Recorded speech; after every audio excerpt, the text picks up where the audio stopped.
Hey guys, how are you all? I hope you all are doing well. Today we are going to see an amazing what-if story. But before we start, it's just a humble request that if you are new here, please subscribe because it actually motivates me a lot to post more. Also, the stories on my channel are fully written by me, so if you have any suggestions for what-if stories, please let me know below the comment section. Now, without any further delay, let's start. What if Harry Potter Wielded Shiva's Trishul, the Trident? The lift shuddered as it sank deeper under the ministry and Harry realized his hand was shaking. He tightened his grip on his wand anyway. Sweat slid down his palm and stuck to the wood. He could still see it. Sirius on the floor of the Department of Mysteries. Screaming. He swallowed hard. Ron shifted beside him and bumped his shoulder. "Stop grinding your teeth, mate," Ron muttered. "You will snap your jaw." "I am fine," Harry said. His voice came out thin. "You are not," Hermione said on his other side. Her whisper was sharp. "Your hand is trembling. You could have waited. You could have told Professor Dumbledore." Harry turned his head and looked at her. The dim yellow light inside the lift turned her face pale. Her eyes were wide. Not angry now, just scared. "He is torturing Sirius," Harry said. "You saw it too." "I saw what you told us you saw," Hermione replied. "In a dream. From Voldemort." "Harry, that is his mind. You know he can put things in your head." Harry's jaw clenched again. He stared at the rusted metal doors. "If there is even the slightest chance it is real," he said, "I am not waiting." Ginny leaned against the opposite rail, wand already out. "Well, we are already here," she said. "So you two can argue later." "Harry, tell us again. What room are we looking for?" "The row of shelves," Harry said. "Glass spheres. There was a door with black stone at the end. Sirius was there. Voldemort was there." Luna hummed softly. She was staring up at the light as the lift rattled. "Maybe it is all three," she said dreamily. "A trap, a vision, and something real. It would be very tidy." Neville swallowed and wiped his hand on his robes. "Just tell me who to stun," he said. "I am not going back without helping." The lift slowed. Harry felt the vibration through his shoes. His heart hammered so hard he thought everyone in the tiny metal box could hear it. The doors opened with a dull clank. Cold air washed over them. A long black corridor stretched out, lit by blue torches in brackets. The stone floor shone like still water. Harry stepped out first, the others close behind. Hermione shut the gate quietly. "Remember," she whispered, "we are under the ministry. If anyone finds us, we are already expelled. Or worse." Harry did not answer. He forced his feet to move. Steps echoed, too loud in the silence. At the end of the corridor was a plain black door. Harry pushed it open and led them into the round room he remembered. It was just as empty and wrong as before. Smooth dark floor, curved walls, cold blue flames between evenly spaced doors. The air felt thick, like it was waiting. Ginny shut the door behind them. "Right," Ron said. "Spinning room of doom. I love this part." "Mark the entrance," Hermione said at once. She flicked her wand. Flagrate. A glowing line appeared on the door they had just used. It hovered like fire without smoke. "Everyone ready," Harry said. They nodded. Wands came up. "Now," he said. He flicked his wand at the center of the room. The whole circle spun fast. Flames blurred and doors streaked past. Harry's stomach lurched. Neville grabbed the back of his robes. The room stopped. The line of fire now sat over a different door. "Not that one," Hermione breathed. Again, they did it 2 more times. On the third spin, the stop felt right. Something in Harry's scar prickled. The hairs on his arms rose. "That one," he said. He crossed the room, pushed the door open and stepped into the long room of high shelves. Blue light crept between packed rows of glass spheres. Each one glowed faintly, like trapped fog. A metal plaque at the end of the first row caught the light. "Department of Mysteries," Hermione whispered. "Hall of Prophecy." Harry's eyes darted down the rows. Numbers ran along the ends. 97, he said. They moved quickly along the narrow path between shelves. Dust brushed his sleeves. Somewhere, far away, something hummed. They turned into row 97. The sphere waited for him, dull and cracked, on a lower shelf. Harry stared at the faded label. His own name, the Dark Lord. He did not reach for it. Instead, his gaze slid past, further down the row. At the very end, between the last two shelves, there was a wall that was not like the others. It was not gray stone. It was black, completely black, like wet ink that did not shine. Thin silver lines ran over it in patterns Harry did not know. Some were straight, some curved like river paths. A symbol sat in the middle. 3 sharp points joined at the base. Hermione drew in a breath. "That is not on the floor plan," she whispered. "You have a floor plan," Ron hissed. "Of course I have a floor plan. I took it from a book in the library. But I have never seen this door before." Ginny moved closer. "Looks like a spear," she murmured. "Or a fork." Luna tilted her head. "Trident," she said softly. "Sea kings use those." Harry stepped closer. The black stone seemed to draw in the blue light. His scar gave another prick. "Harry," Hermione warned, "do not touch it." He lifted his hand anyway. His fingers hovered an inch from the cold surface. A low vibration hummed under his skin. Then someone clapped slowly behind them. The sound bounced off the shelves. Harry spun around, wand up. Lucius Malfoy stood at the mouth of the row, mask in hand. Death Eaters flanked him, mask still on. Wands pointed at the group. "Very well done, Potter," Lucius drawled. "Right where we wanted you." Harry's stomach dropped. "You are fine, Harry," Ron whispered behind him. "We have done this before." Neville swallowed loudly. "We nearly died before," he muttered. "Drop your wands," Lucius said calmly. "Hand over the prophecy. No one has to get hurt." Harry glanced at the sphere on the shelf. "You want it," he said. "Come and get it." Lucius' eyes hardened. "Stun them," he snapped. Red light exploded down the aisle. "Down!" Harry shouted. He shoved Hermione to the side and Dove. Spells crashed into shelves. Glass shattered. White fog burst out of broken spheres and rushed past them in cold waves. Voices whispered nonsense. Neville tripped. His wand flew from his hand and clattered away. Ginny grabbed his robe and dragged him behind a shelf. "Protego!" Hermione cried, throwing up a shield. A bolt bounced off and smashed another sphere.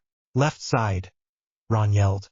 He fired a spell and a masked Death Eater flew back into the next row. The air filled with spells, flying glass, choking dust. Harry's ears rang. He could not tell where one voice ended and another began. He fired back, shouted curses, ducked behind shelves. Every breath felt like it scraped his throat. "Harry!" Neville cried. "They are trying to circle us." A curse flew past Harry's cheek and scorched the shelf. "We need to move," Hermione gasped. "Back to the round room. Now." A bolt of sickly green light flashed past and missed Ginny by inches. She went white and looked at Harry with huge eyes. "Run!" Harry snapped. "Go!" They moved as one, backing down the row while throwing spells. Death Eaters pressed forward, black cloaks dragging on the floor. As they reached the mouth of the row, the world exploded. A curse struck the black stone behind Harry. There was no sound for a second, only a deep, heavy pressure that crushed his chest. The blue flames in the hall flickered out. Every glass sphere on the nearest shelves flashed white. The black wall cracked. Fine lines of light pushed through, blinding. The stone split in 3. Something behind it woke up. The noise hit them late. A deep roar rolled through the Hall of Prophecy, shaking dust from the ceiling. Shelves rattled. More spheres fell and shattered. Voices screamed from them, high and broken. The wall fell outward in 3 heavy pieces. Behind it there was no normal room. Harry saw steps leading down to a small circular space. In the center, on a low pedestal of dull stone, stood a trident. It was taller than he was. Its 3 prongs were simple and sharp, not decorated like wizard metal. The metal was a color he could not name, not silver, not gold, not steel. It seemed still, yet his eyes kept thinking it moved. Thin bands of writing ran down the shaft in a script he had never seen in any book at Hogwarts. Power pressed out from it. The air shook with it. Every wand in sight flickered. A few sparks died. Harry could not breathe for a second. His scar burned. Not sharp, not stabbing. Hot, heavy, like something old had just turned its head toward him. Lucius Malfoy stared past Harry at the open chamber. For the first time, his voice lost its smooth control. "What is that?" he whispered. One of the masked Death Eaters took a step back. "Master did not say anything about that." "Take it," another hissed. "Take it for him." Harry's eyes were locked on the weapon. The noise of spells and screams faded to a dull roar at the edge of his mind. Something inside the trident reached for him. He heard Sirius again, shouting his name. Whether from the vision or his memory, he could not tell. A bolt of red light hit him in the shoulder. He stumbled and crashed into a shelf. "Harry!" Hermione shouted. Pain flared. Another curse streaked past his ear. Ron fired back and dragged Harry to his feet. "Move!" Ron yelled in his face. "We are pinned." Harry looked from Ron to the open chamber. The Death Eaters were pressing forward again, regaining their nerve. One of them raised his wand, pointed it straight at Neville, who was kneeling to grab his dropped wand. The spell on the Death Eater's lips was not red. It was green. Harry did not think. He ran. He dashed around the end of the shelf, straight toward the opening in the wall. A curse grazed his back. The hairs on his neck rose. He ignored it. "Harry!" Hermione screamed. His shoes slammed down the stone steps. Each step felt too long, as if the air itself was thicker. He did not slow. He reached the pedestal and grabbed the shaft of the trident with both hands. For one heartbeat, nothing happened. Then everything broke. Cold fire roared through his arms, into his chest, into his head. His vision went white. His ears rang with a sound that was not sound, more like the inside of thunder.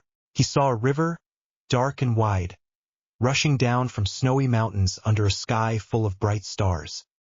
He saw a figure with matted hair and calm eyes, watching him without blinking. He smelled smoke and rain and something clean and sharp that did not belong to any spell he knew. The trident pulsed under his fingers. 3 points of pressure pushed against his mind at once. One heavy and dark, one bright and hot, one quiet and still. The Hall of Prophecy reacted. A ring of raw force blasted out from the pedestal. Shelves near him snapped like dry sticks. Glass spheres did not shatter. They turned to dust in an instant, then vanished. The floor cracked in circles around him. The Death Eaters closest to the blast were thrown back into rows of shelves. Wooden planks splintered. Masks flew. Several wands broke mid-air and fell in useless pieces. Harry's friends hit the floor. He dimly saw Hermione cover her head, Ron curl around Ginny, Neville grab Luna by the arm and drag her down. Blue flames in the brackets roared up and turned white for a second. Then every torch went out at once. The room fell into a strange half-light, the only glow coming from the trident itself. The wave did not stop at the walls. For a moment, Harry saw beyond the stone, as if the ministry did not exist. Lines of power spread outward through the air above London. Through wards and charms he had never known were there. He felt them snap or bend under the impact. Somewhere far away, other spells screamed. He saw a Muggle street for a second, cars halting as every light flickered. People looked up, mouths open, as a faint 3-pointed shape shimmered above the clouds and then blinked out. The vision faded. The Hall of Prophecy slid back into focus. Harry staggered. His knees hit the floor at the base of the pedestal. The trident was still in his hands. His arms shook hard. He tasted iron in his mouth. "Harry!" Hermione shouted. Her voice sounded far away. "Harry, drop it," he tried. His hands did not listen. The metal was warm now, felt alive. Lucius Malfoy struggled up from the shattered shelves, hair loose and fine robes torn. His eyes were wild. "What did you do?" he shouted. "What have you touched?" Several Death Eaters were not moving. One lay with his arm at a wrong angle, staring at nothing. Another groaned and rolled over, mask cracked. Harry stared at them, at the broken wood, at the vanished shelves where prophecies had been, at the dark ring burned into the floor. He had done that. Something cold slid through his chest. For a second, a thought rose up, clear and simple. You can end them, all of them, right now. He gripped the trident harder.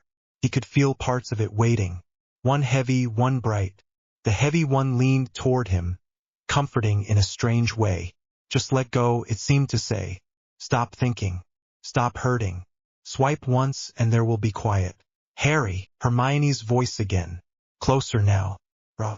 He dragged his eyes away from the broken Death Eaters and looked at her. She was standing a few steps away, hair full of dust, shield charm still flickering faintly in front of her. Her hand shook, but her wand was up, pointed past him. Behind you, she gasped. Harry turned. A tall figure in black robes and a white mask stood at the top of the steps, wand raised. The spell on his lips was again the wrong color. There was no time to think. Harry pulled the trident up. It moved easily, as if it weighed nothing at all. He swung. He did not say a spell. He did not need to. The air in front of the central prong bent, then tore. A narrow line of pure force slashed through the space between him and the masked wizard. It did not glow. It did not flash. It simply cut. The spell on the wizard's wand vanished. His mask cracked right down the middle. The floor at his feet split. He screamed and flew backward without light or smoke, as if some hand had simply snatched him by the chest. He hit the far wall of the hall and slumped to the ground. His wand fell in two pieces. Silence followed, thick and wrong. Every pair of eyes in the room fixed on Harry and the weapon in his hands. Ron whispered, "Bloody hell!" Ginny's mouth hung open. Neville looked sick. Luna was staring at the trident with calm curiosity, but her hands trembled as she clutched her wand. Harry's heart pounded. Part of him wanted to try again, just to see. Part of him wanted to throw the thing away and run. A new voice cut through the quiet. "That will be quite enough." Blue light exploded at the far end of the hall as fire roared out of thin air. It shaped itself into a bird that swooped low, dropping a man in long robes. Albus Dumbledore landed between the students and the Death Eaters, wand already raised. His eyes took in the wrecked shelves, the broken wall, the trident in Harry's hands. For the first time Harry could remember, Dumbledore looked truly stunned. "Lucius," he said softly, "you have meddled in things you do not understand." Lucius hissed in rage. "Stun them," he shouted again, desperation raw in his voice. "Kill the boy if you must. The Dark Lord will fix it." "None of you will touch my students," Dumbledore said. Spells flashed across the hall as Death Eaters fired at him. Dumbledore flicked his wand. A wide shield shimmered into place. Curses splashed off it and hit the broken shelves instead. Harry saw movement behind Dumbledore. A tall, thin figure appeared near the blown open doorway. Pale face, red eyes, lips curling. Voldemort. His gaze went straight to Harry and the trident. For a brief second, something like hunger and fear mixed on that snake-like face. "So," Voldemort said softly, "you have stolen from the gods, Harry." The way he said the last word made Harry's skin crawl. Dumbledore shifted, putting himself more between them. "Tom," he said, "this does not belong to you." Voldemort ignored him. His eyes did not leave the weapon. "Give it to me, Potter," he said quietly. "You do not know what you hold. I alone can control such power." The trident thrummed in Harry's grip. The heavy part of it still whispered to him, "End this. End him." Harry met Voldemort's red gaze. For the first time he did not feel small. He felt dangerous. "No," he said. "You cannot have it." Voldemort's eyes narrowed. He flicked his wand. "Expelliarmus." Harry braced himself, expecting the familiar yank. Nothing happened. The spell hit the trident and vanished. There was no flash, no rebound. It simply disappeared, swallowed whole. For the first time, Voldemort looked unsure. Dumbledore's eyes flashed. "Harry," he said, voice sharp and clear, "stay behind me. Do not swing that weapon again unless I say so." Harry wanted to argue. The power in his hands still hummed eager. But something in Dumbledore's tone cut through the haze. He backed up a few steps, keeping the trident upright, and placed himself behind the old wizard. Fawkes soared above them, letting out a sharp cry. Spells lit the air. Dumbledore and Voldemort clashed, fire and water and stone surging between them. Harry could feel the trident reacting to every surge of magic, as if it tasted the energy and judged it. Dark pulses from Voldemort's wand felt sticky and heavy against his skin. Dumbledore's spells felt sharp and clean. A new wave of noise rolled down the hall. Harry turned his head. Oars thundered in through the far doors. Ropes of magic and shouts filled the space. Cornelius Fudge himself stumbled into view behind them. Hat crooked, face gone chalk white. He saw Voldemort and froze. The Dark Lord glanced at the crowd, then at the trident one last time. "This is not finished," he hissed. His body blurred and folded into thin smoke that shot away through the opening in the broken wall. Death Eaters vanished one by one, some disapparating, some dragged away by their own. A few remained on the ground, stunned or broken. Dumbledore lowered his wand slowly. The Aurors streamed around him, trying to secure the hall, shouting orders. Fudge stared at the destroyed shelves and the gaping hole where the black wall had been. His eyes landed on Harry and the weapon. "What is that thing?" he whispered. "Dumbledore, what have you brought in here?" "I might ask the same of your unspeakables," Dumbledore said coolly. "This clearly predates your department by quite some time." One masked unspeakable stepped closer, robes whispering over the cracked floor. The wizard lifted his head a little, tracking every movement of the trident. "That object should be contained," the unspeakable said. At once, Harry felt the trident shift. The metal warmed further. The idea of handing it over made his stomach twist. "No," he said before he could stop himself. Every eye turned to him again. "Harry," Dumbledore said quietly, "we will discuss this somewhere safer. For now, lower it." Harry tried to loosen his grip. His fingers refused to relax. Panic flickered. "I cannot," he said. His voice shook. "I have tried. It will not let go." The unspeakable stiffened. "Then it has chosen a bearer," he said. "Headmaster, this is beyond any of us." Dumbledore's gaze sharpened. He looked at the cracked pedestal, the ruined wall, the ring of damage, then back to Harry. "Yes," he murmured. "I can see that." He took a steadying breath and stepped closer. "Harry," he said more gently now, "I am going to move you and your friends out of here. Do not resist the spell. Do you understand?" Harry nodded, throat tight. He felt Ron close at his side, Hermione on his other, Ginny, Neville, and Luna clustering in. Their robes were torn. Their faces were gray with dust. Their eyes still wide with shock. Dumbledore lifted his wand. "Hold on," he said. The world folded. For a moment, Harry felt like he was inside the same roar he had heard when he first touched the trident. Then his feet hit solid ground again. The smell of stone and dust was gone. The air here held the faint scent of lemon polish and old books. They were in Dumbledore's office. The portraits on the walls were all awake. Several former headmasters stared openly at the weapon still in Harry's grip. Fawkes settled on his stand with a soft sound. Feathers ruffled. Madame Pomfrey rushed in from the side door, eyes blazing. "What have you done to my ward, Albus?" she snapped. I felt half the castle scream. "We will need your help in a moment, Poppy," Dumbledore said. "The students are shaken but alive. For now, let them sit." He flicked his wand and conjured several armchairs. Harry sank into one gratefully, though he had to keep the trident upright. His arms ached. His shoulder burned where the earlier curse had grazed him. His whole body buzzed. Ron dropped into the chair beside him and stared at the weapon with open fear. "That thing is cursed," Ron muttered. "I mean, more cursed than usual. Harry, you swung it once and half the hall went missing." "I did not mean to," Harry said quietly.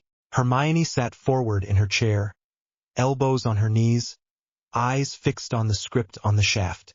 Her lips moved, as if she were trying to match it to some alphabet in her head. "I do not recognize any of it," she said slowly. "It is not runes or arithmancy marks or anything from spell theory. It is older, or different." Dumbledore studied the weapon from behind his desk. His face was grave. "What did you feel when you touched it, Harry?" he asked. Harry hesitated. He could still feel it inside his bones. "Power," he said at last. "Like magic, but not. Like something that had been asleep." It knew me. It was angry. No, not just angry. Heavy. I saw places. Mountains. A river. Someone watching me. Hermione's eyes widened. That sounds like a divine artifact, she whispered. Stories from India, maybe. Old myths. There are legends about a weapon of a god named Shiva. A trident that could create, preserve, or destroy reality. But those are myths. Wizarding myths. I thought they were symbolic. Dumbledore's gaze sharpened. Symbol or not, he said. Harry is holding something that cannot be explained by our normal frameworks. Cornelius and the Ministry will demand answers. The International Confederation will demand answers. And Tom will not rest until he tries again. Ron looked from Dumbledore to Harry. So what now? He asked. We just pretend you have not got a god spear in your hands. It is a trident, Luna said politely. Spears have 1 point. This has 3. Ron rubbed his face with both hands. Fine, he said. We pretend Harry has not got a god trident in his hands. Harry looked down at the metal. The faint script glowed for a second, then dimmed.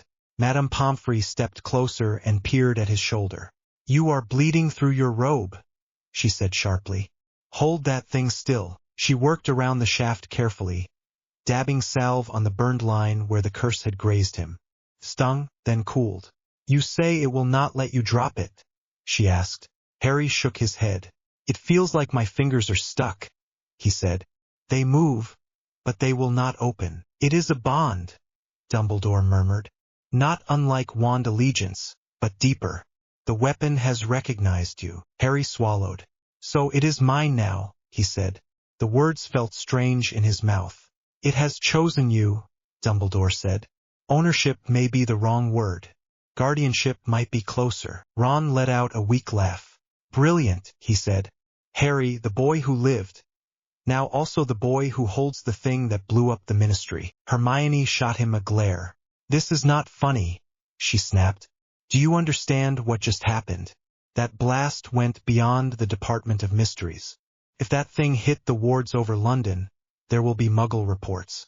Lights, tremors, who knows what else. The statute of secrecy could be fractured already. Dumbledore nodded slowly. I agree, he said. The statute has always relied on our control of magic within human limits. That limit has now been broken. Harry listened, but the words slid around the edge of his mind. His arms ached too much. His head still rang. Under it all, the trident hummed with a slow, steady beat. You can fix it, something whispered from the heavy part of the power. You can wipe away the danger. You can wipe away them. He squeezed his eyes shut. He saw again the Death Eater he had cut down. The way the spell had vanished. The line in the floor. The body at the far wall. It had been so easy. That was the worst part. No wand motion practice. No incantation. Just swing. Harry, Hermione said softly. Are you listening? He opened his eyes. She was leaning toward him, concern plain on her face. We will figure it out, she said. We always do. He wanted to believe her. Dumbledore cleared his throat. For now, he said, you will all rest. Madame Pomfrey will check each of you for any lingering damage.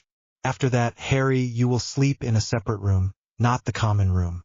Somewhere the wards are strongest. You mean a cell? Ron muttered. I mean a protected room, Dumbledore said. We do not know what this weapon will do if someone tries to take it while you rest. Until we understand it, we must be careful. Harry shifted in the chair. So I am a danger now, he said quietly. Dumbledore's face softened.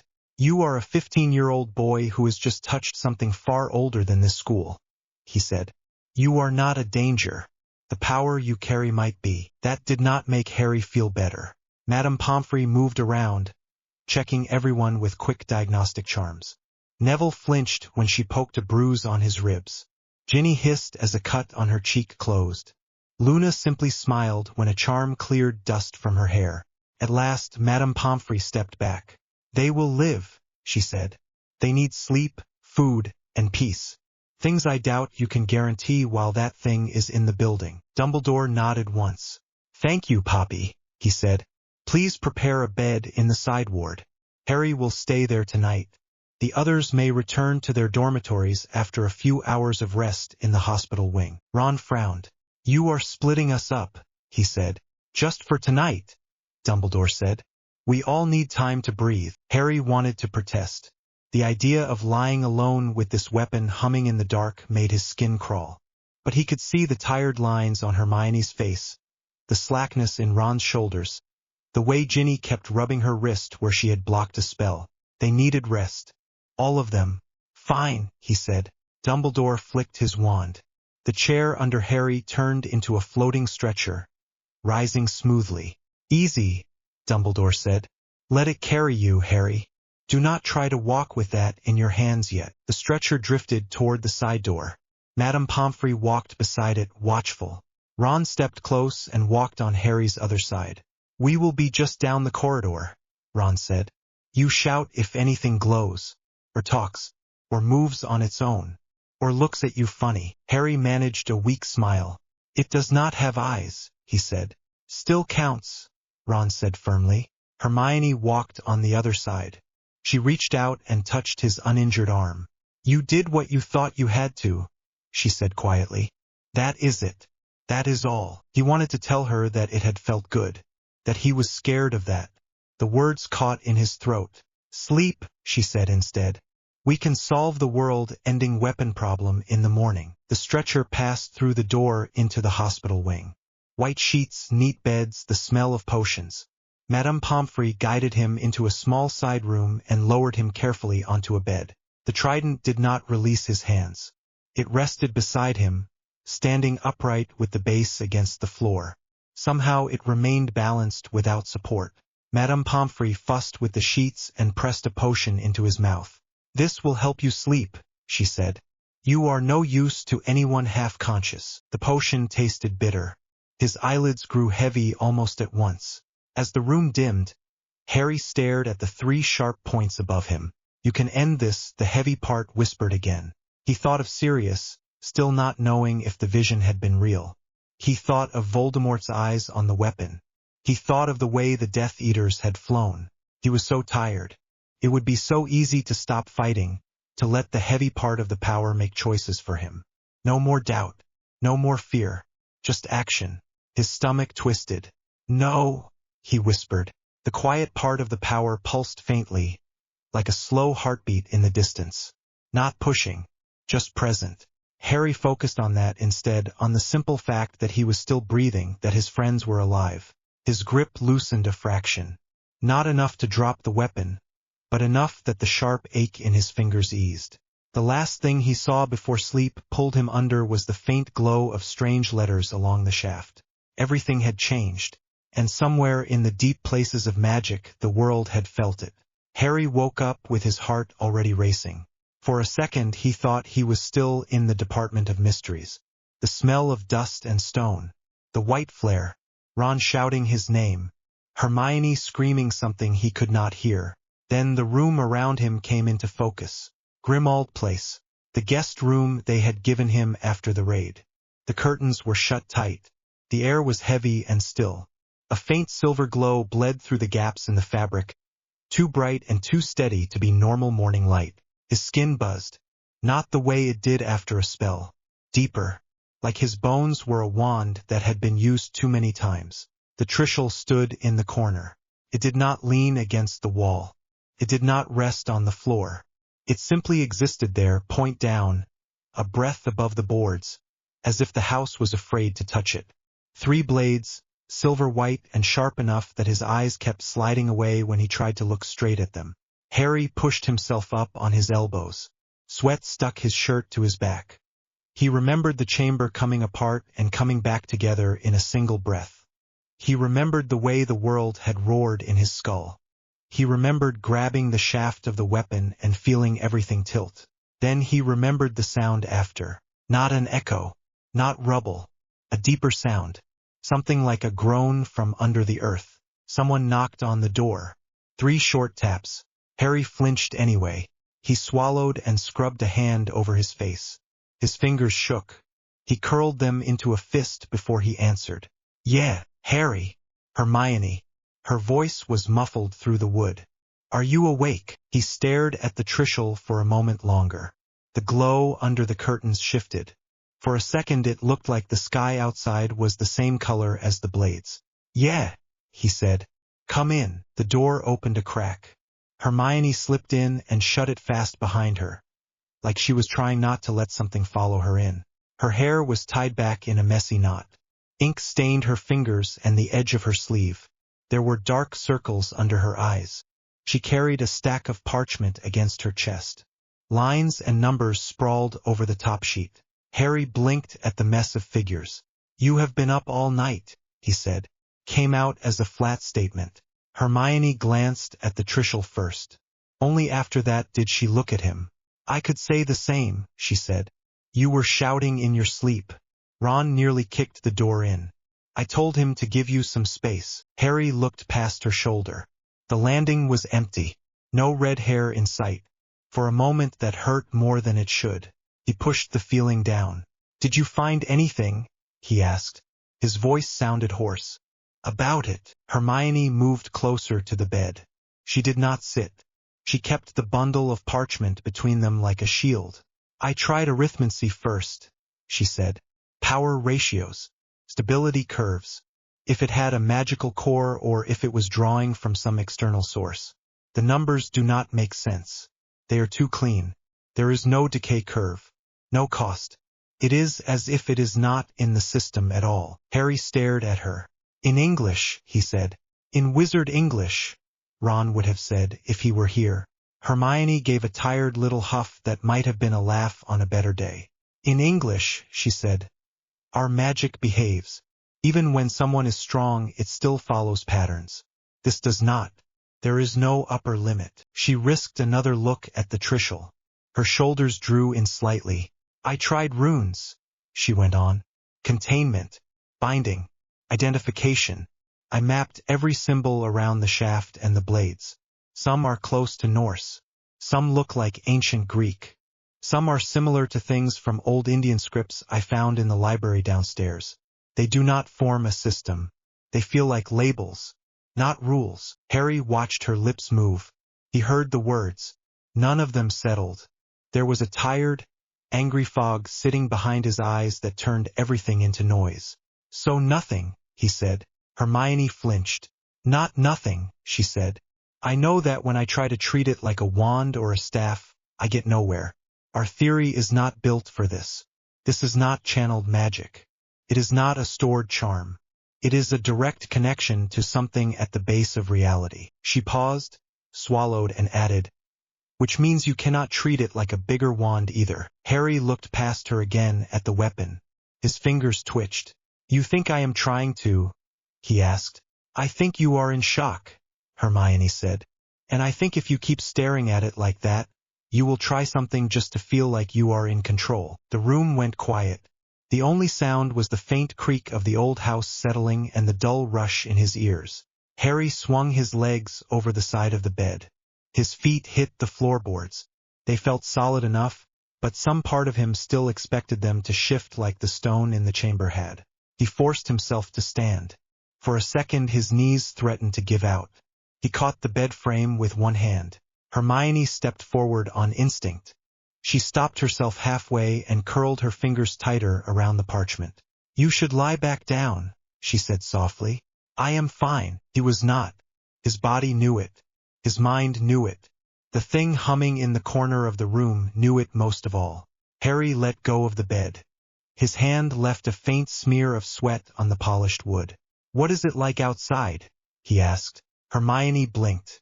Outside what? The house, Harry said. The world. She hesitated. They are calling it a freak event, she said. The Muggle news. Seismic spikes. Strange light patterns. They keep replaying footage of the sky over London last night. Harry felt the same cold weight drop into his stomach that he had felt when the chamber had exploded. What footage? He asked. Hermione shifted the parchment to one arm and dug into her pocket. She pulled out a folded copy of The Prophet. The front page showed a still from a Muggle broadcast. The shot was grainy. A street. Cars at a standstill. People pointing up. The sky above them was ripped with 3 vast lines of white light that met at a single point. He knew that shape. Harry stared. His throat closed. They tried to obliviate, Hermione said. Kingsley told Professor Dumbledore. It did not work. The memories slipped. People kept remembering. The images would not stay altered. The ink kept resetting. They tried to cover it as an atmospheric event. But the pattern shows up in cameras, in satellites. Harry lifted the paper with a hand that did not feel like his own. The lines in the sky were sharp and perfect. The angle was wrong for a wand flare, wrong for any natural lightning. Every person in the frame was looking at it. One kid had his mouth open in a half cheer, half scream. The statute, he said. The word felt thin. Is it still standing? Hermione swallowed. Technically yes, she said. In reality, not really. Everyone in the ministry is panicking. They have locked whole departments down. The International Confederation sent a message. There is going to be a council. They want Harry Potter present. As soon as possible. Of course they do, Harry said. The image blurred. His hand was shaking. He lowered the paper, set it on the bed, and pressed his fingers to his temples. He could feel it again. That roaring. Not outside. Inside. Like someone had put a storm cloud where his brain should be. Harry, Hermione said softly. You should not be alone with it. Let Professor Dumbledore take it. The words sent a sharp pulse through his skull. Harry lifted his head slowly. Take it where? He asked. To Hogwarts, Hermione said. To a containment vault. To somewhere that has wards built for this kind of thing. He has decades of experience with dangerous artifacts. This is bigger than all of us. It needs structure and supervision. Law. The word scraped over something raw. Scenes flickered at the edge of his vision. Not memories. Not yet. Just pressure. Law, Harry repeated. Hermione nodded. The statute exists for a reason, she said. We are part of a hidden society. There are rules, systems, oversight. You cannot just ignore all of that because some divine relic chose you. I know what you have carried. I know the prophecy weighs on you. But that does not give you the right to step outside the entire framework. Harry stared at her. He should have argued like he always did. He should have snapped something reckless, then regretted it. Instead, he found himself looking again at the Trishul. The buzzing in his bones changed tone. Felt almost like an invitation. Maybe I do not know what any of it was for, he said. The framework. The prophecy. Dumbledore's plan. Hermione's eyes softened at the name. He has made mistakes, she said quietly. We both know that. But he has always tried to protect you. Harry felt something twist. I am going to find out, he said. Find out what? What he did with my life, Harry said. What he wrote in without asking. Before Hermione could stop him, he stepped away from the bed and crossed the room. Every step closer to the Trishul made the air thicker. The hairs on his arms stood up. Harry, Hermione said sharply. Do not touch it. Not without Dumbledore here. Not without a plan. He stopped right in front of the weapon. His reflection stared back at him along the metal. He looked pale. Older. There was a strange depth to his pupils. Like someone had hollowed them out and filled them with stars. He reached out. Harry. Her voice had the exact same shape it had when she shouted at him not to drink the poison in 6th year. He wrapped his fingers around the shaft. The world vanished. There was no room. No house. No weight of dust or old magic. There was no body either, not in the usual way. There was only awareness and 3 bright lines stretching in every direction. Past, present, future. The Trishul wrapped around them or inside them or through them. It was impossible to tell. Time did not feel like a line anymore. It felt like a web, and he was holding the knot in the center. Voices rose around him. Lily and James put their faith in me. Dumbledore. Calm. Measured. His tone from 1st year when he had explained nothing and smiled instead. I have kept you safe. At great personal cost. A different memory cut in. Dumbledore in his office after Sirius died. I cared more for your happiness than your knowing the truth. Another thread. Snape's voice this time, harsh and cold. You have kept him like a pig for slaughter. Harry tried to turn. There was nowhere to turn to. The scenes unfolded all at once. Dumbledore standing in the headmaster's office before Harry was born, tracing paths through the air with his wand. Threads of light that connected dates, names, prophecies. One line thicker than the others, marked with a lightning bolt. Dumbledore watching a much younger Harry sleep in a cot at Privet Drive, blue light from wards pulsing over his tiny form. The old man's face was full of grief and calculation. Dumbledore closing the file on the Horcrux research he had done in secret and locking it away, choosing not to tell Harry. Dumbledore talking to the portrait of Phineas Black, weighing the timing of when to finally reveal the prophecy, talking about how much Harry could handle, how pain was necessary for growth. The threads spun faster. Quirrell in first year. The stone. Dumbledore deciding exactly how much information to give. Second year. The diary. Tom Riddle's memory. Dumbledore seeing the link and choosing silence again. Third year. The Dementors. No proper explanation before throwing him into a train carriage full of living nightmares. Fourth year. The Triwizard. Letting him compete because destiny demanded it. Every time the same pattern. Protect, but only within the frame of a story the old man had written. Control the path. Keep the boy walking toward a single endpoint. Prophecy. Kill or be killed. Stop, Harry said. His voice echoed through the hollow place where time crossed. Stop, please. The Trishul did not obey. It was not showing him memories for fun. It was not torturing him for no reason. It was holding out facts. Threads. The shape of a life written by someone else. He saw Dumbledore again, older now, missing his hand, speaking to Snape. He had never seen this memory, but he knew it was real. You must be the one to kill me, Severus, Dumbledore said, for the plan to work, for the boy to have a fighting chance. He must go to his death with the belief that it is the only way. Snape's face twisted.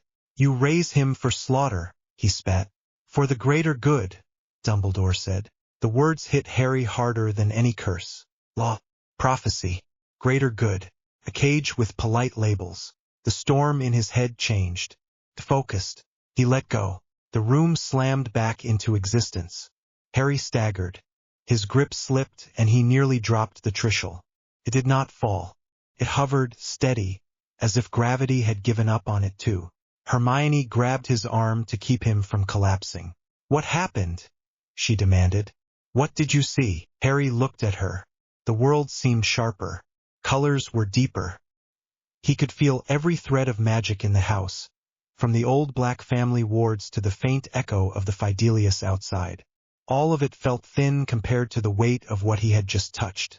Everything, he said. His voice shook. Dumbledore, the prophecy, all of it. He wrote my life like a story. He decided how much I knew, when I was allowed to know it, when I was supposed to die. Hermione's grip on his arm tightened. Harry, she said quietly, you knew there was a plan. You knew he was guiding you. A plan is one thing, Harry said. This was not guidance. This was a script. He pulled his arm free and took a step away from her. The prophet on the bed still showed the white pattern in the sky. People staring up at it. The whole world now standing under lines drawn without their consent. Law let him do it, Harry said. The statute, the school rules, the ministry, the order. Everyone bowed to his version of what had to happen, to his greater good. No one asked if the script was right. Hermione's eyes shone. So your answer is to throw the script out, she said. Ignore the statute. Ignore every guideline that exists to stop exactly this. Harry, you do not understand what will happen if you step outside the framework completely. There will be panic. War. Muggle governments with weapons you cannot even imagine. I saw a memory, Harry said. They already worry about that. They have been messing with Muggle leaders for years. More law. More control. None of it stops the rot. Dumbledore still decided one boy had to die to fix everything. Hermione shook her head. That is not fair, she said. He has carried the burden of this world for decades. He has made impossible choices. You cannot look at a few moments out of context and decide he is a monster. Harry laughed. Came out wrong. Short and rough and tired. I did not see a few moments, he said. The Trishul pulled his line right through me. I saw the pattern. All of it bends to the same point. Me walking to my death when he decides the time is right. Hermione opened her mouth, closed it, and then tried again. Even if that is true, she said, you cannot replace his judgment with yours and call it justice. That is not Dharma. That is ego. Harry blinked. Dharma, he repeated. You are not the only one who reads, Hermione said. There was a quick spark in her eyes, the same one he saw when she talked about house elf rights or exams. I looked up as much as I could, from what little we have on Hindu magical philosophy.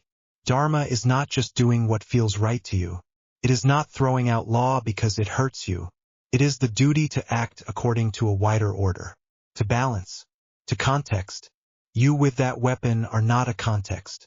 You are a threat. Law let them dump me with the Dursleys, Harry said. The words came faster now. Law let them look away while I was locked in a cupboard. Law let Umbridge carve scars into my hand. Law told Dumbledore it was fine to lie to me for 16 years. If that is your framework, it is broken. Hermione's jaw clenched. I am not defending every failure, she said. I am saying that tearing the veil down without a plan is reckless. You are angry and you have every right to be. But if you act from that anger with something that can rip the sky open, then you are no better than the people you hate. Harry stepped closer. Not enough to be threatening. Just enough that he had to look her straight in the eyes. You think I want this, he said. You think I asked to be turned into some sort of god carrier. If I act, it is because doing nothing is worse. Because I have seen what happens if I just walk along the line he drew. Hermione's breath hitched. And what happens? She asked. I die on purpose, Harry said quietly. I go into the forest and let Voldemort kill me. The prophecy plays out. The world nods and says it was tragic but necessary. Maybe it works. Maybe it does not. Either way, I stay inside their story. Hermione stared at him like he had hit her. You saw that, she whispered. Enough of it, Harry said. Enough to know that if I keep trusting law and prophecy, I end up a neat ending for someone else's book. Tears gathered in the corners of her eyes. She blinked them back hard. So what? She asked, voice rough. You stand over the world with that weapon and decide what is right all by yourself. That is not Dharma. That is tyranny. Harry looked down at his hands. They were still trembling. His lungs burned. The buzzing in his bones climbed higher. He could feel the Trishul listening. Not like a person. Not like a voice in his head. More like the way a room feels when every wand is pointing at the same point. Attention without words. I do not know what Dharma really means yet, he admitted. But I know it is not obeying a script someone else wrote. It is choosing, with your eyes open. For once, Hermione took a shaky breath. Then start by choosing not to make things worse, she said. Give Dumbledore the weapon. Let the International Confederation handle the exposure. Let the people whose job it is manage the fallout. You do not have to fix everything yourself. Harry looked at the prophet again.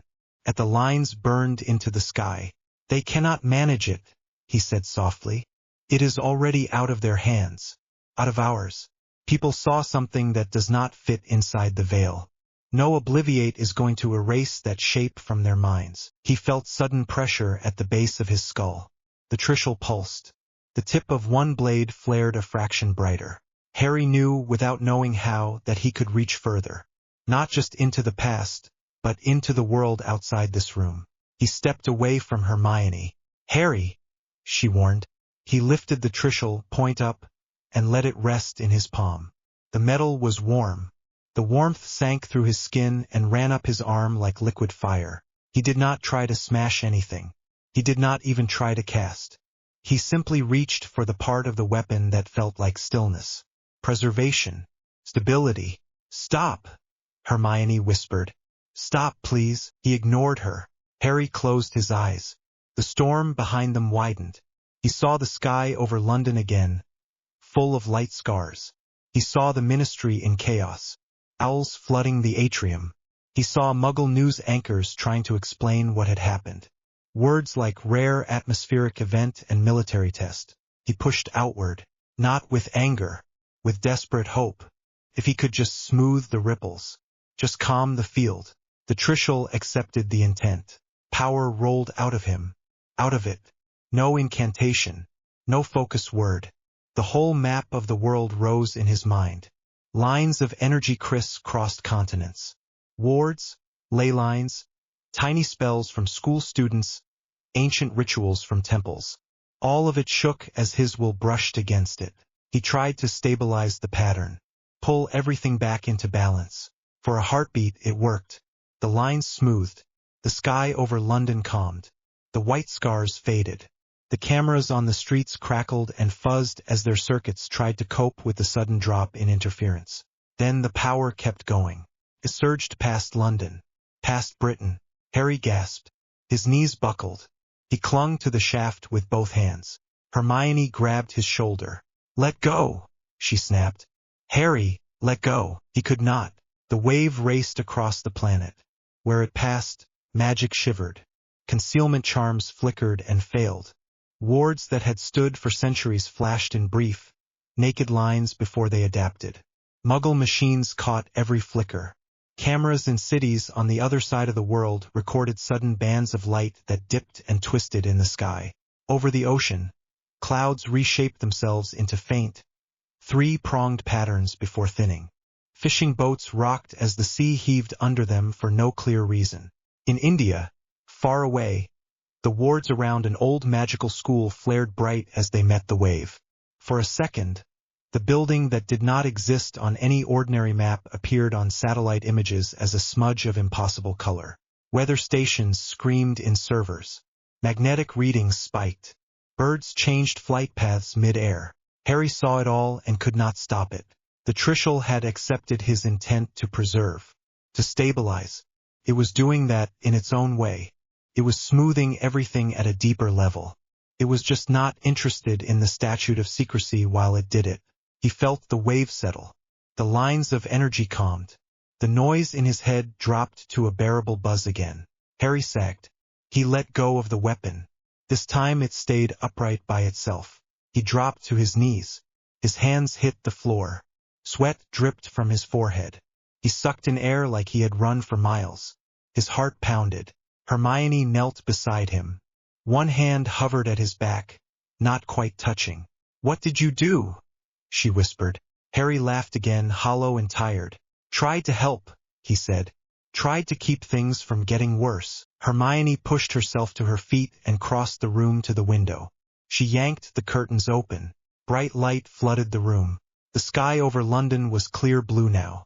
No scars. No strange white lines. For a second, Harry thought maybe it had worked. Maybe he had smoothed it out. Maybe the world did not have to know. Then Hermione pointed. "Look, far off, near the horizon." Faint patterns glimmered. Lines of light, not as bright as the ones from the night before. Subtle, but there. 3 lines meeting at a point, then 3 more and 3 more. Not just one symbol in one city.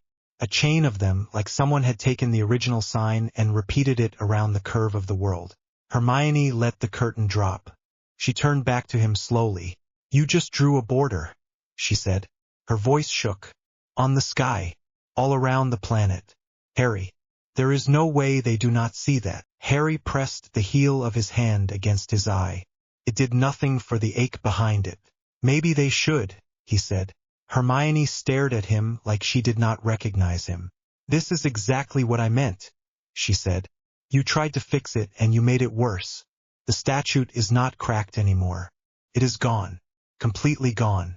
Every concealment charm tied to it will be flagging right now. The International Confederation is going to lose its mind. And you did it because you decided you know better." Harry pushed himself up against the bed. His arms shook. "I tried to save them the slow panic," he said. "Rip the bandage off." "This is not a bandage," Hermione snapped. "This is the skin of the world." They glared at each other. Silence stretched. From somewhere downstairs came the faint murmur of voices. A wireless crackled. Someone turned the volume up. A Muggle newsreader's clipped tones floated up the stairwell. Phrases drifted through the floor. Global phenomenon. Unprecedented atmospheric ring. Possible new kind of aurora. We do not even have time to argue about what to call this, Hermione said. She sounded exhausted more than angry now. The International Confederation will be here. The Ministry, the Order. They will all demand answers. They will demand control. Harry looked at the Trishul. They cannot control this, he said quietly. You said it yourself. Our theory cannot even describe it. Their spells bounce off. Their laws do nothing. The only thing they can do is try to put me in a box and hope I behave. Hermione folded her arms around herself. And you will not let them, she said. Harry thought of the memory of the forest, of his own face walking to death with quiet acceptance, of Dumbledore watching that line and calling it necessary. No, he said. I will not. Hermione closed her eyes for a moment. When she opened them again, they were wet but steady. Then listen to me, she said.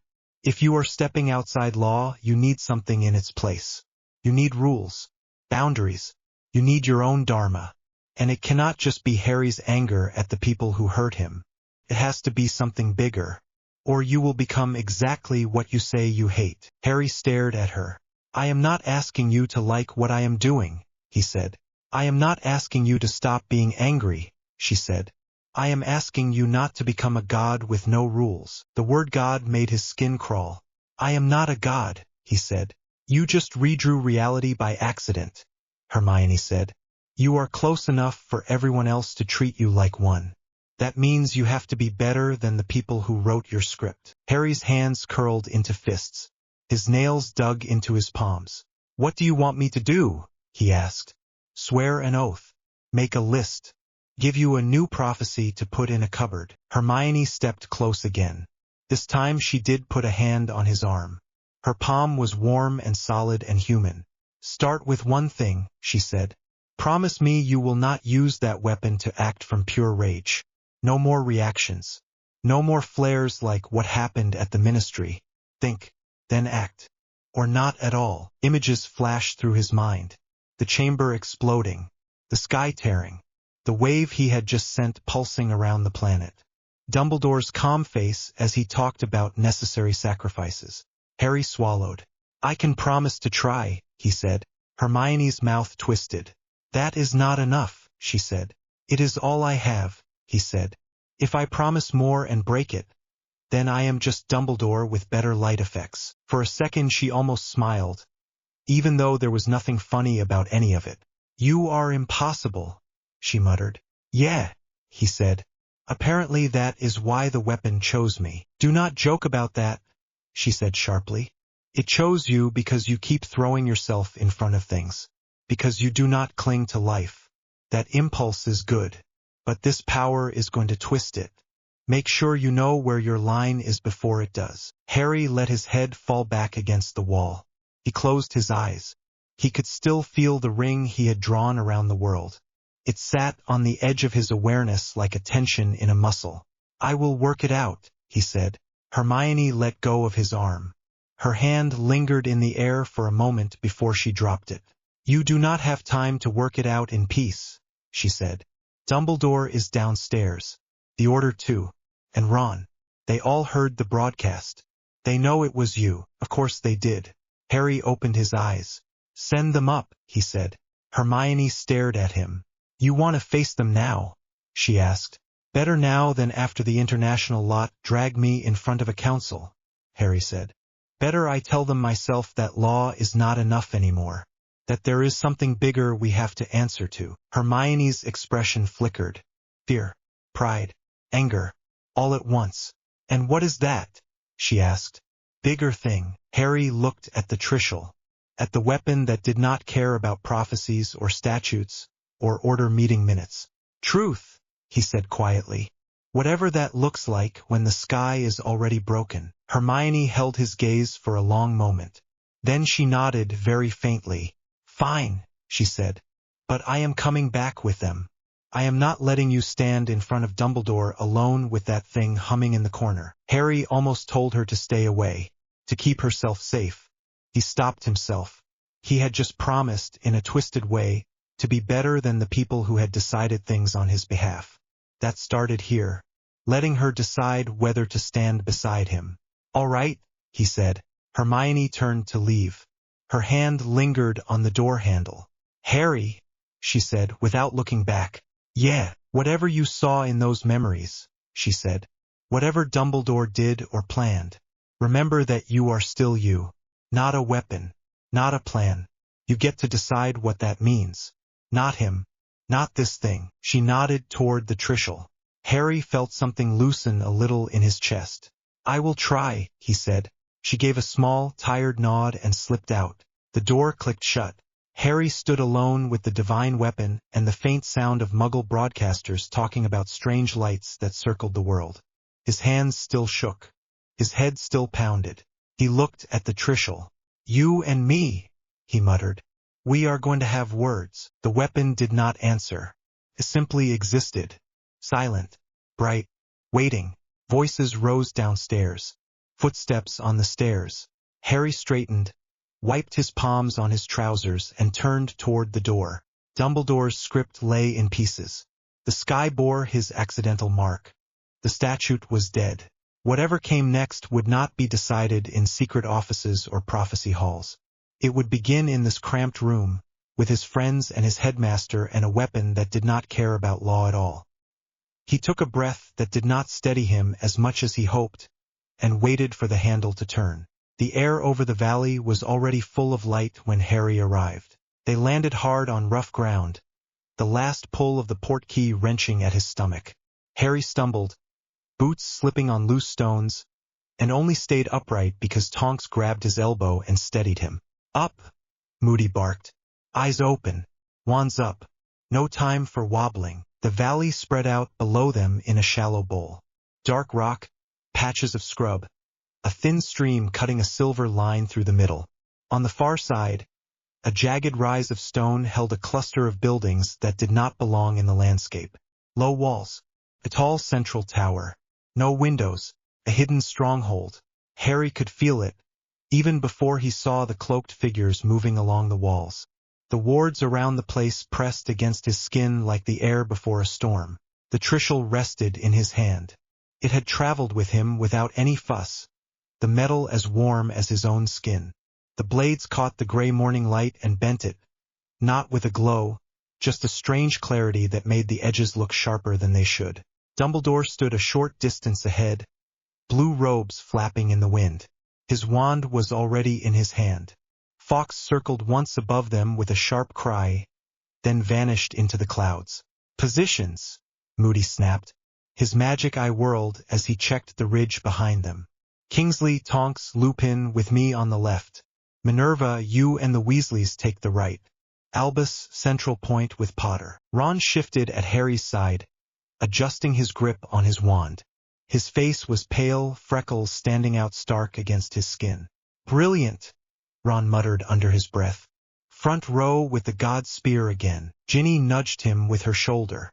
Better us than some random old wizard who cannot dodge, she said. Her voice was trying to be light. It did not quite get there. Hermione stood on Harry's other side. She had not let go of her wand since they arrived. Her eyes moved constantly, taking in the valley, the buildings, the dark shapes along the walls. Remember the objective, she said, low but firm. The Order believes this is one of Voldemort's main staging points. There are prisoners. They think some of them are Muggle-born. We are here to get them out and break his capacity to hit Muggle cities while everyone is distracted by the sky. The sky. Harry forced himself not to look up. He did not need to. He could feel the ring he had drawn 2 days ago sitting above the world like a tight band. A faint pressure at the edge of his awareness, always there. He focused on the stronghold instead. Albus, McGonagall called quietly. We do not know how many are inside. Enough that Tom felt confident placing them in a single location, Dumbledore replied. Which means enough to do great harm if we fail. Kingsley took a step forward, his wand at his side, shoulders loose but ready. Perimeter first, he said. We contain them here. No one escapes to attack the village. The village lay beyond the ridge behind them, tucked out of direct sight. Harry had seen it on the map in Grimmauld Place. A cluster of Muggle houses, a school, a small church, a petrol station. Too close to this valley for comfort.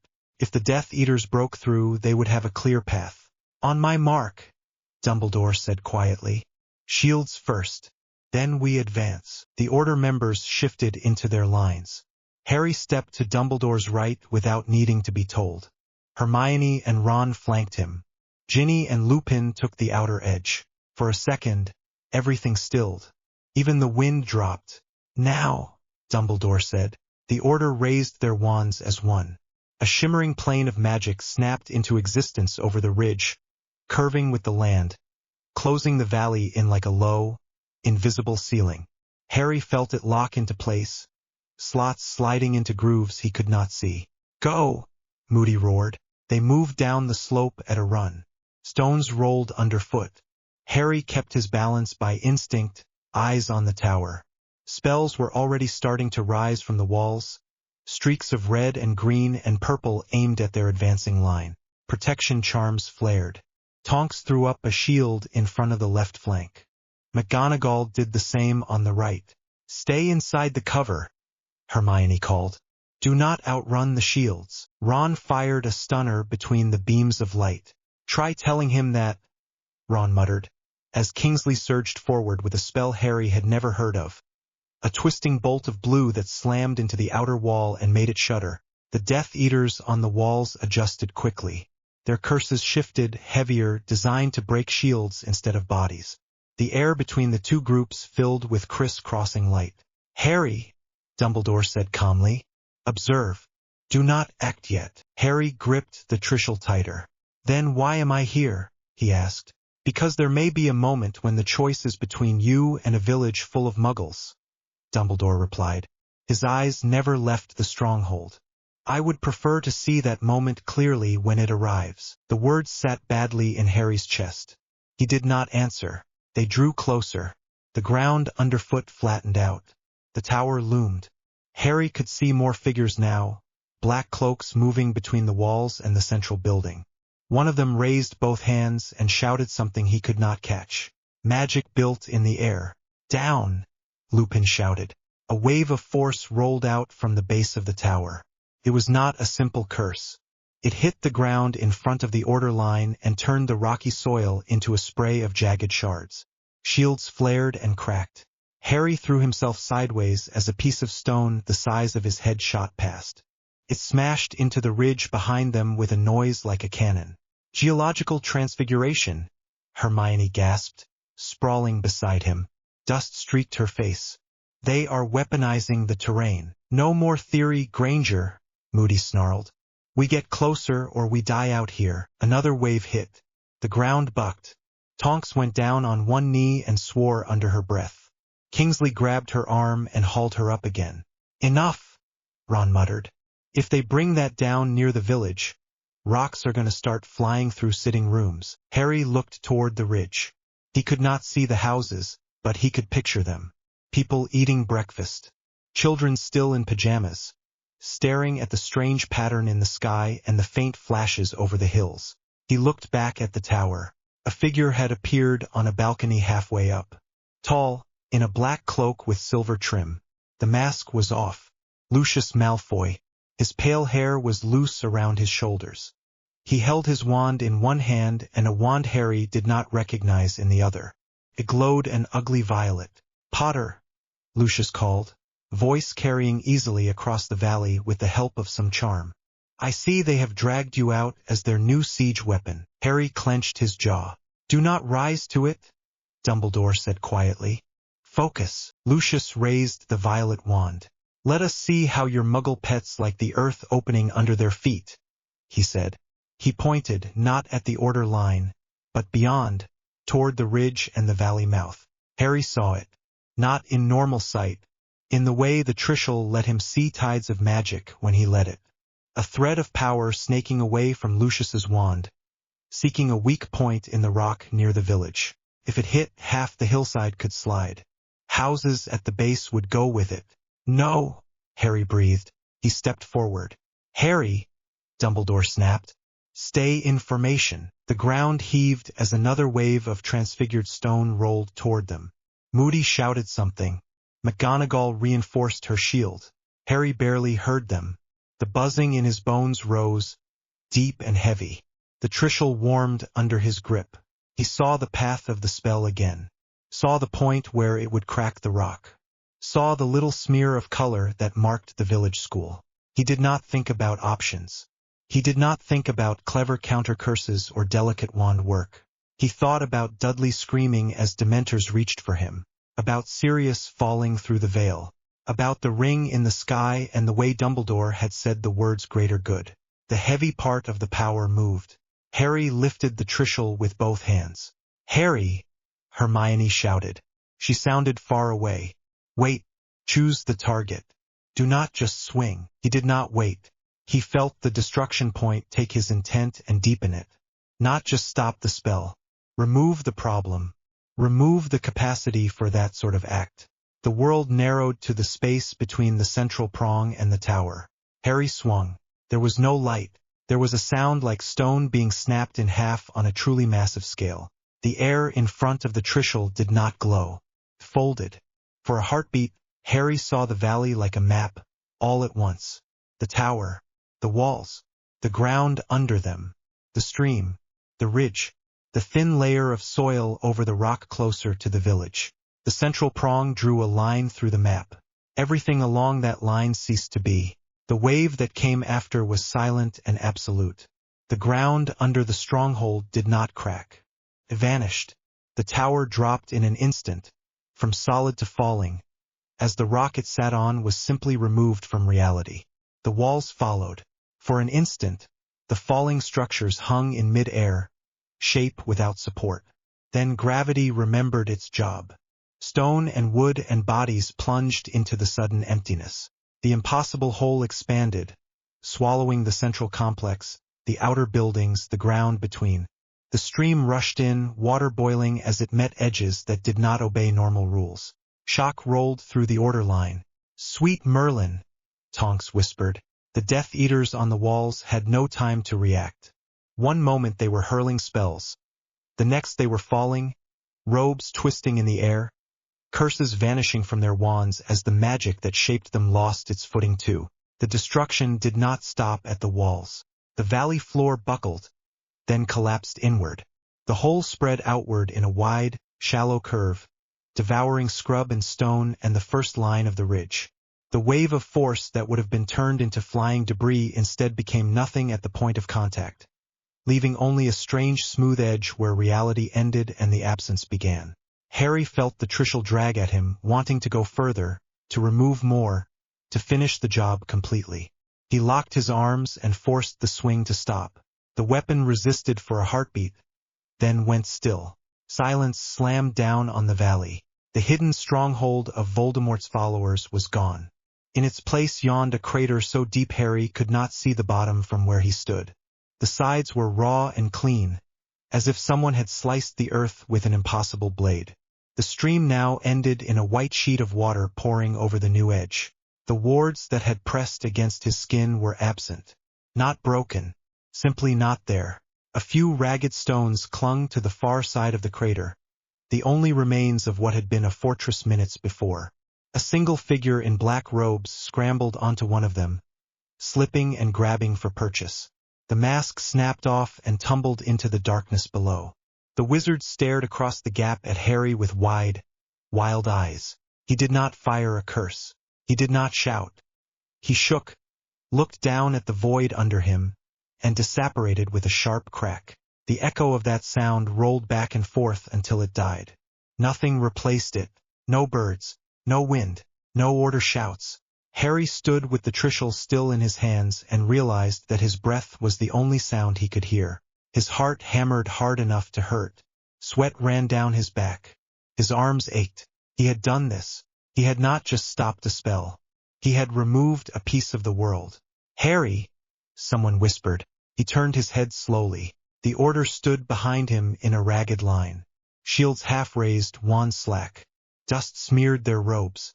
Cuts and bruises stood out on faces that all wore the same expression. Fear. Hermione's hand was clamped over her mouth. Her eyes were huge, fixed on the crater. Ron stared at the Trishul like it had grown fangs. His wand hung at his side. McGonagall's hat was gone. Her hair had come loose from its bun. She clutched her wand so tightly her knuckles were white. Kingsley's face, always composed, always calm, had shifted into something Harry had never seen on him before. Tight, shocked stillness. Moody's magic I spun once, twice, then fixed on Harry and did not move. Dumbledore stood slightly forward of the others. His robes were lined with dust. His wand was still in his hand, although the tip lowered slowly as if through heavy water. His blue eyes were no longer simply grave. They were afraid. "Report!" Moody barked suddenly, as if trying to force the scene back into something he understood. Anyone hit? Any wards left? Any prisoners visible? No one answered. There were no walls to read wards from. There were no buildings to hold prisoners. Harry swallowed. His throat felt raw. "What about the village?" he heard himself ask.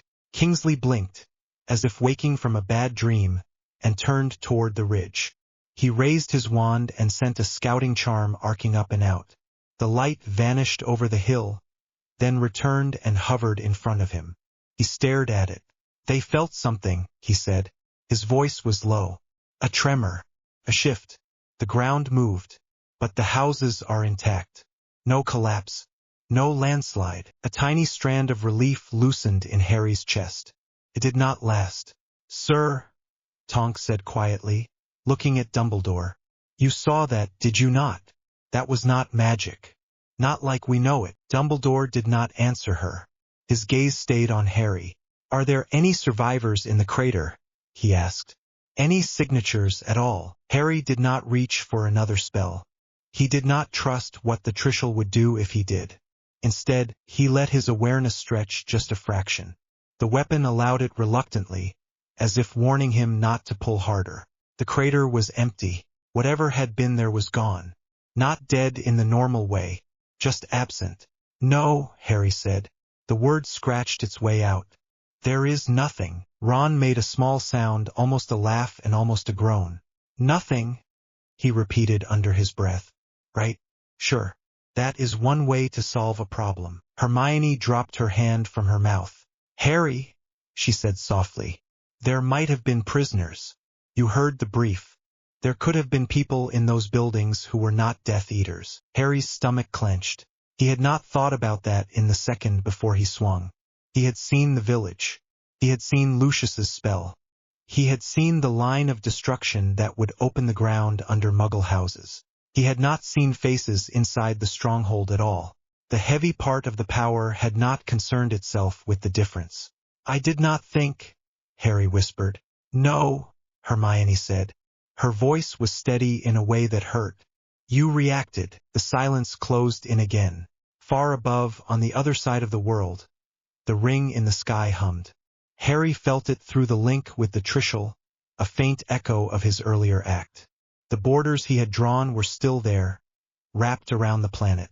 Now there was a matching wound in the land. Dumbledore took a step forward. "Moody," he said quietly, "secure the perimeter. Mark the crater. Call in a clean-up crew. Kingsley, Tonks, you assist. Minerva, Lupin, check on the village and modify what memories you can without breaking them further." No one argued. They moved like ghosts, drifting into their assigned tasks, leaving Harry standing near the edge of the impossible emptiness with the Trishul in his hands. Ron, Ginny, and Hermione stayed where they were. So did Dumbledore. "Harry," Dumbledore said. Harry turned to face him. The old wizard's expression was more lined than Harry had ever seen it. There was no twinkle, no veil of kindly confusion. Only tiredness and something that looked a lot like dread. "What you did," Dumbledore said slowly, "saved the village from a catastrophic assault. If the ground under their homes had broken as Lucius intended, many innocent people would have died." Harry dragged in a breath. "But," Dumbledore continued, "the price at this location is terrible, not only in lives, in the fabric of the world itself." Harry laughed once, a short, sharp sound. "I know," he said. "I did not mean to dig a hole through reality on the way." Ron flinched at the word hole. "Dig?" Ron repeated in a thin voice. "Dig is what gnomes do. You just erased a fort, and the rock under it, and part of a hill." Ginny put a hand on his arm. He shook it off. Ron, she murmured. No, Ron said. No, Ginny. Look at it. He pointed at the crater. His hand shook. This is not like blowing up a classroom or knocking down a wall, he said. This is the sort of thing they write about in those weird tales Dad keeps in the shed. Experiments gone wrong. Things no one should have done. Harry stared at him. Ron, he began. How many people were in there? Ron demanded. His voice rose. Do you even know? Did the spear tell you they were all Death Eaters? Did it whisper that it was fine because they were on the wrong side? Harry opened his mouth. Nothing came out. Hermione stepped between them a little, not blocking Ron entirely, but making him pause. Ron, she said, we do not know the numbers yet. We will find out. This is not the time to shout at him like this. Then when is the time? Ron shot back. After he decides to fix some other problem by turning it into nothing. After he swings that thing near Hogwarts next. Or the burrow. Harry felt something cold crawl up his spine. I would never, he began. 2 days ago, Ron cut in. You said you would never risk the statute. Then you drew lines in the sky. Today you said you would try to be careful and you carved a piece out of the earth. Your promises do not mean much once that spear starts humming. Ginny stepped closer, eyes bright. Ron, shut up, she hissed. He just saved a village. He saved us. You saw what Lucius was about to do. Ron rounded on her. I saw Harry make a choice that was not his to make, Ron said. Who lives? Who dies? Which bit of the planet gets to keep existing? That is not a 15-year-old wizard's job. That is not anyone's job. He looked back at Harry. The fear in his eyes had settled into something worse. A hard, brittle disappointment. You are not acting like Harry anymore, Ron said quietly. You talk like him. You look like him. But when things get bad, you reach for that thing and the rest of us might as well be furniture. The words landed like stones. Harry took a step back. The edge of his heel found loose gravel. He stopped before he could slip. I reacted, he said. His throat hurt. I saw the village. I saw the spell. I did not see any other way to stop it in time. Then that is the problem, Ron said. The moment things get too big, you think the answer is bigger power. We used to find other ways. Dumb ways. Messy, stupid plans. Now it is just point, swing, gone. You do not even ask us. Hermione opened her mouth, then closed it. Dumbledore finally moved. He stepped between the boys, not with a shout, but with a quiet firmness that carried more weight than Moody's bark. This is not the place for this conversation, he said. We are standing on the edge of an ontological wound. Every moment we linger here, we risk further destabilizing the area. We will return to Hogwarts. Harry, you will be taken directly to the hospital wing. After that, we will talk. Ron laughed again, a sound with no humor in it at all. You mean you will talk and he will listen, Ron said. He does not listen to us anymore either. Enough, Dumbledore said. His tone sharpened. You are frightened, Mr. Weasley. So am I. So is Miss Granger. So is almost every witch and wizard alive who understands even a fraction of what has just happened. But we will not deepen this fear by turning on each other while our wands are still hot. He looked at Harry. Lower the weapon, Dumbledore said. Do not attempt to use it again until we have set clear boundaries. Harry wanted to obey. He wanted to drop the Trishul onto the ground and back away from it and never touch it again. His fingers did not open. I cannot let go, he said. You know that. Dumbledore's mouth tightened. Then you will at least point it at nothing, he said. Keep the blades down, and you will not call upon its power without direct instruction. The heavy part of the energy inside the Trishul stirred at that, as if offended. Harry swallowed the reflexive surge. Fine, he said. Dumbledore nodded once, then raised his wand. Gather in, he called. We return to Hogwarts by linked portkeys. Moody, Kingsley, Tonks, McGonagall, Lupin, you know your tasks. Complete them and follow. Do not remain here longer than needed. He murmured a spell. A length of frayed rope appeared in his free hand. He held it out. Hands on, he said. Ginny touched the rope without comment. Hermione did the same, positioning herself so her shoulder brushed Harry's. Ron hesitated, then set his fingers on the rope as if it might burn him.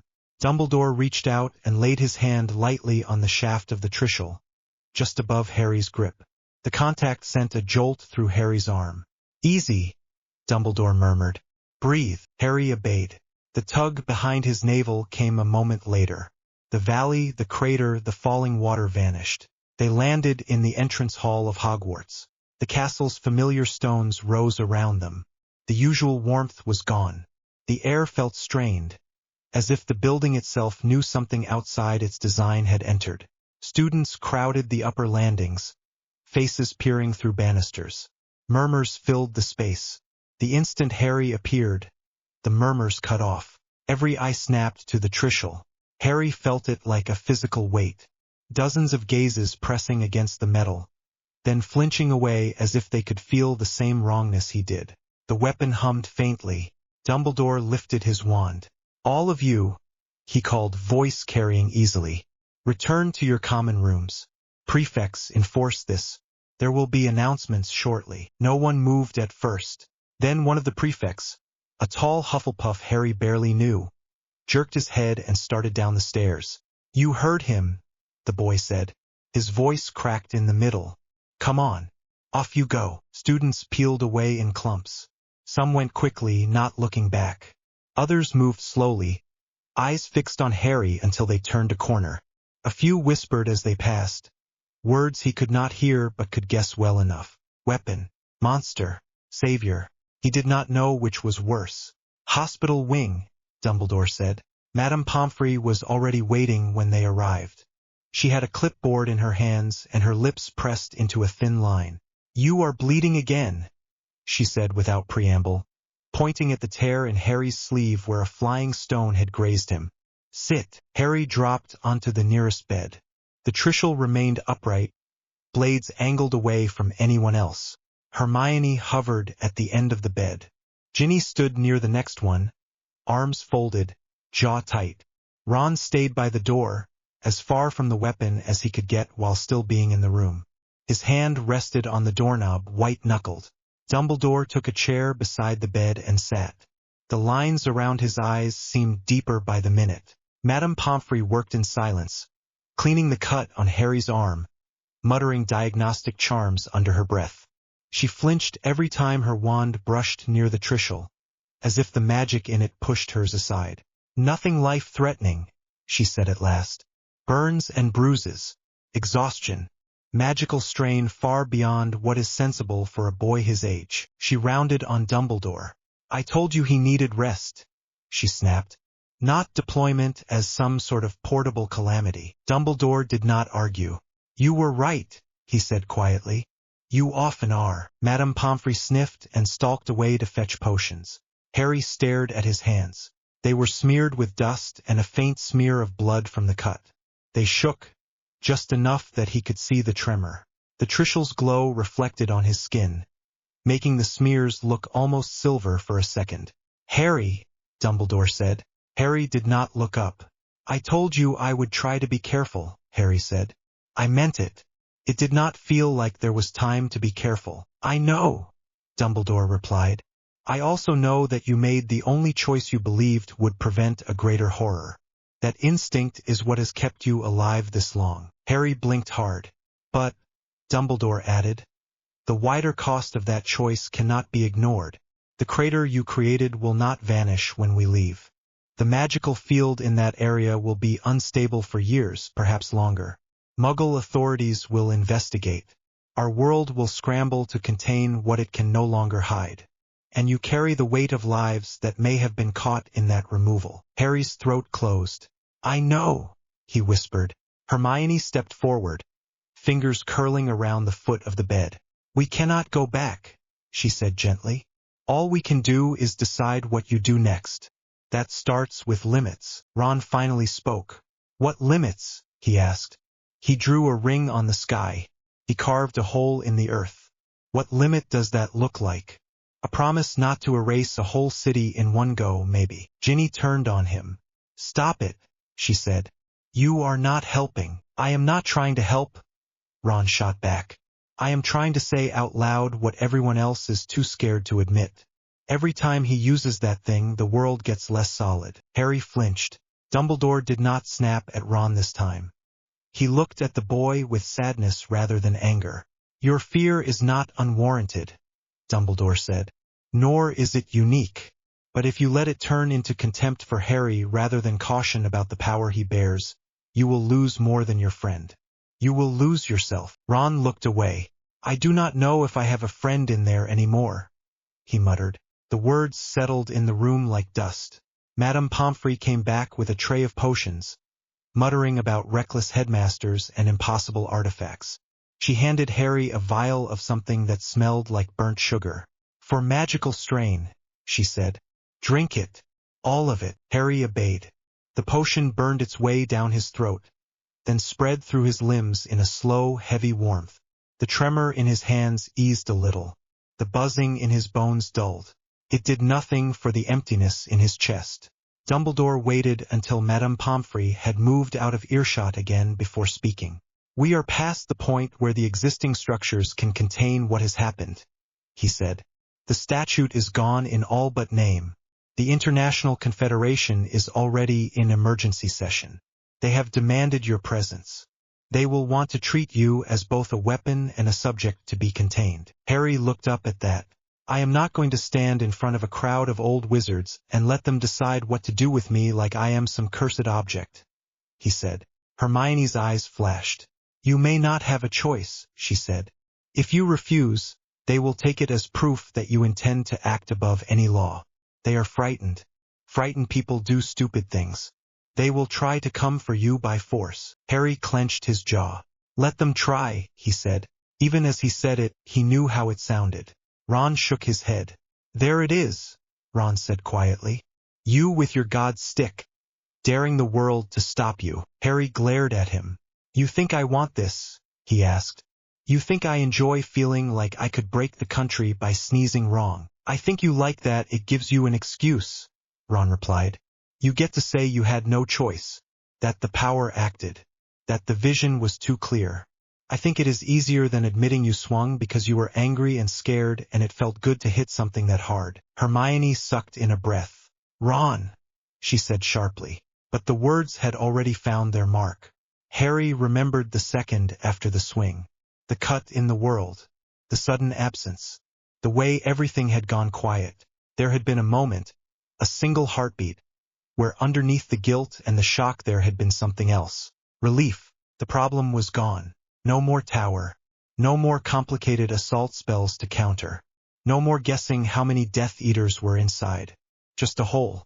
He had not wanted to look too closely at that feeling. Now Ron was holding it up where everyone could see it. You do not know what it is like, Harry said. Each word felt like it weighed a stone. To feel that much power trying to push through you. To know that if you hold back and someone dies, it will be because you were scared of your own hands. Ron's face twisted. I know what it is like to stand next to you while you decide the landscape, he said. I know what it is like to watch the friend I grew up with start talking like the people we used to fight. Needed sacrifices. Greater good. You just put different words on it. He glanced at the Trishul, then back at Harry. I love you, mate, Ron said. But I do not trust that thing. And I do not trust you around it right now. He took a step back toward the door. Ron, Hermione said, voice cracking. I am not leaving forever, he said. I just cannot be in the same room while you all pretend this is fine. Go ahead. Make plans with the old man. Draw more lines. I will be with my family. In a house that still has a floor. He opened the door and slipped out before anyone could stop him. The door closed with a soft click. Silence settled over the hospital wing. Ginny stared at the door, jaw set, eyes bright with unshed tears. He is scared, she said roughly. He does not mean half of that. He means enough of it, Harry said. His voice sounded dull in his own ears. Hermione looked torn between chasing after Ron and staying by Harry's bed. Her fingers tightened on the bed frame. Go, Harry said quietly. She shook her head at once. I am not leaving you alone with this, she said. You should, he replied. Everyone else is going to. Dumbledore exhaled slowly. You are not alone, he said. Even when you feel most abandoned, you are not. I have made grave mistakes with your life. I have treated you as a piece in a game. I will spend the rest of my days trying to make amends for that. But I will not walk away now that the consequences are here. Harry met his gaze. You are still asking me to let you decide what happens with this power, he said. You still think you can contain it? No, Dumbledore said softly. I think we can only hope to shape how you use it.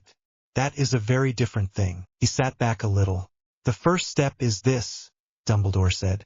You must accept that the impulse that drove you to swing that weapon is tamasic. It is the desire to wipe away suffering by wiping away what causes it, without engaging with nuance. If we are to move you past this, you must see that instinct clearly. Harry wanted to argue, to say that nuance meant nothing if a village died. The image of the crater rose again in his mind. He had removed the threat. He had also removed everything that came with it. Not just Death Eaters, not just spells, stone, soil, possibly prisoners, history. He felt tired in a way that had nothing to do with his body. I see it, he said. I just do not know if I am strong enough to resist it next time. That is where Dharma comes in, Hermione said softly. She stepped closer again, as if the conversation itself had pulled her forward. Not law, not blind obedience. A set of self-chosen principles you will not break, even if it hurts. Harry closed his eyes. I do not even know where to start, he admitted. Hermione took a breath. Then for now, she said, start with one rule. You do not swing that weapon in destruction unless there is absolutely no other option and you have checked, really checked, who is in the blast. Not just the target. Everyone. Harry opened his eyes again. I thought there was no time, he said. Then we make time, she replied. You have access to a vantage point no one else does. Use it to see before you act, not after. Dumbledore nodded slowly. This is a reasonable beginning, he said. From there we will build something stronger. A set of vows that are yours rather than mine. I will not write your script again, Harry. That much I can promise. Harry did not say he did not quite believe him yet. He let out a long breath he had not realized he was holding. The potion made his eyelids heavy. The bed under him felt too soft, as if he might sink into it and never get out again. He looked at the Trishul, standing quiet beside the bed. The blades were clean. No blood, no scorch marks. Nothing in the metal betrayed what had just happened in that valley. Harry wondered if the earth itself had a memory of the removal. If the world would feel a ghost ache where something used to be. He already did. As sleep started to drag him down, the heaviness in his chest grew. Not anger, not even fear, guilt. He had saved a village. He had possibly killed people who had no chance to run. Both things were true at once. In the darkness behind his eyes, Harry saw the crater again, vast and empty. The stream pouring into it like a thin apology. The destruction point of the Trishul pulsed once, faintly, as if acknowledging what it had done. Then it went still. Harry drifted into uneasy sleep, with Hermione and Ginny sitting watch and Dumbledore in the chair beside his bed. Eyes on the weapon that had turned a boy's fear into a wound in the world. The sea was wrong. Harry felt it before he saw it. The air over the iron-gray water buzzed against his teeth, as if someone had wrapped the horizon in static. The small prison boat slammed against the dock, with scraping stone, and the oarer at the prow swore under his breath. Cold rolled over them in a thick wave. Not normal cold. It went straight into Harry's chest and tried to squeeze. Dementors. Hermione shivered beside him and gripped the rail so hard her knuckles went white. This is a bad idea, she said, voice tight. You know that, right? We are already here, Harry answered. His breath steamed in the air. Might as well finish it. Two more oarers moved up behind them, wands raised. Kingsley at Harry's left, Tonks at his right. Their Patronus charms glowed in the air above the boat. Kingsley's lynx swam through the fog like a pale ghost. Tonks' bright jackrabbit bounced along the line of the dock. The Dementors still pressed in. They should be further back, Hermione whispered. The wards do not matter anymore, Harry said. He stepped off the boat. The stone of Azkaban answered him. That was the only way he could describe it. The Trishul warmed in his hand. A soft tone rang in his bones. The prison had been built with cold and fear and hidden things, and the weapon did not like it. They are swarming, Kingsley said. His voice stayed calm, but Harry saw sweat on his temple in the weak light. We should move fast. Move fast. That part Harry agreed with. He walked forward along the narrow dock. The wind clawed at his robes. Dementors drifted over the high walls, pulled closer by something they could not see. Their tattered shapes pulled the light out of the sky.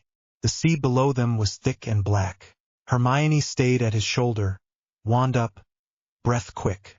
I will say it one more time, she said. These guards may be monsters, but they are a part of the system. You rip them out and the whole structure will collapse. Good, Harry said. That is not good, she snapped. He did not answer. Words would only slow him down. The huge iron doors at the end of the dock stood open. That felt wrong as well. No clank of chains. No guards on the walls. Only the soft hiss of Dementor breath and the quiet thump of Harry's own heart in his ears. He stopped 10 steps from the threshold. They came for him like a tide. Dementors slid through the gap in the doors and over the walls, hundreds rising at once. They swept down in a dark curve that covered the sky. Or Patronus light flared brighter, but Harry felt it at once. The charm would not be enough. Not this many. Not with the sea and the prison soaking everything in old fear. His scar gave a dull throb. Not from Voldemort. From memory. The lake. The Dementors on the pitch. The sound of his mother screaming. Harry lifted the Trishul. Time slowed. He did not think of happy memories. He did not think of anything. He saw the Dementors as they were. Clumps of heavy, stale energy knotted around hunger. A mistake that had been allowed to float in the world for far too long. No more, he thought. Gold blue light crawled up the shaft of the weapon. The 3 points brightened. One spun slow in his hand without moving. Preservation. He did not know how he knew. He only knew. The nearest Dementor swooped down on him. Rotted hands reaching, mouth already opening. The Trishul hummed. Harry thrust the central prong forward. There was no spell word. No gesture in a book. It was like pressing a finger on a stain and wiping. A sharp crack filled the air. Not loud but final. The Dementor did not fall. It did not blow apart. It froze in place, then folded in on itself, shrinking to a small gray spark that hung in the air for a moment before dropping like dust. The cold snapped. Harry blinked. The world rushed back in. Wind. Waves against stone. Hermione sucking in a breath beside him. What did you just do? She asked. Harry did not answer. He stepped forward again. The rest of the Dementors were already on him. They swirled in a spiral, drawn to the bright flare of divine power. The Aurors shouted. Patronus charms shot into the air and met the dark swarm with white light. Harry raised the Trishul in both hands and let the preservation prong flare. Not only here, he thought. All of it. A line of light shot out from the weapon and wrapped the sky. For a second it hovered just above the Dementors. Then it tightened. The sound that followed was like a storm dragged through a narrow pipe. A long, low rush with hidden cracks inside it. The Dementors did not scream. They simply unraveled. In seconds, the sky above Azkaban was full of falling gray sparks. Each one hit stone or sea and faded. The cold vanished so fast Harry gasped. He bent over without meaning to, hand on his knee, lungs suddenly free. The air smelled of salt and iron and old dust. Holy, Tonks breathed. Her Patronus winked out. She stared at the empty sky, then at Harry. Did you just retire every Dementor around this place? Not just around this place, Hermione said. Her voice shook. Harry. He straightened and looked at her. They are gone, she said. Her eyes were wide and very bright. All of them. I can feel it. The pressure in the air, it is just gone. Across the dock, Kingsley looked down at the bracer on his wrist where a small charm glowed. The color changed from sickly blue to clear white. Azkaban wards just reset, he said quietly. The prison is empty. No Dementor trace at all. Harry rolled his shoulders. His muscles felt hot. His hands shook a little. The Trishul was steady and light in his grip, as if it weighed nothing. Good, he said again. Hermione stared at him. You just changed one of the pillars of magical security in the world, Harry. There are no backup plans for this. No one ever thought. Then they should have. Harry cut in. Those things were mistakes. Now they are not a problem. You do not get to decide that. I just did. His voice came out flat and calm. That worried him a little. Not enough to stop. He walked past the open doors of the prison. Inside, he could feel human fear trapped in the stone. Prisoners and guards. Layers of it. He let the Trishul flare once, softer this time. Preservation. Not to fix the past. To seal off the leftover traces that clung to the walls. A wind moved through the corridors. The air cleared. Far inside, someone started crying. Hermione caught up with him and grabbed his sleeve. Harry stopped for a second. He did. Mostly because the boat ride and the fight had left his legs uncertain. Not because he wanted to talk. He looked down at her hand on his arm. She let go when she noticed. You do not know the knock-on of this, she said. Prison management. Defense theory. The Patronus charm. Every country that uses dementors of whatever local sort. Whole textbooks are now wrong. So we write new ones, Harry said. He walked again. They had to make sure no cell was cracked and no prisoner had used the chaos to escape. We have been patching holes with monsters. That is over. Harry, who is we here? The ones who are not pretending things are fine, he said. The ones who can actually change something. Hermione stared at the back of his head for a moment. Then she stepped after him again. Fine, she said. One question at a time. What is next on your list of things you want to fix by yourself? He did not answer out loud. He already knew. The glass ceiling in the ministry atrium had never looked so fragile. Later that day, Harry stood in the center of the polished floor and looked up at the swirling golden models of planets. They spun and chimed, throwing reflected light over a crowd of witches and wizards packed shoulder to shoulder. Every department head in London was here. Aurors lined the walls. The fountain of magical brethren lay in cracked chunks after the First War. But the new statue had been dragged away that morning. The plinth was bare stone now. Felt better that way. Hermione stood at Harry's right, close enough that their arms brushed now and then. It was not a choice. It was practical. Someone needed to take notes, to catalog what he said, what the ministry agreed to, what would have to be rebuilt. She had insisted on that role. Kingsley was at Harry's left.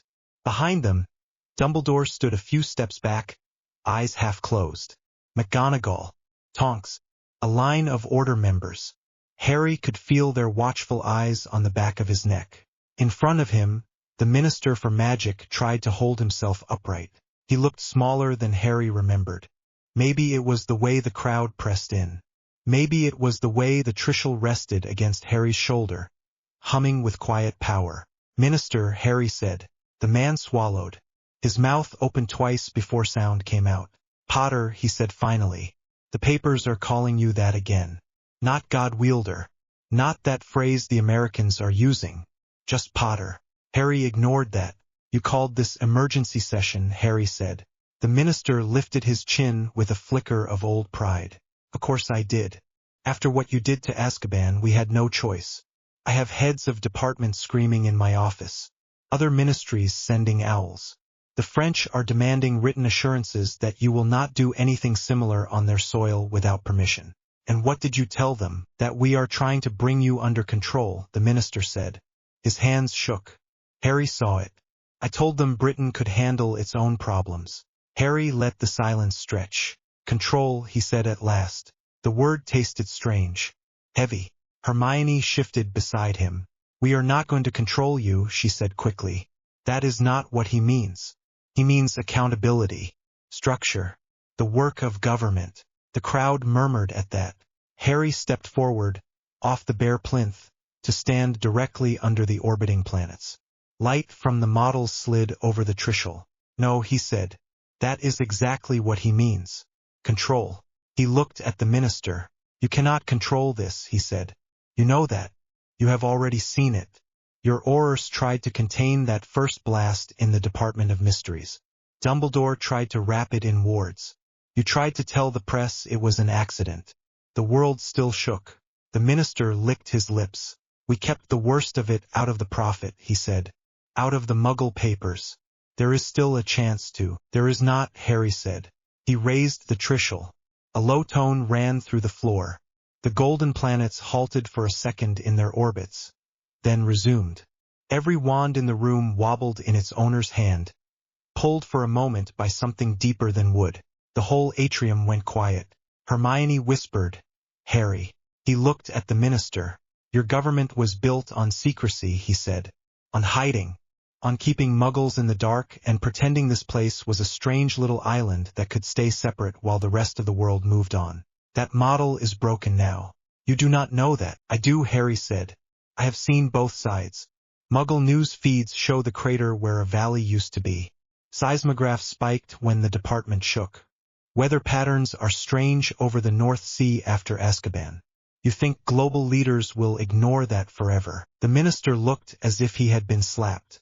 "There are treaties," he said weakly. "Old agreements. We have charms on their leaders. We can obliviate. We can." "You cannot," Harry said. He let the Trishul flicker again. It was a gentle pulse this time, but the floor under his feet steadied, as if something deeper had adjusted itself.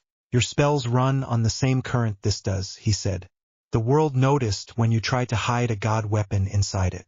They may not know what they are seeing yet, but they feel it. You cannot cover this with memory charms."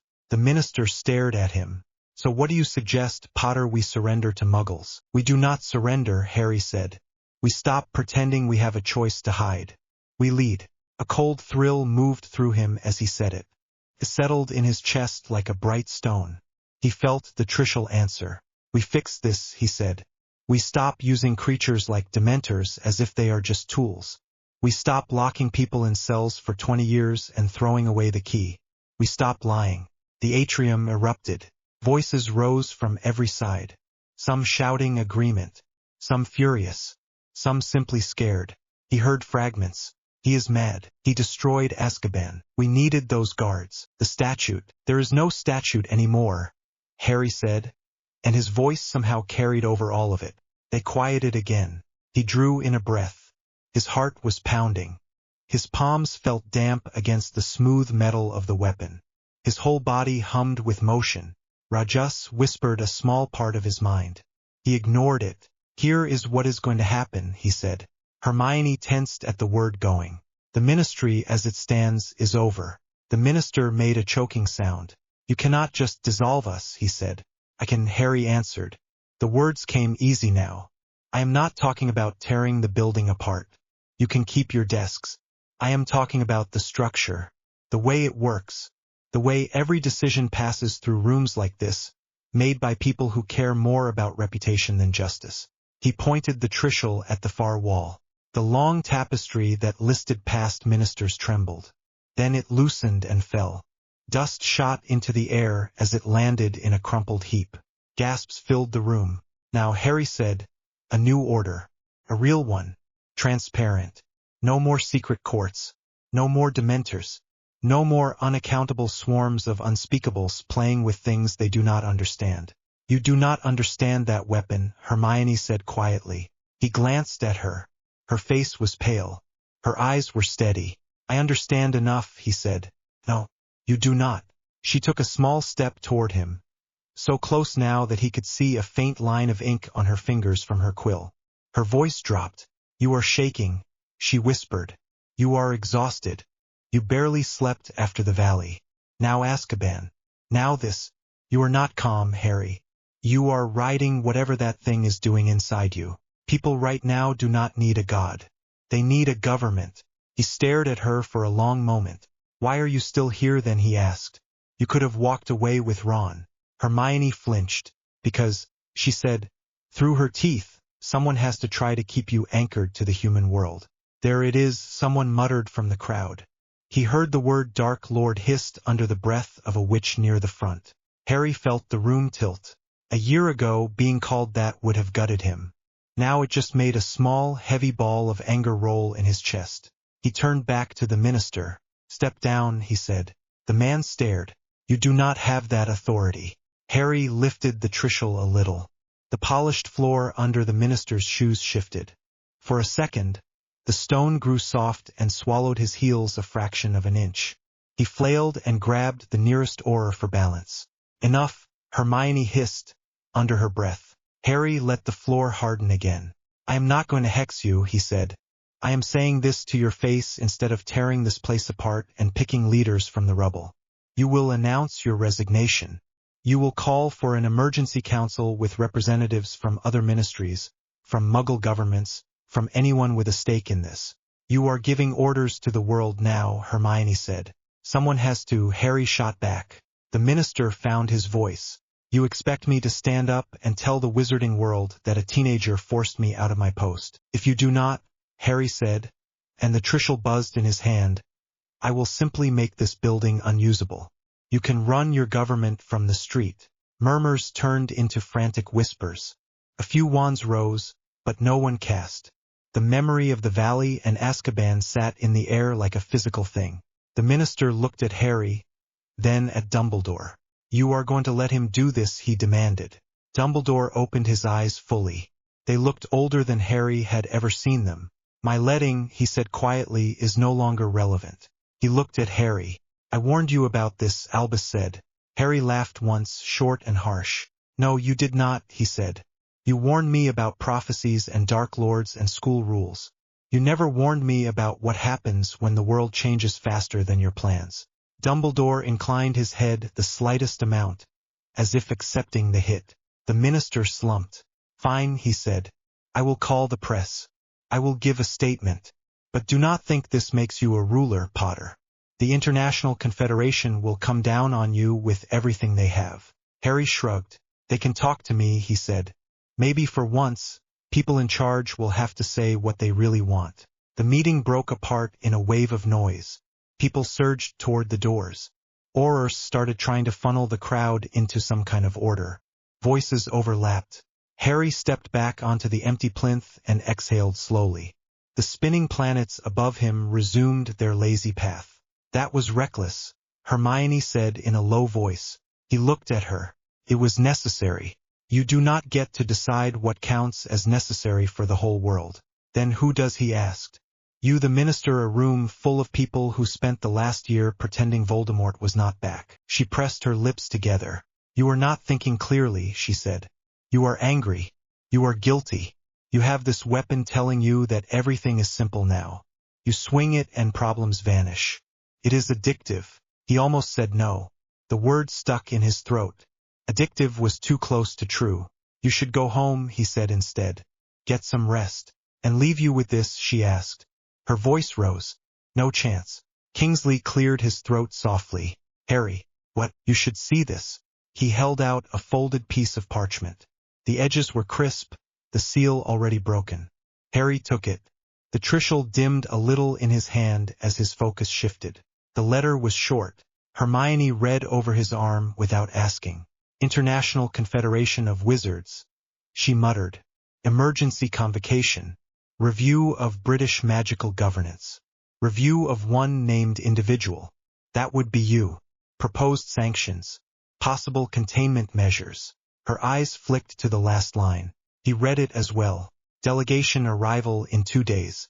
Harry felt a strange thrill in his stomach. Not fear. It was close to excitement. There you go, Hermione said. There is your answer. You act like this, the rest of the world responds. They are already treating you like a threat to be dealt with. Maybe I am, Harry said. To them. Harry. He folded the parchment and slipped it into his pocket. Let them come, he said quietly. You are not seriously planning to fight the entire Confederation, Hermione whispered. I am planning to talk first, he said. Then we see. His heart beat faster at the thought.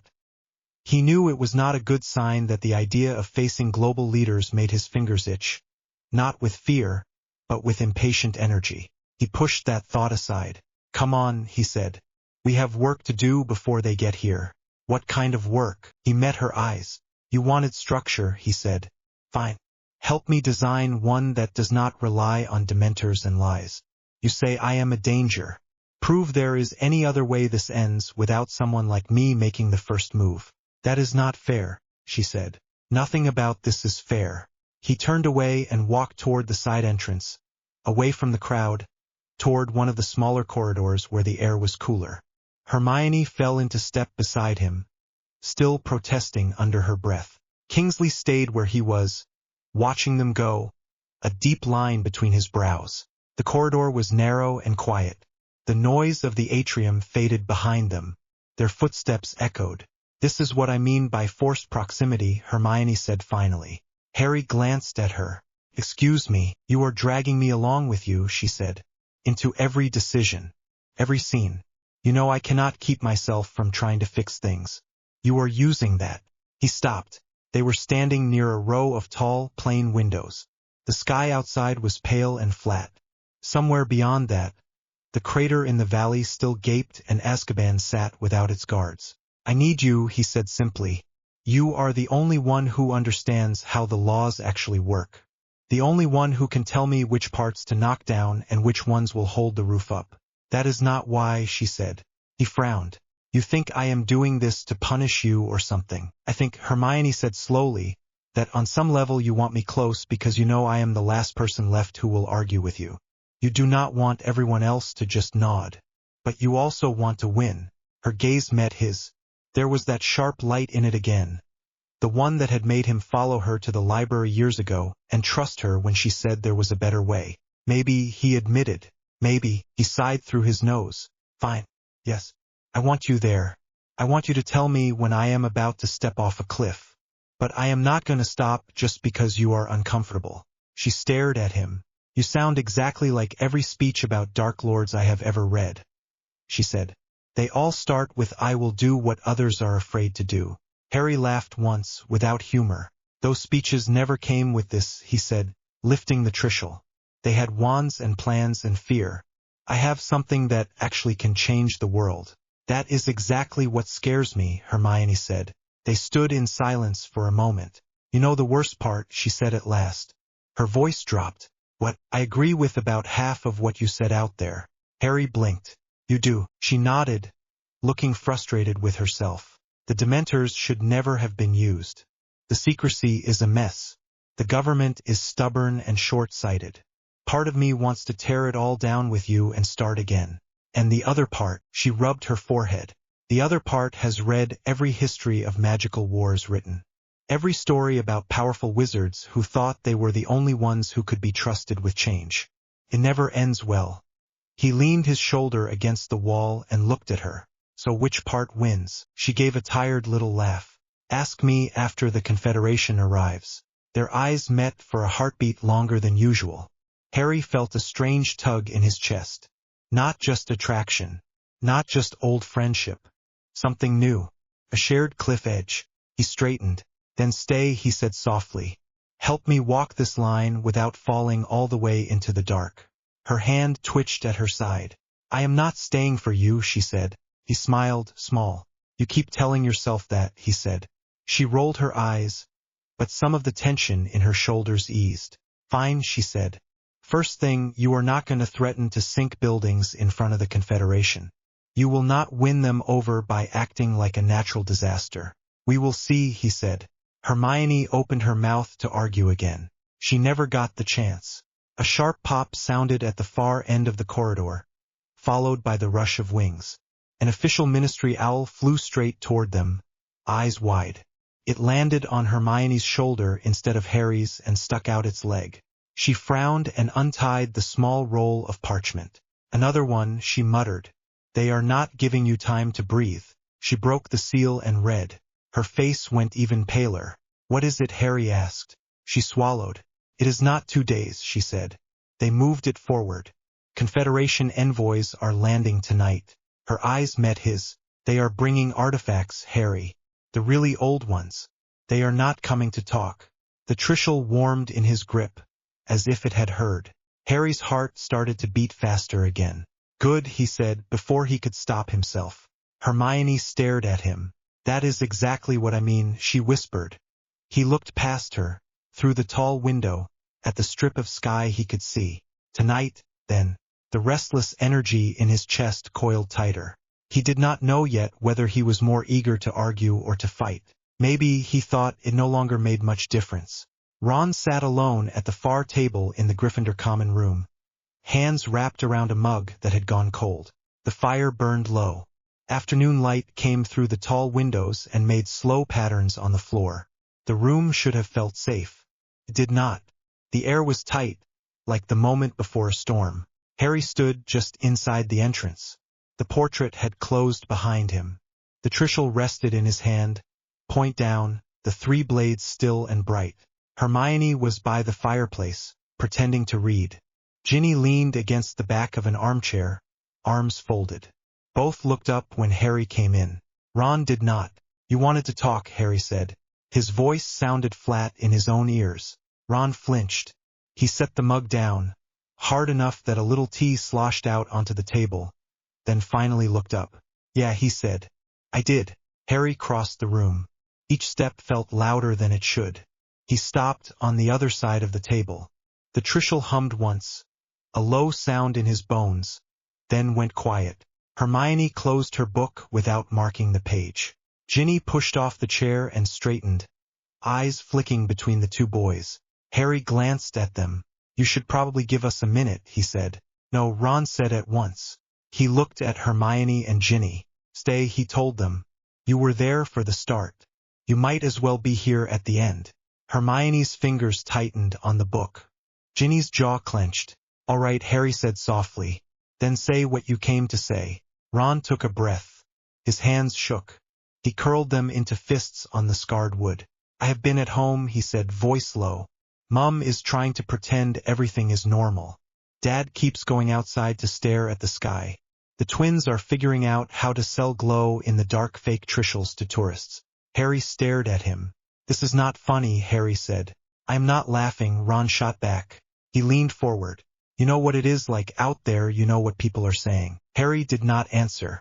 He had seen enough through the Trishul. Headlines. Weird Muggle broadcasts. Wizard gossip. None of it mattered as much to him as the wave of raw fear that sat under all of it. "They think you are going to break the world," Ron said. "Some think you already have. Some think you are the only thing keeping it together now that the sky has lines in it. Everyone is scared." "Yeah," Harry said. "Sounds about right." Ron hit the table with his palm. "And you stand in the Ministry in Azkaban and talk like you have it all worked out. Like everyone else is stupid for being scared." Harry laughed once. Came out rough.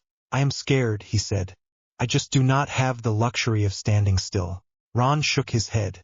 "No," he said. "You do not get to twist this. You are not the only one who has been through hell. We all have. But when things got bad we stuck together." His eyes flicked to Hermione, then Ginny, then back. "That was the point, Harry," Ron went on. "We were not alone." Harry felt a sharp ache in his chest at the word we. He pushed it down. "I am not choosing to be alone," Harry said. "The power does that on its own. People move away. They move away because you keep pointing that thing at the world," Ron said. "Because you keep making choices for everyone without listening." He stood up. His chair scraped over the floor. "Look at Azkaban," Ron said. "You decided Dementors were wrong. I agree with that. Then you went there and wiped them out in one go. No plan. No backup. You did not ask anyone what it would do to security for the rest of us. You just did it." "They were monsters," Harry said. "They should never have been used on prisoners." "I know," Ron said. "That does not mean you get to decide the whole system on your own. You do not know every angle. You do not know what will break if you rip one thing out." He pointed at the Trishul. His hand shook harder. "All you see is target, swing, gone," Ron said. "You did it with the Valley. You did it with Azkaban. You are about to do it with the government." "The minister is stepping down by his own choice," Harry said. "Because you scared him into it," Ron replied. "That is not a choice. That is you holding a weapon over his head and calling it democracy." Ginny shifted closer, as if she wanted to speak, then stopped herself. Hermione did not move. Her eyes flicked from Ron to Harry, weighing each word. Harry's grip on the Trishul tightened. "What do you want from me?" he asked. "Say it clearly." Ron laughed, a harsh short sound. "I want my friend back," he said. "The one who jumped on a chess piece with me and trusted me when I told him to sacrifice me because it was the only way.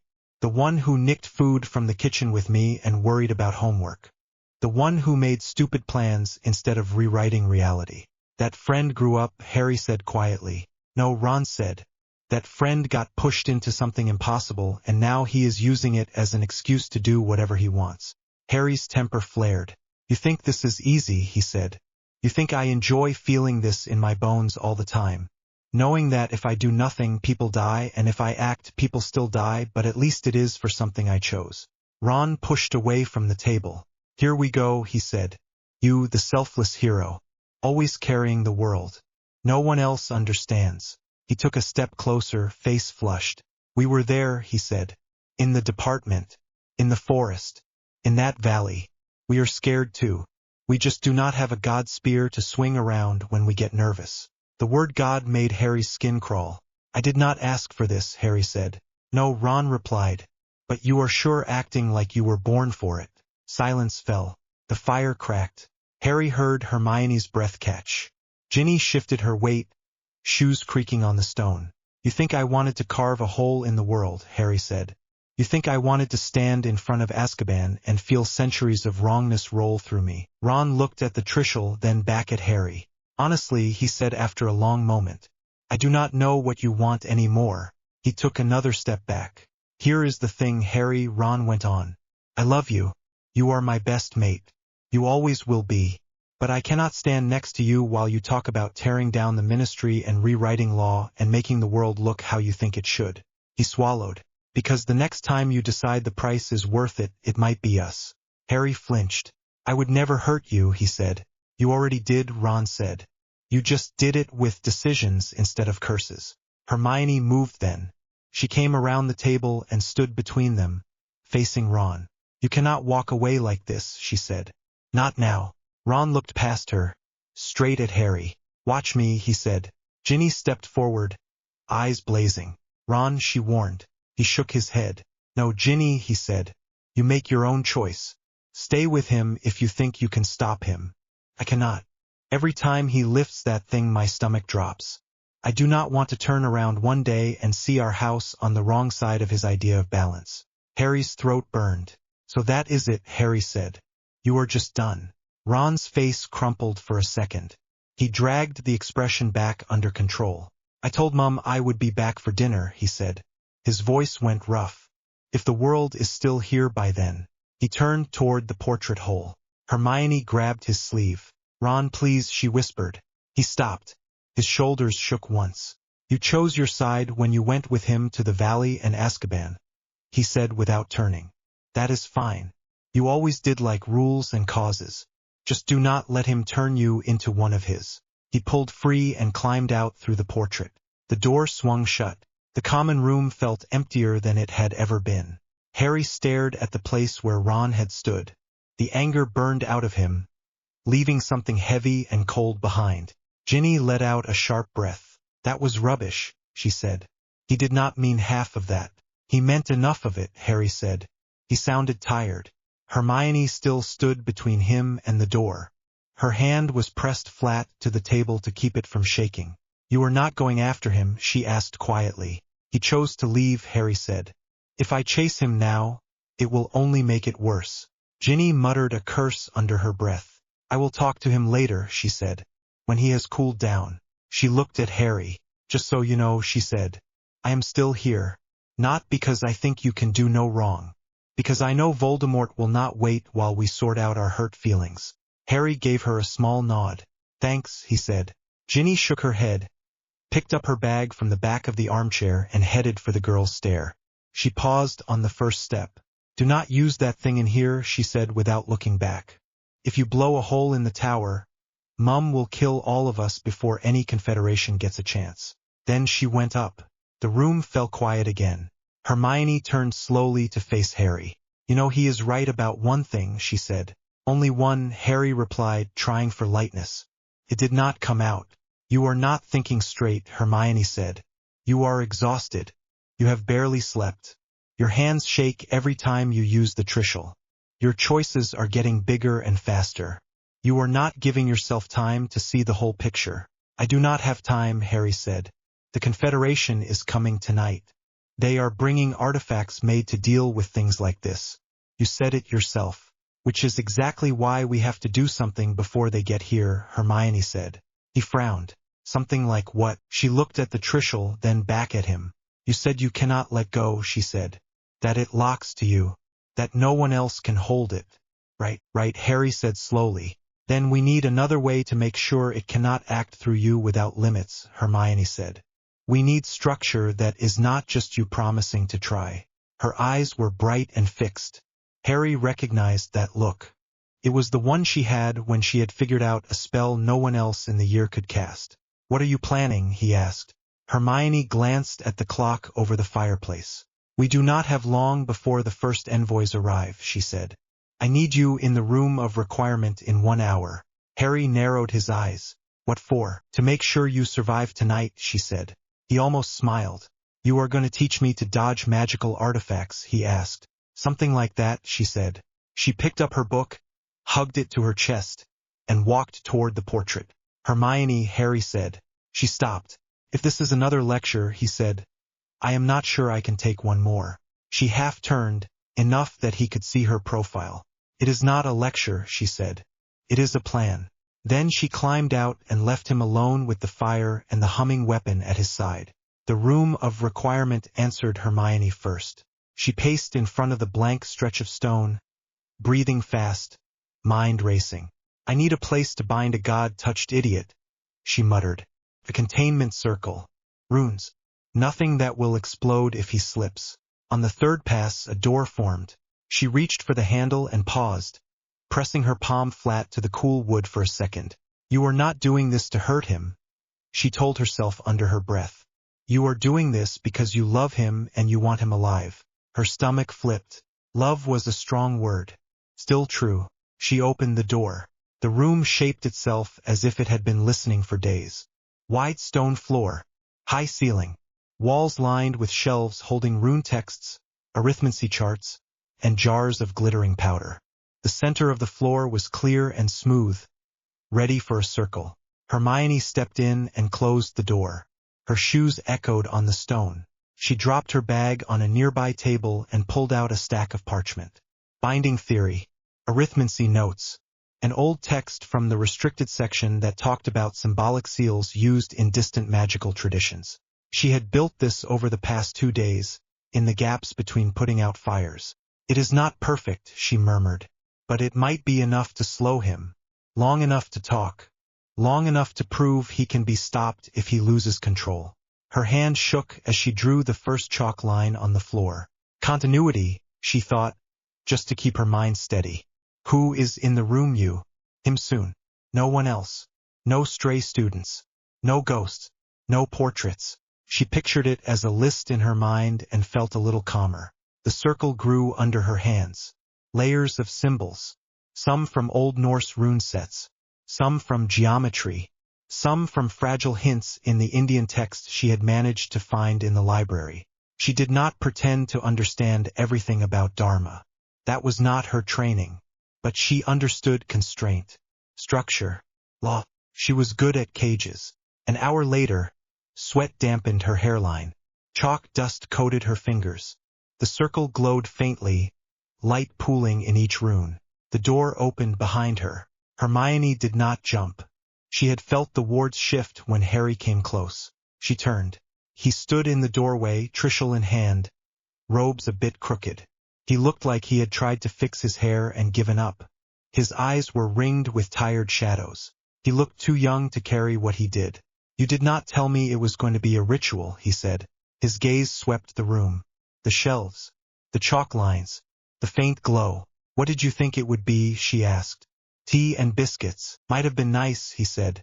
He stepped inside. The door closed with a soft thud. Hermione wiped her hands on her robes. Thank you for coming, she said. I was curious, he admitted.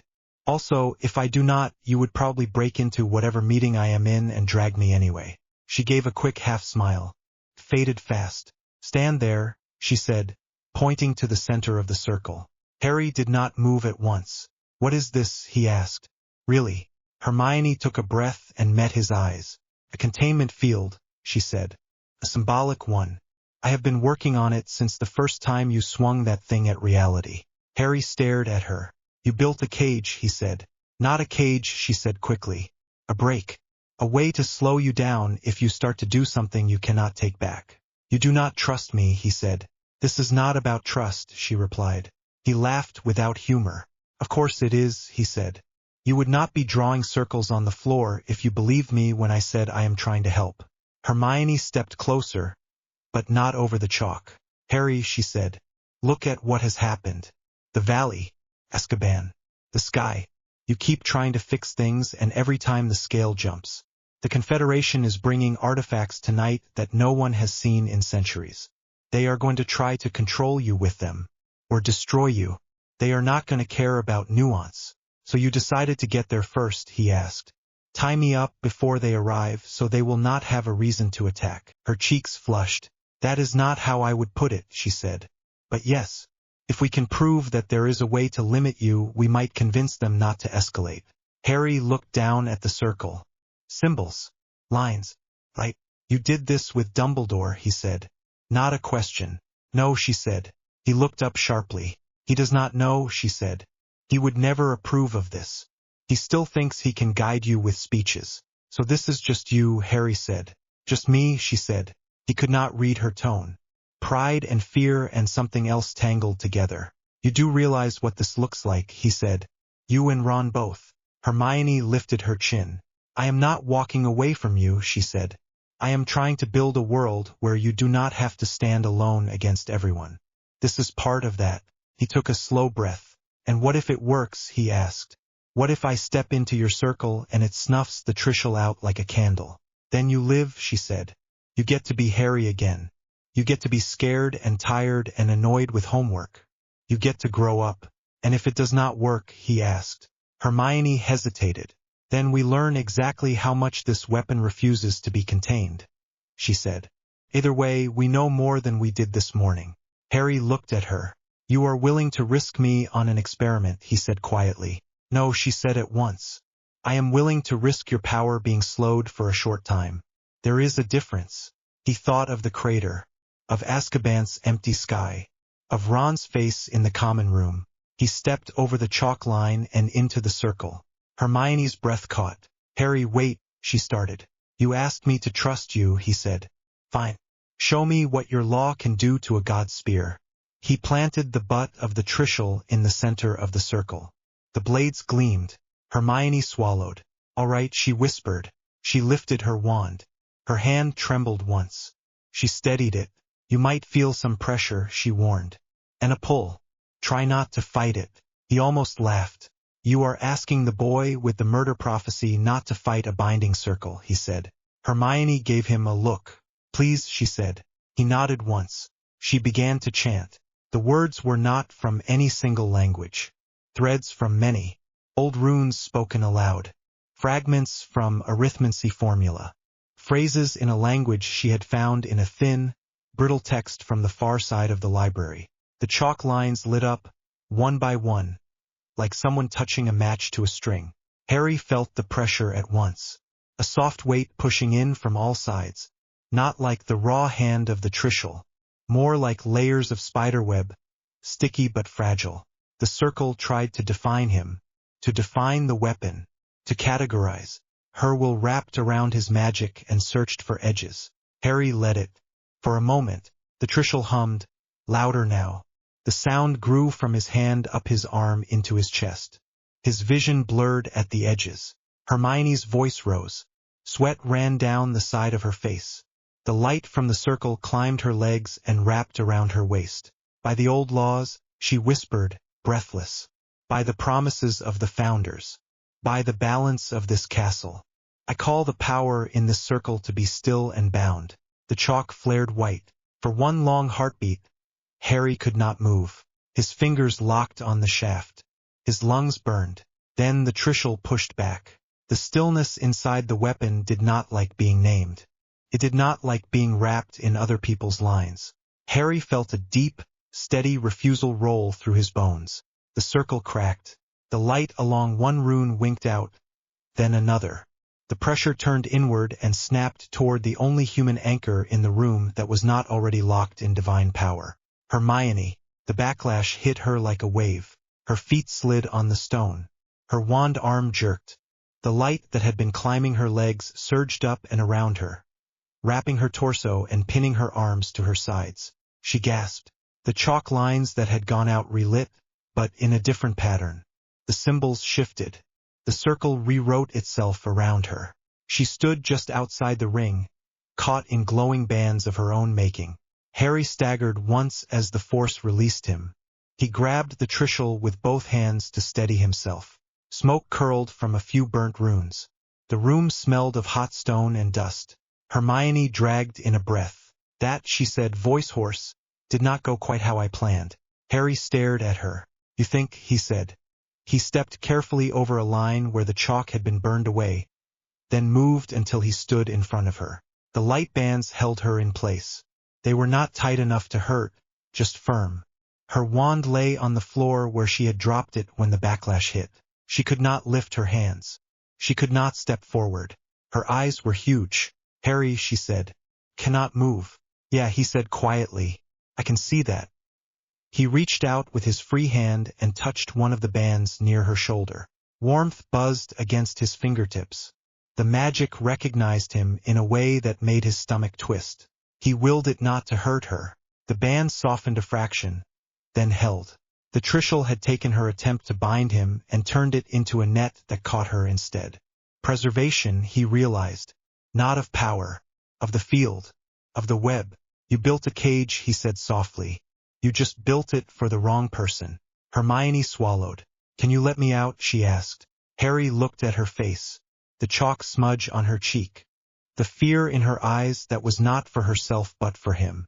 I do not know, he said honestly. He rested the Trishul against his shoulder and lifted his other hand. He could feel the circles of magic around her now. Layers of meaning wrapped around shape. One word floated up from somewhere inside him. Enough. The bands tightened for a moment, then eased. Not gone. Relaxed. Hermione gasped as she felt them loosen just enough that she could take a full breath. You could leave, he said, if you really wanted. The circle is not absolute. Her eyes flicked to the chalk lines, then back to him. I am not leaving, she said. You just tried to turn me off, he said. Maybe you should. Her chin lifted. I tried to slow you, she said. That is not the same thing. From where I am standing it looks very similar, he replied. Hermione watched his face. Do you hate me now, she asked quietly. The question hit him harder than any curse. No, he said at once. Of course I do not. He looked away for a moment, then back. But you did betray me, he added. You did it for reasons you think are right. That does not make it feel better. Her eyes filled with tears. I know, she whispered. She blinked hard, forcing them back. You are still you, she said. You still make bad jokes. You still forget to eat unless someone hands you a sandwich. You are still the boy who ran into the chamber because my petrified body was in the hospital wing and you refused to leave me behind. Her voice steadied. You are also the boy who just carved a hole in the world, she went on. Who wiped out Dementors and told the minister to step down. I can hold both truths. I can love you and be terrified of what you can do. Harry's breath caught. Do you, he asked before he could stop himself. Love me? Hermione went very still. Her cheeks flushed deep red. The light around her flickered. You know I do, she said finally. Her voice was very quiet. That is part of the problem. Harry felt something in his chest twist. He stepped closer. Close enough that he could see the tiny flecks of lighter brown in her eyes. Close enough that he could feel the warmth of her breath against his throat. The bands of light kept a small distance between their bodies, a narrow gap. Felt like everything was balanced right there. You tried to bind me, he said. I tried to save you, she shot back. Her temper flared even through the fear. Save you from yourself. From them. From this. She nodded at the Trishul. You do not have the right to do that, he said. You do not have the right to decide who lives and dies on your own, she replied. They stared at each other. The air between them felt hot and tight. Harry lifted his hand, very slowly, and curled his fingers around the back of her neck. Her skin was warm and a little damp with sweat. She sucked in a breath. Harry, she whispered. I am not going to hurt you, he said. I am not sure you know what that means anymore, she replied. But she did not pull away. His thumb brushed the edge of her jaw. A little white line, the scar from Dolahov's curse years ago, caught the light for a second. You did this because of law, he said. Because you think the world only works if we put it in boxes. I did this because I know what happens when power goes unchecked, she said. I am watching it happen. You talk about Dharma, but you have not built it yet. All I see is you making it up as you go along. Maybe that is what it has to be, he said. Choosing in the moment instead of hiding behind rules written by people who never saw this. He lifted the Trishul a little. You are not listening, she said. You are reacting. You are hurt that I tried to stop you, so now you are pushing harder. Maybe, he said. Or maybe I am finally seeing clearly who is willing to stand with me, and who only wants me as long as I fit inside the old story. Hermione's eyes flashed. That is not fair, she said. I have been with you from the start. I went into the chamber. I time-turned my way through third year. I stood in that graveyard and watched you come back with blood and shock in your eyes. I am here now. You are here in a circle you built to lock me down, he said. To keep you from burning out, she said. To have something to show the Confederation so they do not treat you like a beast to be put down. Her voice dropped. I am trying to keep you alive, Harry, she whispered. His hand tightened on the back of her neck. You kissed me, he said abruptly. Hermione blinked. Thrown. When, she demanded. By the tent, he said. Last year. Before we went to the Lovegood place. You said it was a heat of the moment thing. I did not push. I did not have room for it in my head. Her cheeks flared even darker. We thought we might die, she said. It made sense to try something normal, he finished for her. Yeah, she said. He leaned in. There is nothing normal about this, he said softly. Any of it. But I am done pretending I do not care how close you stand. Hermione's breath hitched. This is not the time, she said. Confederation. Artifacts. Global crisis. There may not be another time, Harry said. He closed the last inch. Their lips met. The bands of light around her pulsed once, then steadied. Her eyes fluttered shut. For a moment, there was nothing in the universe except the feeling of her mouth under his, the warmth of her breath, the way her body leaned forward as far as the magic would let her. He pulled back first. She opened her eyes, dazed and angry and scared all at once. You are using this, she said. The circle. The fact I cannot move. You are using it to have the upper hand. Harry stepped back at once, as if burned. I am not, he started. You are, she said. She swallowed hard. Her voice shook now. You are standing there free with a god weapon in your hand, and I am literally tied to my own attempt to stop you. And you kiss me. He felt cold. Hermione, he said. That was not about winning. That was about, I know what it was about, she snapped. But the timing matters. Power matters. Consent matters. He stared at her, horror and shame crawling up his spine. I am sorry, he said at once. I did not think. That is the entire point, she cut in. You did not think. She let out a shaky breath. Release me, she said. Now.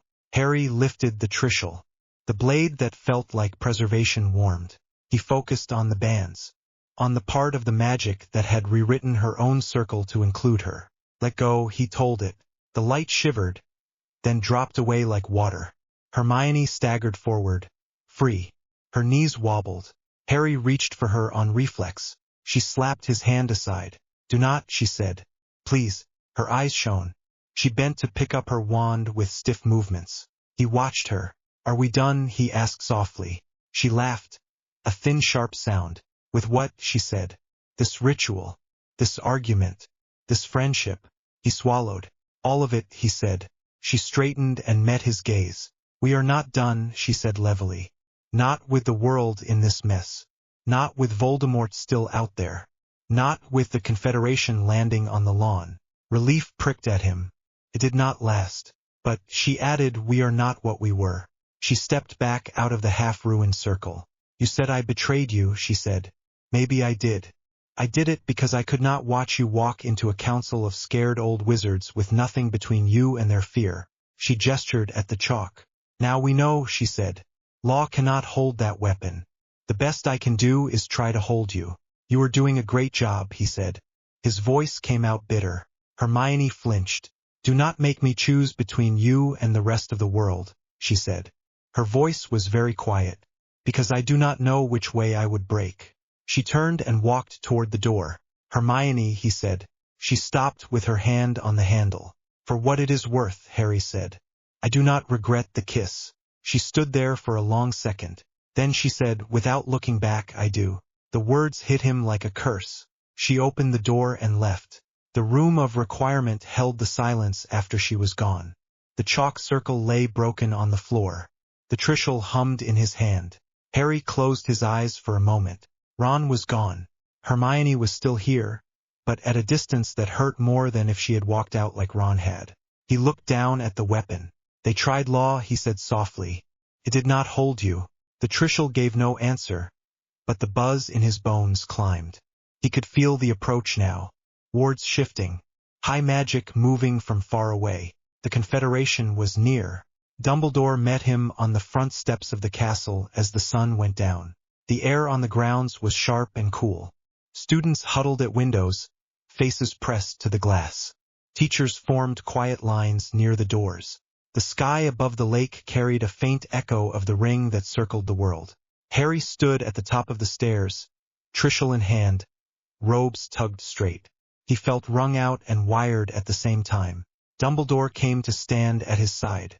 You look tired, the old man said. You look old, Harry replied. Dumbledore gave a small smile. Both statements are true, he said. They stood for a moment in silence. I hear there was an incident in the room of requirement, Dumbledore said softly. Harry's jaw clenched. Hermione told you, he said. She did, Dumbledore replied. In confidence. I will not ask you for details. I will say only this. When those we love try to bind us, it is often out of fear more than malice. Harry did not answer. He kept his eyes on the line of trees at the edge of the grounds. The wards trembled. They are here, Dumbledore murmured. Light flared in the air over the lawn. Not the tight twist of apparition. Not the smooth slide of a portkey. Something older, heavier. 9 figures appeared in a wide arc. Their robes were not like any Harry had seen. Different cuts, different colors. Some simple, some lined with strange patterns that made his eyes ache if he looked too long. Each carried something, a staff that hummed with its own tune, a chain of stones that glowed faintly, a ring that bent the air around it, a spear made of dark wood with a jagged tip that seemed to swallow light instead of reflecting it. Artifacts that had seen ages. Oars on the steps behind Harry shifted. Wands tightened in sweaty hands. Hermione stood with McGonagall a little back from the front line. She did not meet Harry's eyes, but he could feel her there. Ginny was near the doorway, jaw clenched, one hand on her wand, the other balled into a fist. Ron was not here. Harry drew in a slow breath and stepped down one stair. Absolutely not, Dumbledore said under his breath. You cannot stop this one, Harry replied without looking at him. The central envoy stepped forward. He was tall and thin, with brown skin and gray hair pulled back in a knot. His robe was plain white. No sigils. No decoration. He wore no visible wand. The artifact in his hand was a simple wooden bowl. When he spoke, his voice carried clear across the lawn without needing magic. Harry Potter, he said. Harry lifted the Trishul so the blades pointed toward the fading light. That is me, he said. The envoy's gaze dropped to the weapon. So we see, he said. Behind him, the other delegates shifted. One woman with sharp eyes and a heavy chain around her shoulders narrowed her gaze. Dumbledore stepped down to stand beside Harry. Welcome to Hogwarts, he said. We know who you are, Albus Dumbledore, the man with the bowl said. His tone was not rude, just flat. The world has lived under your decisions for a long time. Harry felt a sharp twist at that. Dumbledore did not react. We are here for him, the envoy went on, nodding at Harry. And that, his eyes flicked to the Trishul. Then let us talk, Dumbledore said. The envoy smiled, a thin, tired curve. We did not cross continents to debate charms, he said. We came to see if the world still has room for this boy to walk free. Harry felt the Trishul warm. Behind him, Hermione whispered his name so soft he almost did not hear it. He stepped down the last stair and onto the grass. Then let us find out, he said. The air between him and the envoys shivered. The bowl in the man's hand filled with clear water from nowhere. The chain of stones around the woman's shoulders brightened. The dark spear at the edge of the line hummed. The Trishul buzzed in Harry's bones, eager. Somewhere above the castle, the ring around the world pulsed in time with his heart. The golden trio was broken. Harry stood on the grass with divine power in his hand and the eyes of the world on him. Whatever came next would decide whether he was a savior with rules or a threat to be put down. He took another breath. Ready, he thought. The weapon hummed. The envoys raised their artifacts. The first test of the night began. On page roster at the start of this scene. Front line on the lawn: Harry, Dumbledore, central envoy with the bowl, 8 other envoys, chainwoman, spear-bearer, ring-bearer. At the castle steps McGonagall, Kingsley, Tonks, Shacklebolt detail, Madam Bones, a row of Aurors, Hagrid near the gate. At the doorway and windows Hermione, Ginny, other teachers, clusters of students behind glass. No one else present on the grass. The first thing Harry noticed was the bowl. It was simple wood, dark and worn smooth. No jewels. No glowing runes. Just a round shape that sat in the envoy's hands like a small planet. The man with the bowl walked toward him over the grass. The other envoys stayed in a half-circle. They did not spread out, did not take dueling positions. They watched. Harry stepped down from the last stone step and onto the lawn. The Trishul hummed in his palm, a low tone that sat under the sound of the evening wind. "Do not move further than this," Dumbledore murmured at his shoulder. Harry gave a tiny nod. He could feel Hermione's eyes on his back even without turning. Ginny's stare burned from the doorway. The envoy stopped a few paces away. The bowl in his hands filled again, silent and smooth. Clear water rose to the brim and did not spill. "Harry Potter," the envoy said. He had an accent Harry could not place. His consonants were soft, his vowels flat. His eyes were dark and clear. "You wield a force that predates our institutions," the envoy went on. "Before we decide anything, we must see you as you are." Harry lifted his chin. "Every paper on both sides is already doing that," he said. "I doubt your bowl will show anything new." The envoy's mouth twitched. Not quite a smile. "The bowl is not for us to read you," he said. "It is for you to see yourself." He held it out. Harry eyed the water. "What does it do?" he asked. "It shows how your will touches the world," the man replied. "Not your thoughts, not your secrets. Only the shape of your decisions after they leave your hands." "And if I say no?" Harry asked. The chain woman on the envoy line, the one with stones glowing along a metal loop on her shoulders, spoke up. "Then we can end this meeting now," she said. "We do not parley with someone who will not submit to a basic inspection of impact." Around her, a few envoys nodded. Dumbledore's hand flexed on his wand. "If this bowl harms him," Dumbledore said softly, "there will be no parley from our side either." The envoy with the bowl gave him a grave look. "The water cannot harm," he said.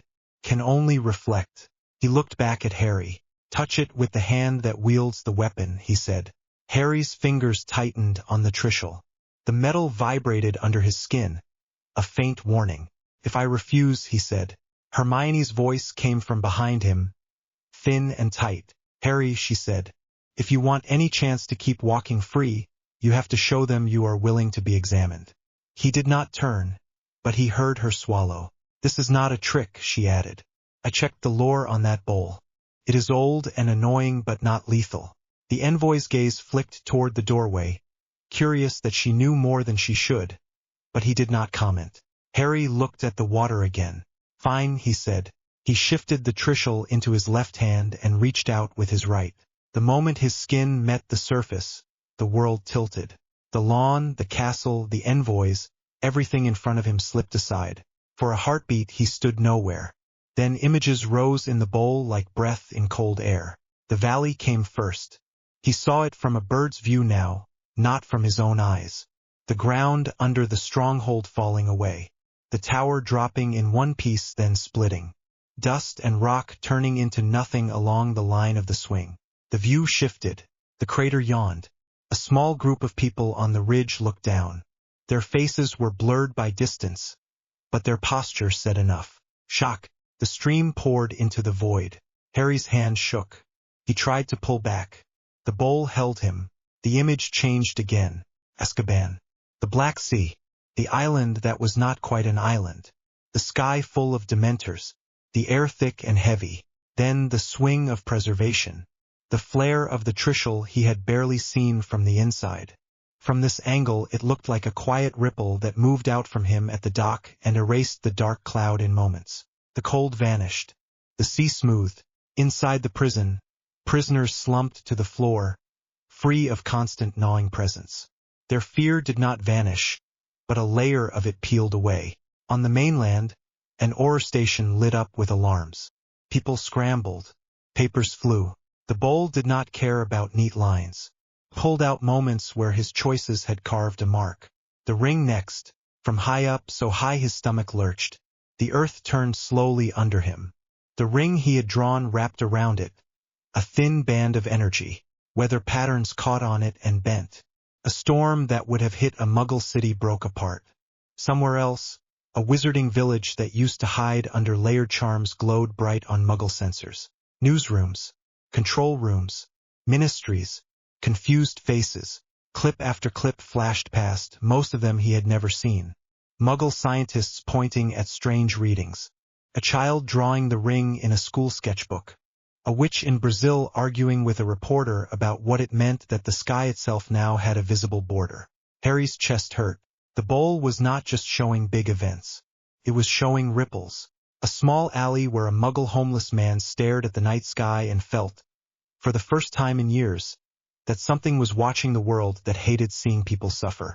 A goblin clan deep under Gringotts gathered around a set of old charts and nodded in grim satisfaction, because at last the wizards were going to be dragged into the same light everyone else lived in. A Death Eater cell in Eastern Europe panicked as a planned portkey route smashed against an invisible band and failed, leaving half their team stunned in a bus station.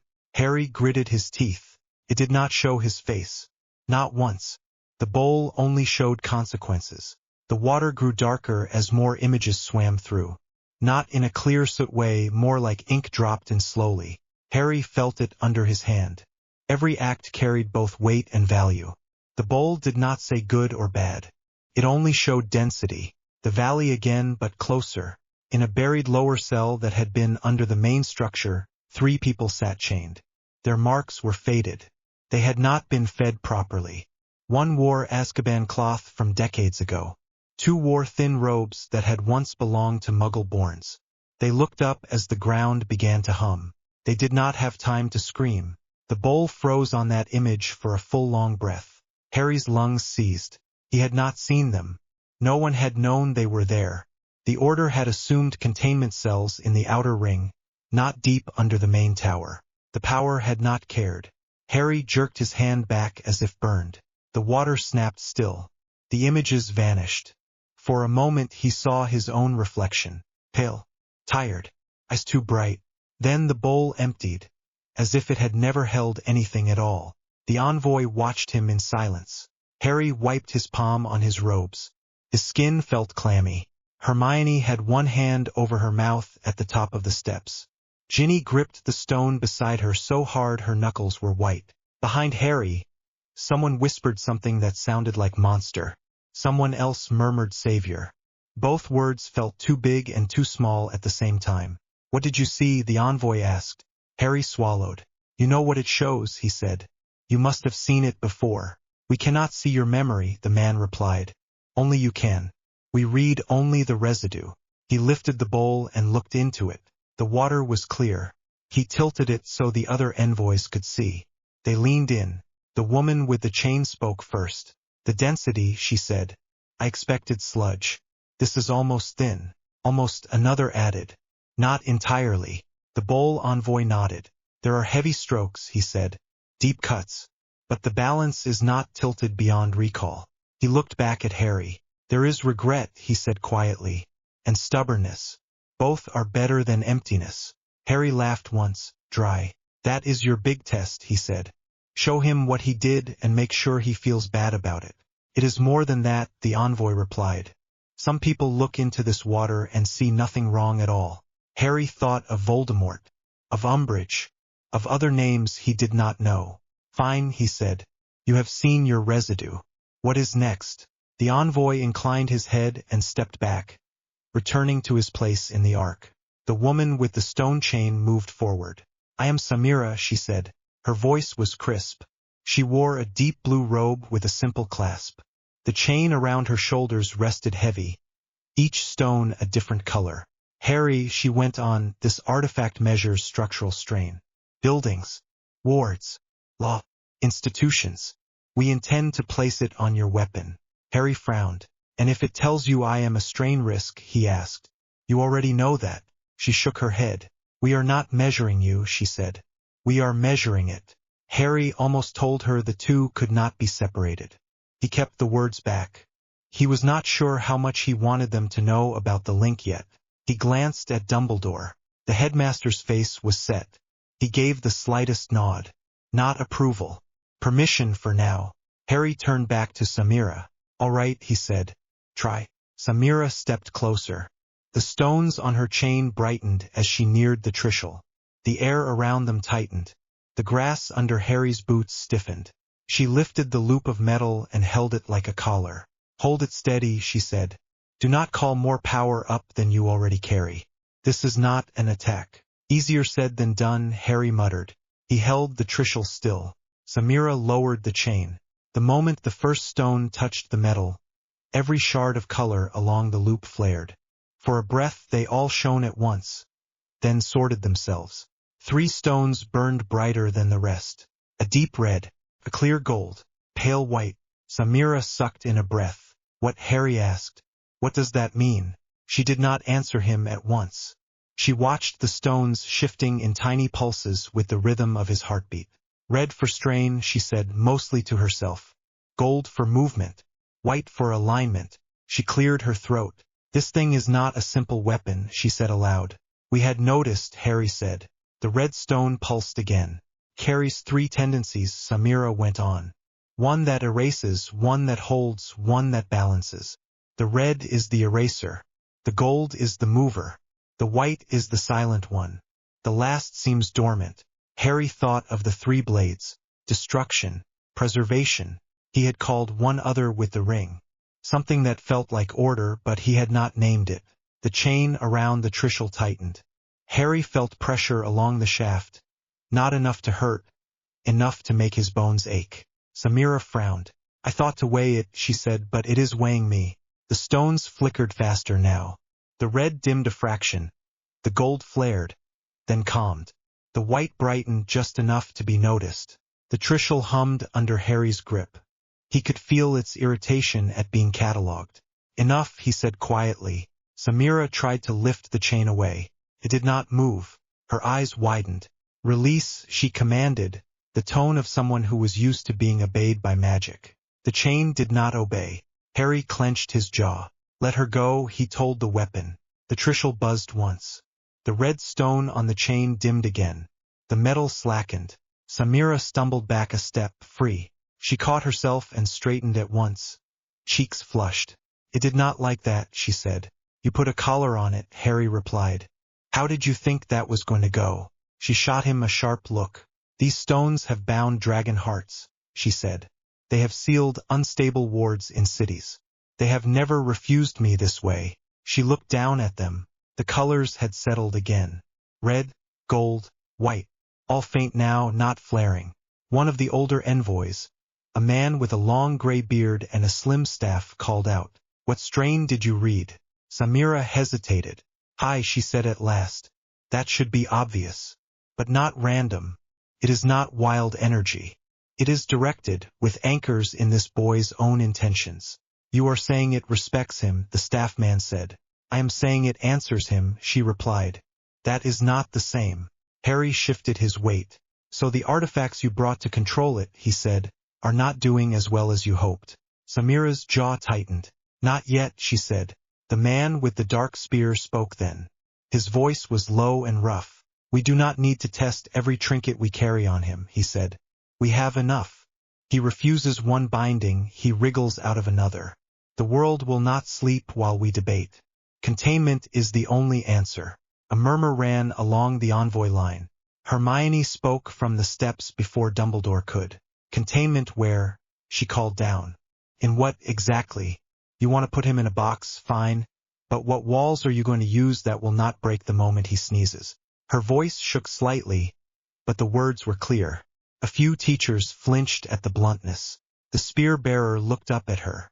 We have seen similar things, he said.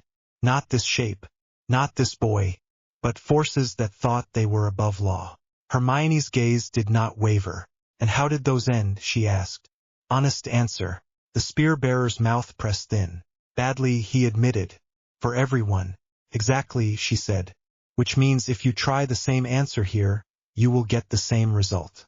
Only this time the crater will be bigger. She looked at Harry for the first time since leaving the room of requirement. Her eyes held too many things at once. You do not stop a storm by jamming it into a bottle, she said. You redirect it and drain the energy out in ways that do not wipe the rest of us off the map. No metaphors, Hermione, Harry thought automatically. Then realized she was right and did not care which categories it broke. Samira stood aside. The spear-bearer stepped forward. He planted the butt of his weapon on the grass. The air around it bent just a little like heat haze. This spear negates enchantment, he said. It does not bind. It strips. He met Harry's eyes. We place it between you and your weapon, he went on, and if it works, your bond weakens. If it does not, we will know that separation is not an option and must plan around that. Dumbledore finally moved. He took a step forward, robes brushing Harry's arm. If you cut this boy off from a force tangled with the world, he said quietly, you may damage more than his core. Every move you make here has cost outside this field. The spear-bearer nodded once. We know, he said. Harry's fingers tightened on the Trishul. What happens to me if this works, he asked. You return to being a wizard, the spear-bearer said. Tired, weakened, marked, but human. And the ring, Harry said. The spear-bearer glanced at the man with the bowl, then at the ring-bearer, a compact woman with a simple metal band in her palm. We do not know, he said. We assume it will stay. It may not. Harry laughed, short and sharp. So I agree to this, he said, and either I die because you pull out something my body is glued to, or the planet gets a shock because you rip out the thing that is currently keeping some of the worst collisions from happening. The spear-bearer did not flinch. That is why it is a test, he said. Not a sentence. Harry looked back at the castle. Hermione stood with her arms wrapped around herself, shoulders hunched. She did not call down advice. Ginny had a hand over her mouth now. This is insane, Harry said. Welcome to high magic, the bowl envoy murmured. Harry took a breath and let it out slow. All right, he said. Do it. Dumbledore's head snapped toward him. Harry, you heard your envoy friend, Harry said. The world will not sleep while we argue. If I say no to everything, they walk away and decide without me. He lifted the Trishul and set its butt on the grass between them. If this thing can be separated, he said, better we find out in a controlled test than in the middle of a battle. Hermione closed her eyes for a second. You sure about this? Ginny muttered beside her. No, Hermione whispered back. That is the problem. The spear-bearer moved until he stood 10 paces from Harry. He lifted his weapon and pointed the tip at the narrow gap between Harry's chest and the Trishul. No spell word. No flourish. Just a slow push forward. The tip never reached Harry. The air between them thickened. The spear met something invisible. It leaned into it. The Trishul hummed louder. Harry felt a pull in 2 directions at once. The spear wanted to grab the enchantment that wrapped his bones and drag it out. The Trishul wanted to bite through anything that tried. Pressure built in his chest. His heart pounded so hard he saw spots. Stop, Dumbledore said. The spear-bearer did not stop. Sweat ran down his face. His arms shook with the effort to hold the staff steady.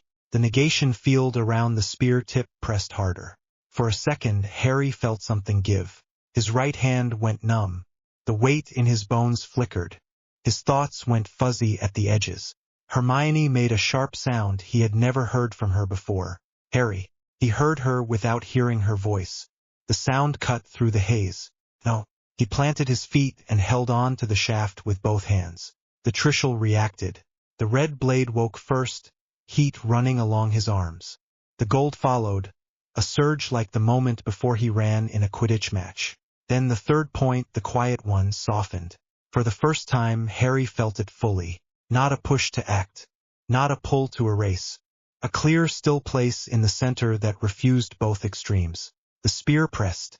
The invisible field between them buckled. Harry did something he had not tried since the valley. He thought no, not just at the spear, not just at the envoys, but at the weapon itself. Not this way, he told it. Not all or nothing. The quiet blade brightened. The pressure changed. Instead of digging the enchantment out of him or snapping the spear in half, the field shifted sideways. The spear-bearer grunted as if someone had shoved him. His staff skidded along an unseen curve and slid away from the line between Harry and the Trishul. The attempt to sever the bond slipped off and sank into the earth. The grass at Harry's feet went gray and brittle in a ring. A thin crack shot out from that point for a few yards, then stopped. Harry gasped. The weight in his bones steadied. The hum in his ears softened. The spear-bearer staggered back a step and drove his weapon into the ground to stop himself falling. He stared at his hands. That, he said slowly, should not have been possible. Harry panted. Tell me about it, he muttered. Samira looked at the dead patch of grass. You did not answer, she said. You answered each other. Harry swallowed. What does that mean, he asked. The Bowl envoy spoke. It means the bond between boy and weapon has grown its own habits, he said. It is not raw control anymore. It is partnership. Dumbledore's face drew tight at the word. You might have mentioned that earlier, he murmured. Harry glared at the Trishul. You might have, he agreed. No one laughed. The spear-bearer straightened slowly. My weapon stripped a god from a priest once, he said quietly. It dragged an animated curse out of a city. It has never been turned aside like that. He looked at Harry. You did not simply resist, he said. You're vectored. Harry had no idea what that meant in technical terms. He understood enough to feel his stomach sink. So you cannot take it away, he said. The man shook his head. Not without tearing a hole in you and possibly the ring, he said. Trying again would be reckless. Harry let out a breath he had not realized he was holding. Relief came first. Behind it sat a heavy weight of responsibility. There would be no easy way out. No neat separation. Hermione pressed her thumb into the stone wall beside her until it hurt. She had hoped, deep down, that someone in this group would be able to pull the Trishul free and leave Harry alive. That hope shrank. The ring-bearer stepped forward now. Enough tests of force, she said. We will not solve this with collisions. She held up the simple metal band in her palm. It looked like nothing special. The air around it disagreed. It warped softly, as if light itself bent. This ring traces structures of order, she said. It can map what your worldwide boundary is doing. She looked at Harry. I am not asking you to hand your weapon to me, she added. Only to allow me to tune this band to it for a moment. No more push or pull. Only observation. Harry licked dry lips. You already saw the mess it made, he said. We saw fragments, she replied. Stories. Panicked reports. This gives us a complete picture. She turned her hand and slipped the band on her middle finger. Even from where he stood, Harry felt the shift. The ring in the sky, the one he had drawn, hummed in his awareness. The small circle of metal glowed in answer. She raised her hand, palm outward. Harry, she said, breathe and feel for the boundary around the world. Do not push it. Do not change it. Just touch. Think of this band as a window. He closed his eyes. The lawn, the castle, the envoys, all faded to a dull blur. The Trishul's weight spread out instead of down. He felt the ring as a narrow band wrapped around the planet, just above normal clouds. It sat in a delicate balance between earth and space, between up and down. Weather patterns brushed it. Magical currents slid along it. It held. He let his awareness drift along it gently. The ring on the woman's hand sparked. Lines of light shot out from it and spread in the air in front of them, shaping into a faint three-dimensional map. The world small and hazy. The ring, a bright band. Gasps rose from the steps and the envoy line. Even Dumbledore's eyes widened. The ring-bearer studied the pattern, face intent. The boundary is not a simple shell, she said. It has gates. Harry frowned without opening his eyes. Of course it does, he said. I needed ways through. For brooms, for dragons, for stuff that would otherwise slam into it every day. He felt small flexible points in the band, tiny doors that could open when needed and then close again. The envoy nodded slowly. You thought about birds and weather and sea traffic, she said. You did not think about what else might find those gates. At that exact moment something pulled. Not at him. At the ring. Far away, over a stretch of ocean he could not name. A pressure pressed inward. It felt like a blunt finger prodding at a scab. Harry stiffened. Do you feel that? The ring-bearer asked sharply. Yes, he said. That is not me. The envoy with the bowl snapped his head toward the map. On the floating globe, one part of the ring dented inward. The pressure increased. Harry opened his eyes. The map brightened. A flare of dark energy showed at the dent, like ink pressed into clear glass. The spear-bearer's face went pale. That is not one of ours, he said. Of course it is not, Samira said. We would not be stupid enough to prod a new boundary from the outside while we do tests here. Dumbledore's jaw tightened. Tom, he said under his breath. Voldemort, Harry said aloud. Students behind the glass flinched at the name even now. He is trying to break it, Harry added. Or slip through a gate. He felt the push again. The ring held, but the dent deepened. The ring-bearer hissed. Your structure is strong, she said, but it was drawn fast. You left some parts thin. He has found one. Okay, Harry said. Then I fix it. He lifted the Trishul. Absolutely not, 3 voices said at once. Dumbledore, Hermione, the bowl envoy. Harry's temper snapped. What, he demanded. I am supposed to stand here and let him punch holes in the only thing keeping the worst parts of this mess in one place. If you send a surge through the band now, the ring-bearer said, tone level, you will be pushing against another surge coming in. 2 forces ramming a thin spot from opposite sides. You will tear it. Harry ground his teeth. Then what do you suggest, he asked. Because I am not watching him treat my work like a toy. The ring-bearer looked at her map. We're route, she said. We strengthen everything around the thin spot so the push has nowhere easy to go. It spreads out instead of breaking through. And how do we do that? Harry asked. She met his eyes. Together, she said. You let me set the pattern. You push. I shape. His first instinct was to snap back. To say he did not need help. That the thing wrapped around the earth came when he called it, not when a stranger asked. Then the image of the valley flickered in his mind. He had done that alone too. Fine, he said.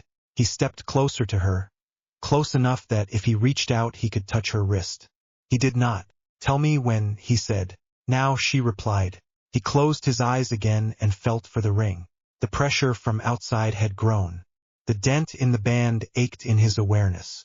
He did not swing power at it. He let it rise slowly, like water filling a basin. The Trishul vibrated.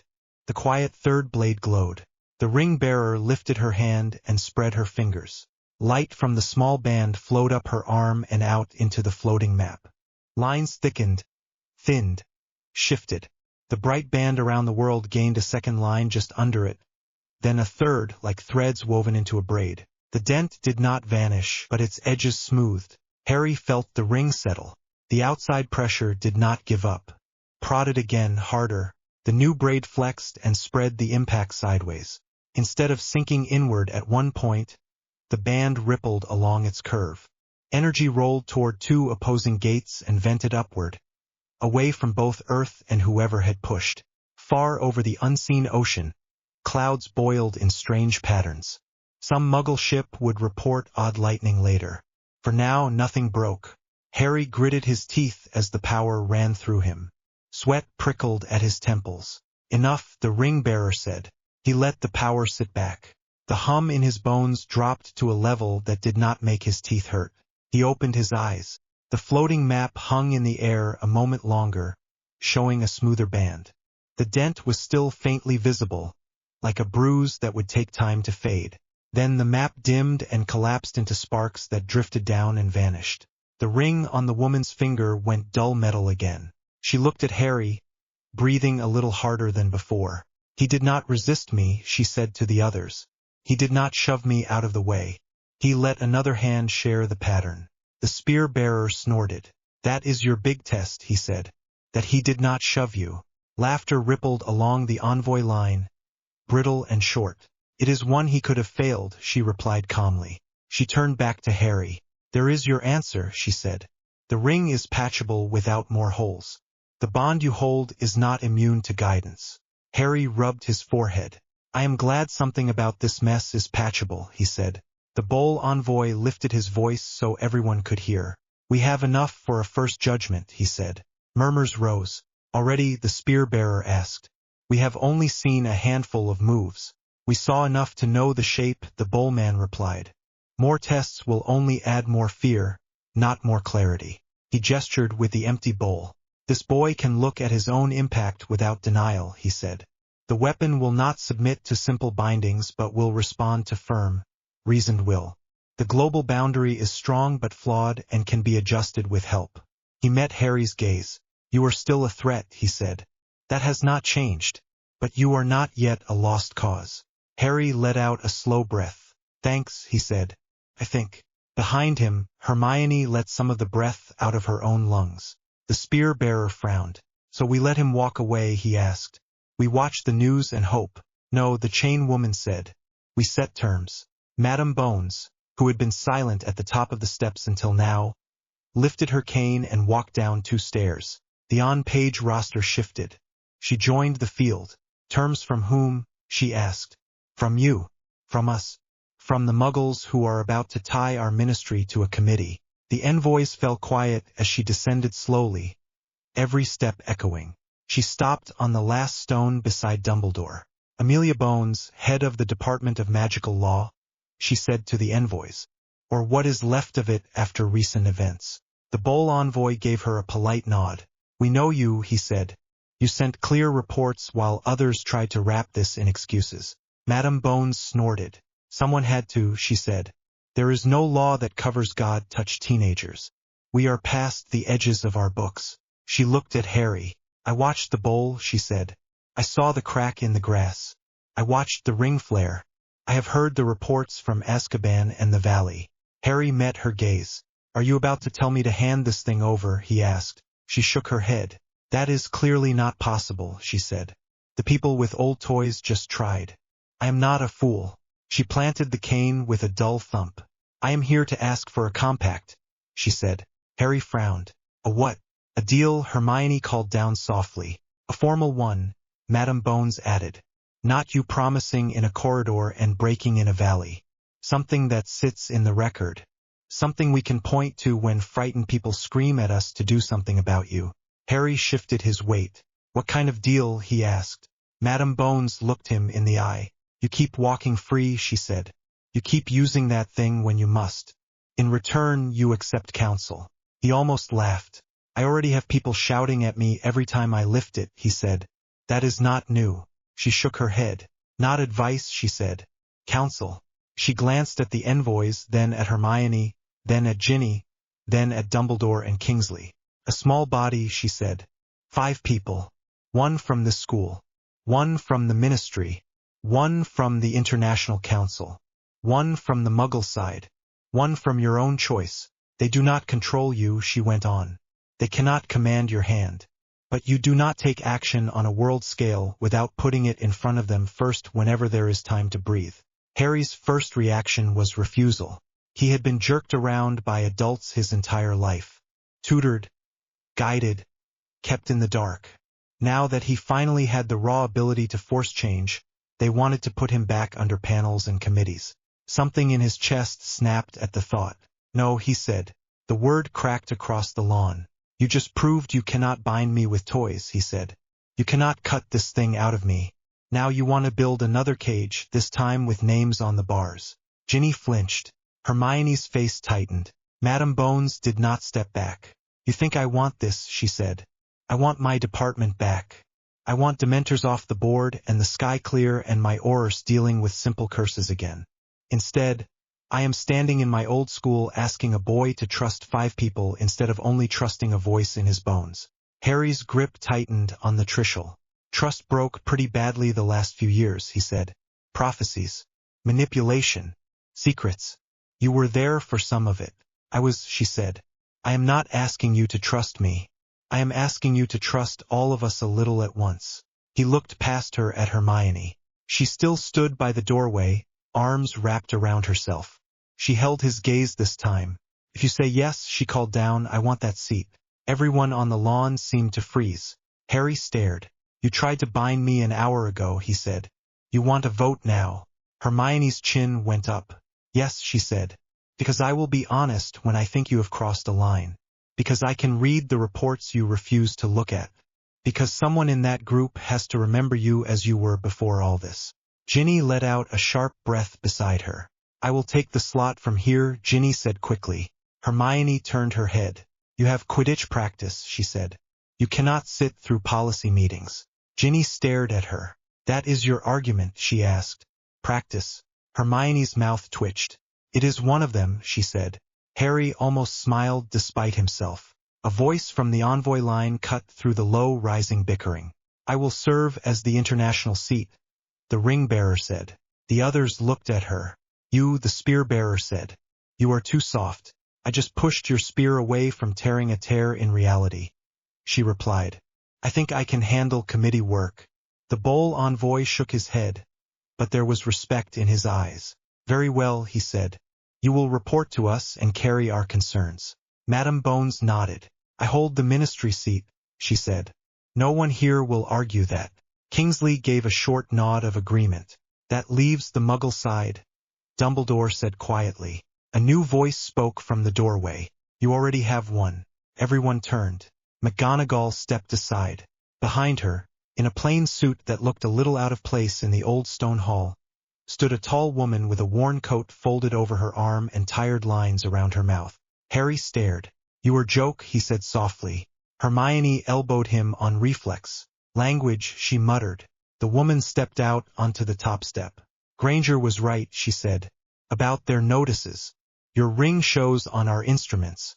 Your crater shows on our satellite pictures. We have been watching. Hermione blinked. You are from the Muggle government, she said. The woman gave a tight smile. Name is Barkley, she said. I do security work for number 10. At the moment that means waking ministers up when the sky does something that does not match the forecast. She walked down the steps until she stood on the same stone as Madame Bones and Dumbledore. On page roster shifted again. Barkley in the front line now. Harry felt his skin prickle. You know what we are, he said. I have seen enough not to faint, she replied.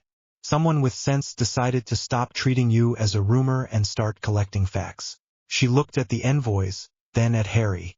I am not here with a squad, she said. That was on purpose. Our leaders, just like yours, are scared of overreacting. If we send tanks and you take offense, we all lose. She nodded at the Trishul. So they sent me instead. One person who knows enough to be useful and not enough to be a threat. Harry barked a short laugh. You say that while standing in front of a school full of armed children, he said. She gave a slight grin. Fair point, she said. Madame Bones cleared her throat. Will you sit on this council, she asked. As the eyes from the other side, Barkley looked at Harry. Do you want me there, she asked. Or do you want this to stay a wizard problem until it eats the rest of us by accident? Harry thought of the images in the bowl. The ring. The crater.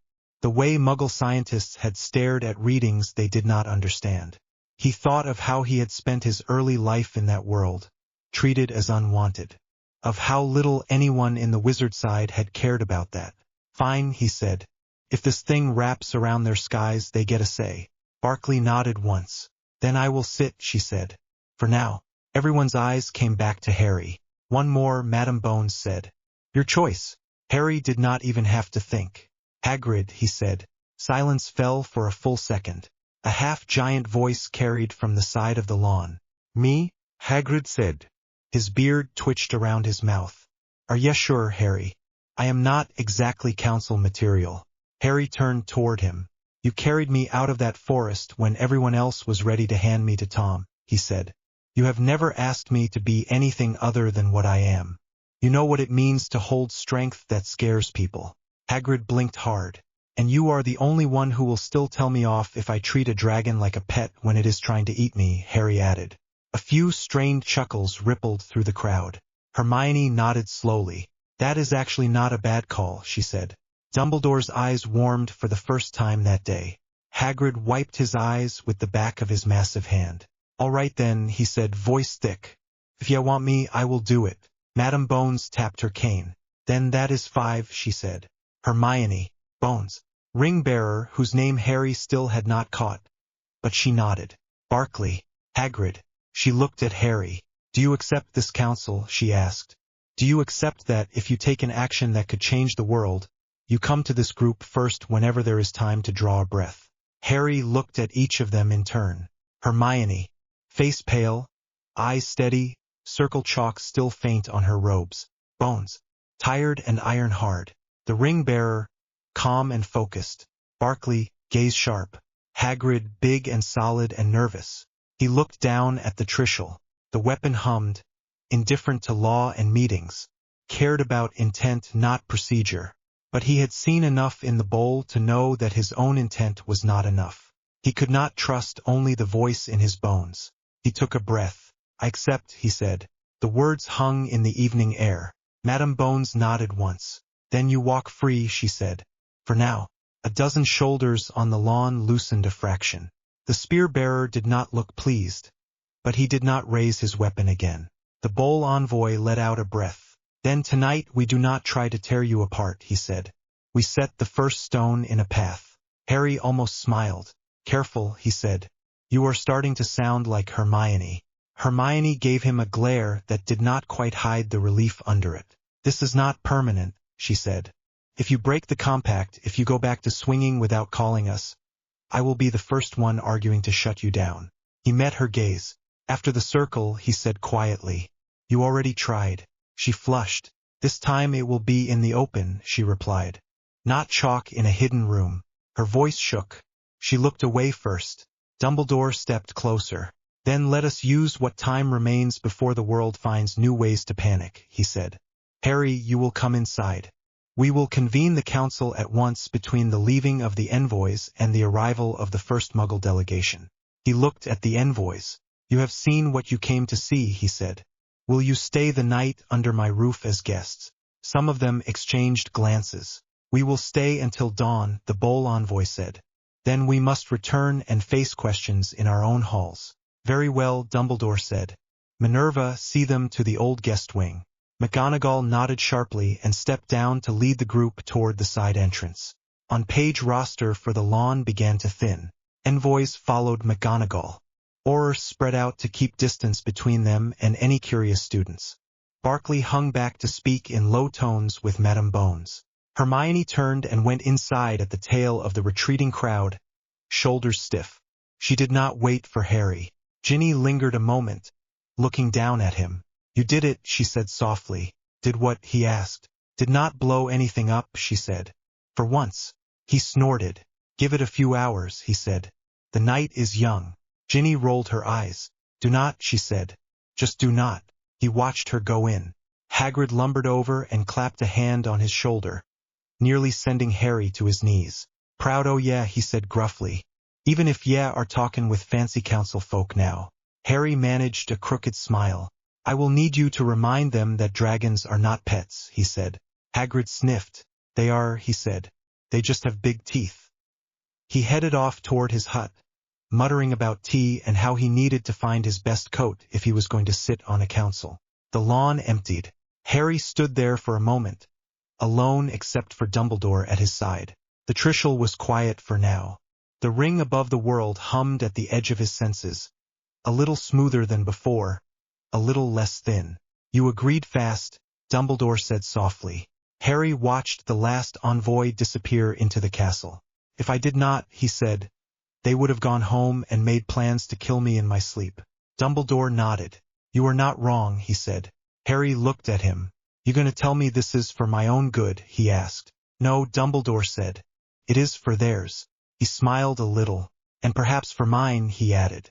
I do not know how many more surprises my heart can take. Harry let out a breath. I saw them, he said suddenly. Dumbledore glanced at him. In the bowl, Harry went on. The ones under the tower. The ones we did not know were there. I killed them. Dumbledore's face tightened. You do not know that, he said gently. The bowl shows impact without full context. There may have been ways out that we did not see. Harry shook his head. Do not, he said. Do not try to soften it. If I start pretending the worst parts were probably fine, I will turn into the thing everyone is scared of. Dumbledore sighed. Then yes, he said. Your choice saved many and likely doomed a few. That is the weight you carry now. Harry stared at the grass. The council will not lift that, he said.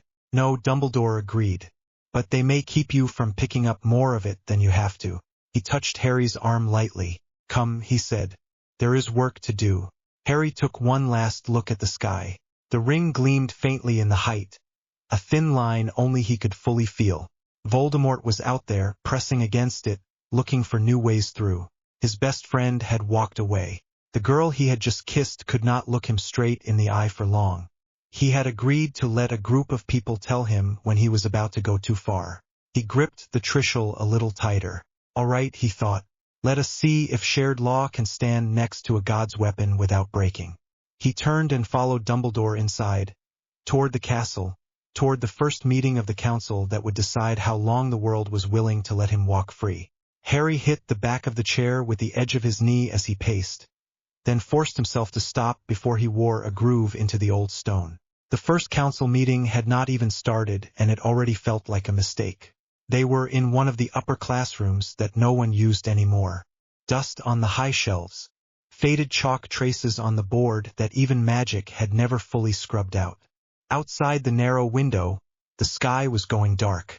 The faint line of the ring sat higher than the clouds. A circle only he could really feel.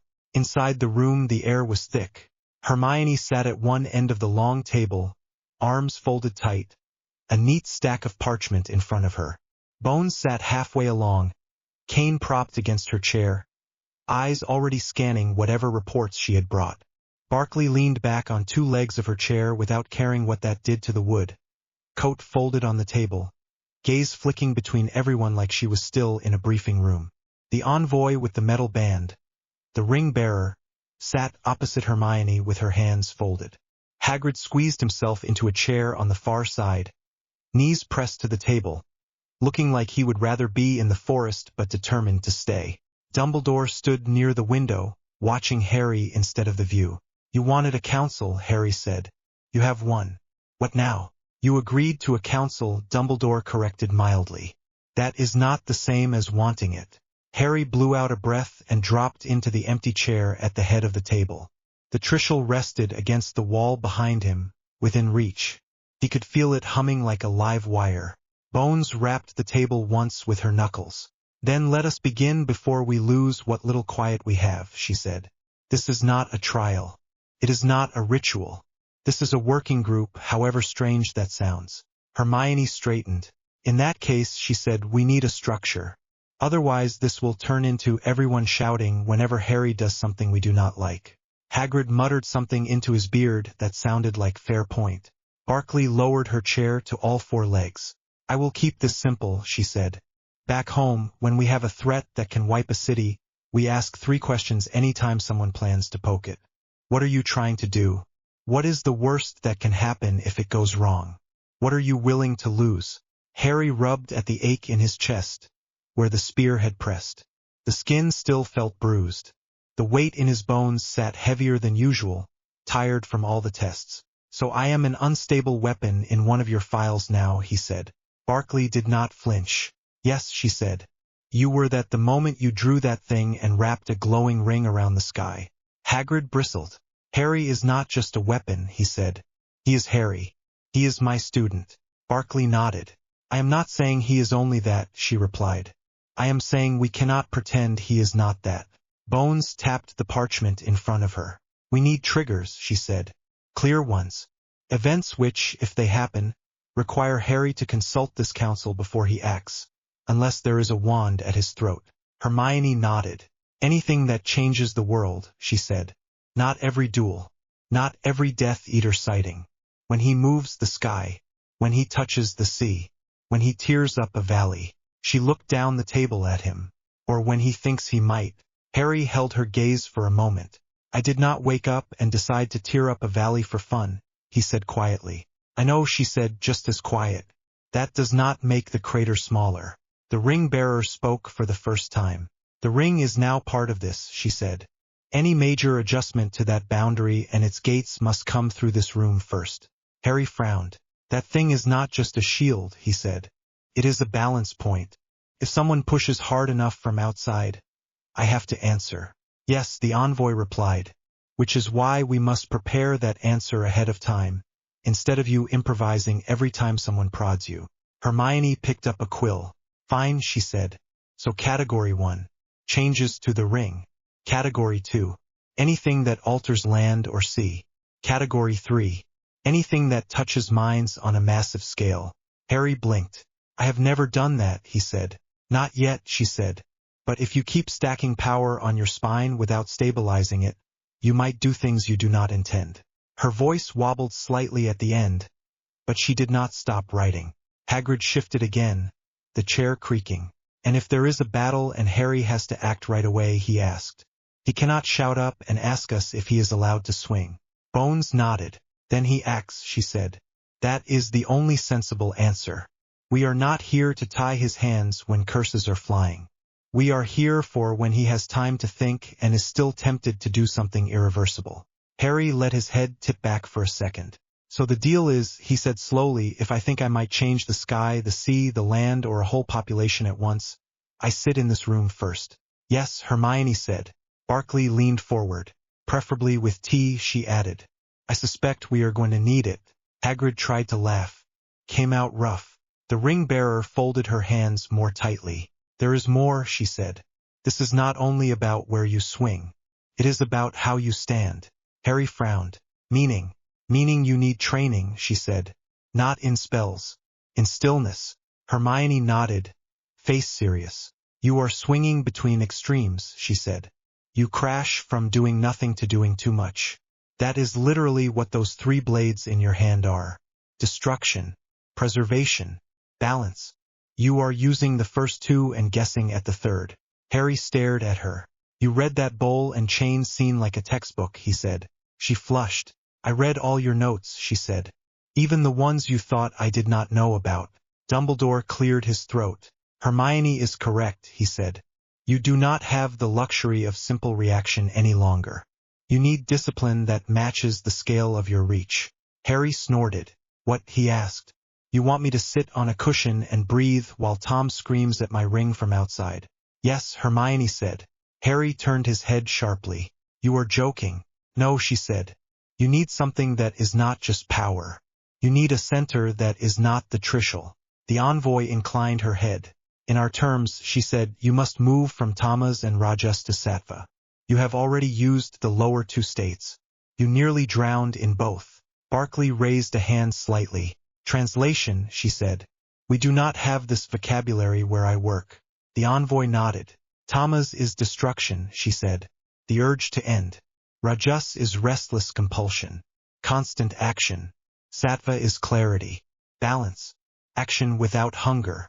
Barkley stared at Harry. So he has rage and compulsion down already, she said. Good to know. Harry gave a thin smile. They made sure of that years ago, he said. Bones tapped the table again. Spiritual lectures aside, she said, what does this look like in practice? He cannot vanish into the mountains for 10 years. The envoy looked at Harry. You do not need 10 years, she said. You need consistent practice until the quiet prong is no longer something you reach for only in panic. Harry rolled the thought around in his head. Practice like what? He asked. More fights. Control drills. What? Hermione shook her head. Silence, she said. Meditation. Ritual. Things you always said you were bad at sitting through. Harry made a face. I am bad at sitting through them, he said. Which is exactly why you need them, she replied. Dumbledore spread his hands. We have a resource, he said. The room of requirement has shaped itself around your needs before. It can become a place suited for this kind of work. Hermione frowned. And what if the room itself is affected by the Trishul? She asked. It is already strange enough. Harry shrugged. It already made a space where I talked to a god once, he said. It can probably manage a mat and some candles. Barkley looked between them all. Some of this is outside my experience, she said, but where I come from, we give people with dangerous clearances a minder and a therapist. Hermione raised a hand. I can do the first, she said quickly. I am already used to watching him do stupid things. Harry gave her a look. Thanks, he said. She flushed again. And we can try for the second with what we have, Dumbledore said. There are mind healers who can be trusted. Not many. I will start a list. Bones eyed him. Make sure they are people who do not bow to me or any council, she said. Someone has to be able to say no. Hagrid huffed. Feels strange, he said. Harry barely sits still long enough for a cup of tea, and now you want him staring at a wall. Hermione chewed her lip. He does not have to be alone, she said slowly. Everyone looked at her. What do you mean? Bones asked. Hermione stared at the parchment. When we studied before exams, she said, there were times he could not focus at all. If I sat next to him and made him read out loud, he did better. Harry made a small noise. I am not letting you read my thoughts out loud, he said. That is not what I meant, she said sharply. I meant if someone is there, he will not walk away the first time it gets uncomfortable. The envoy nodded. Shared practice stabilizes this work, she said. In some traditions, the student does not sit alone until much later. Hermione took a breath. Fine, she said. I will sit with him, at least for the start. Harry stared. You just volunteered to be stuck in a silent room with me and a divine artifact, he said. After trying to draw a circle around me in secret. Her shoulders tensed. Yes, she said. Because I still believe you can be better than the worst version of yourself. And I want to be in the room where that happens instead of watching you fall apart from a distance. The words landed heavier than he expected. Hagrid looked down at his hands, eyes shiny. Barkley coughed and looked away, pretending to adjust her sleeve. Bones nodded once. Good, she said. That covers the inner work. The other side is the outer. Shields. Fields. Whatever you intend to do with that ring next. Harry looked at the envoy. You said I need to stabilize global magic, he said. That sounds like a great way to break it even more. She shook her head. You did not create something from nothing, she said. You tied what was already there into a new pattern. It is rough. Can be smoothed. Hermione snapped the quill in half without meaning to. You are talking about the whole world, she said. This is not adjusting a ward over a hallway. That is why we will not let him do it alone. The envoy replied calmly. We will design the pattern together. Then he will enact it with as little strain as possible. Barkley raised her hand again. While clearly stating what worst case looks like, she said.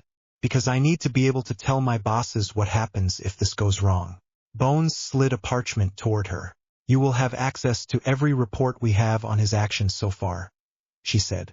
Including the ones I did not send to the prophet because they would have made people riot. Harry winced. The envoy turned back to him. You need time, she said simply.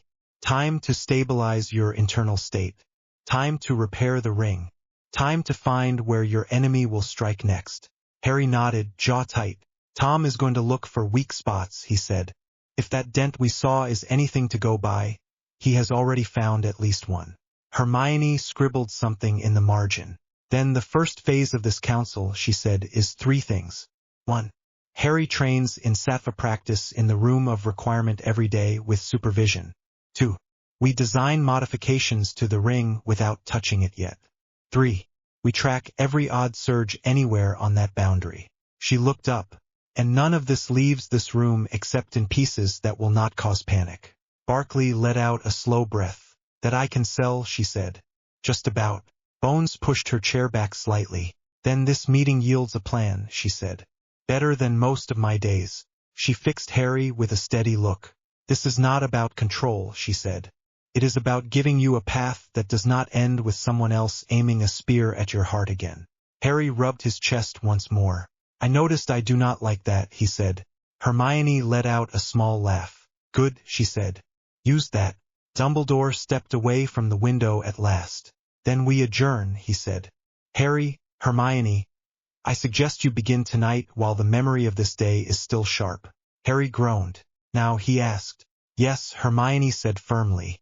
Now, Hagrid pushed his chair back with a scrape. If ye are going to sit still, he said, I suppose I should go make sure no one tries to build a giant cage around the castle while you are not looking. Barkley gathered her coat. And I have calls to make, she said. Or whatever the magical version of that is. Bones, you and I have a separate headache to share. They filed out, one by one, leaving Harry and Hermione and Dumbledore in the dusty classroom. The room felt suddenly too big, Dumbledore smiled faintly. The room of requirement, I think, he said. I will ask it to give you space. Not a temple. Not a battlefield. Something between. He walked out without waiting for a reply, leaving the two of them alone. Silence stretched. Hermione stood, gathering her parchment. Come on, she said. Harry did not move. You are serious about this, he said. Yes, she replied. He watched her for a moment, then pushed himself to his feet. Fine, he said. Let us go learn how to sit. The corridor outside the room of requirement was quiet. The castle seemed to be holding its breath after the earlier spectacle on the lawn. Harry walked past the blank stretch of wall 3 times. Thoughts swirled. Complace. Training space.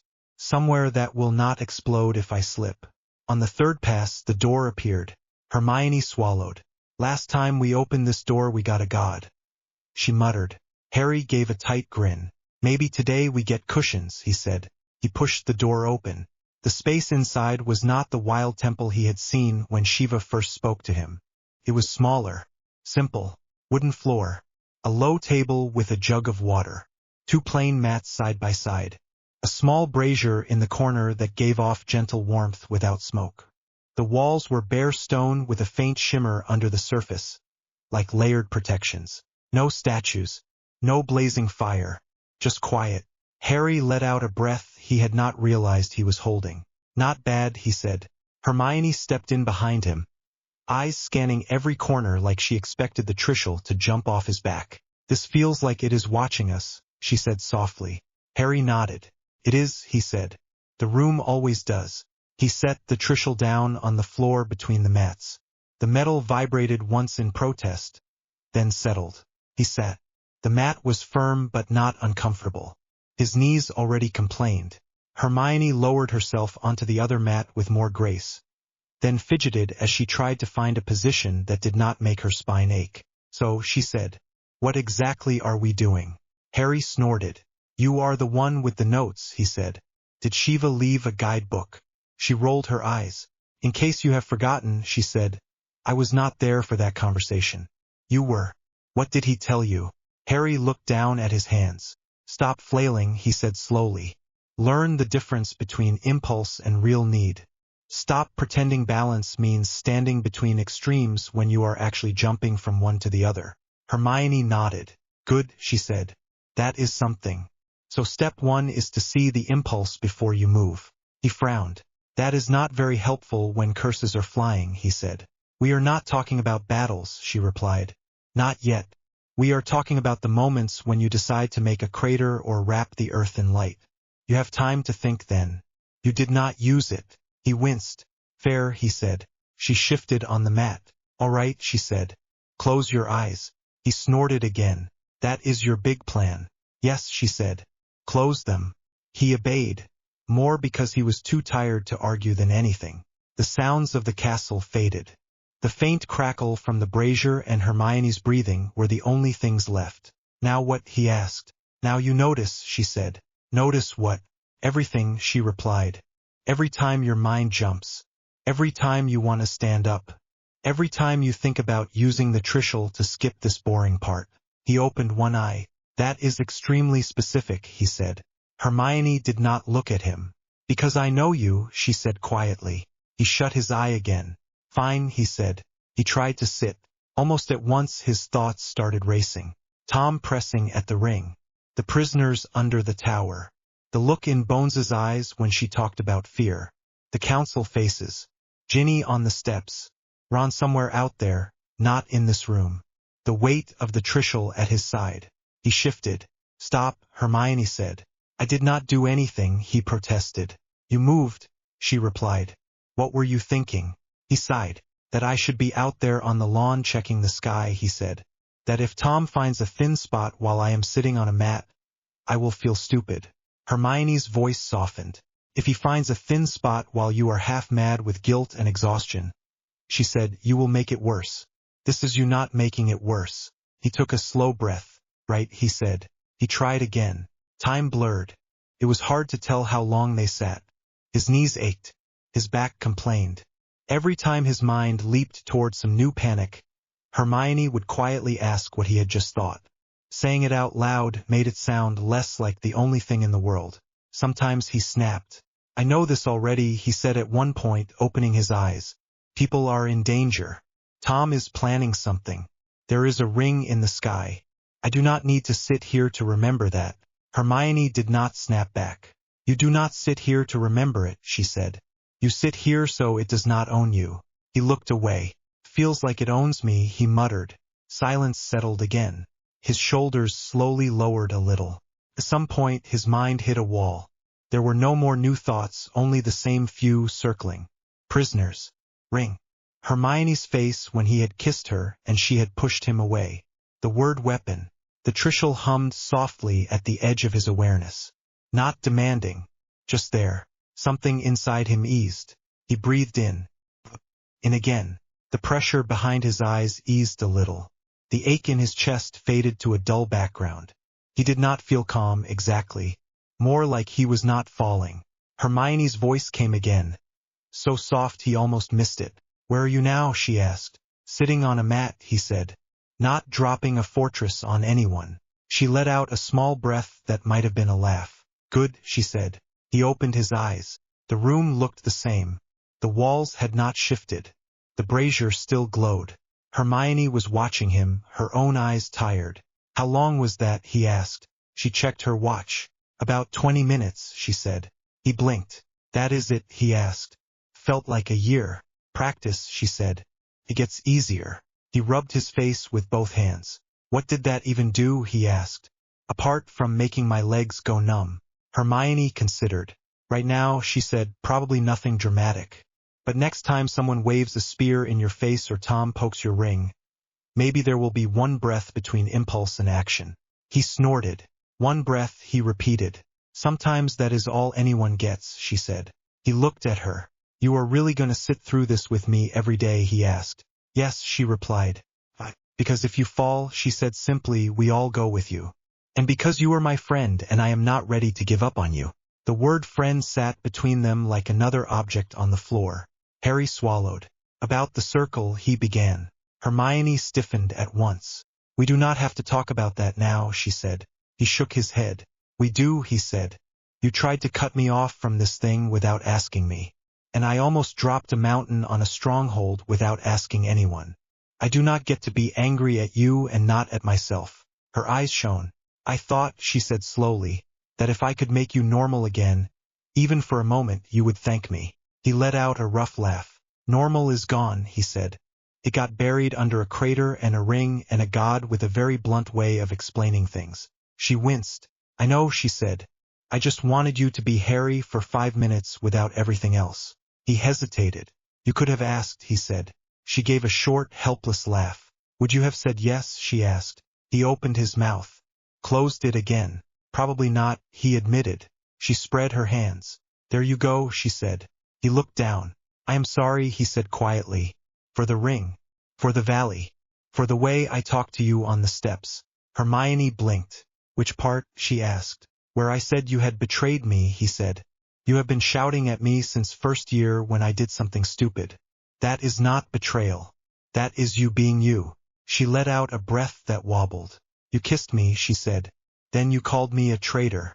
It was a lot. He flushed. I know, he said. My timing is terrible. You think, she replied. A little spark of her usual sarcasm flickering. They both sat there in silence for a moment. I do not know what anything is now, he admitted. Friend. Council member. Person who draws circles around me. Person I kissed. I am still trying to work out where you stand.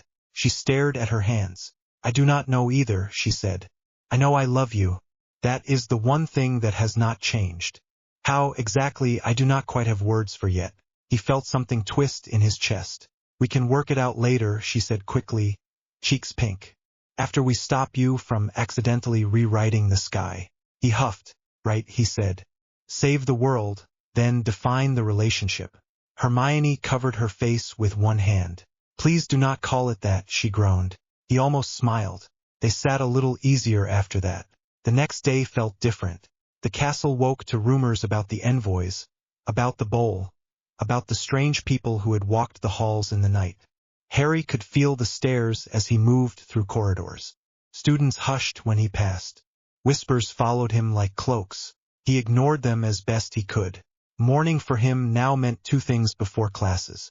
A check of the ring. A session in the room. The first time he reached for the boundary that day, he did it with his eyes open.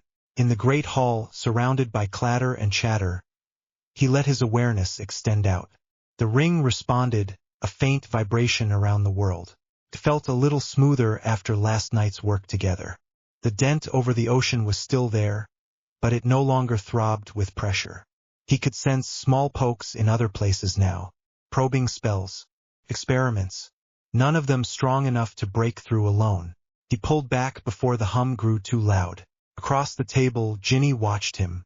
"You are doing that thing again," she said. "What thing?" he asked. "The thing where you go somewhere else behind your eyes," she said. "New habit. Slightly creepy." He sighed. "Sorry," he said, trying not to let Tom punch holes in the sky. Ginny stabbed a sausage. "Maybe warn a girl before you drift off," she said. "So I do not think you have been stunned." Hermione sat down beside Harry with a plate in hand. "He is checking the ring," she said.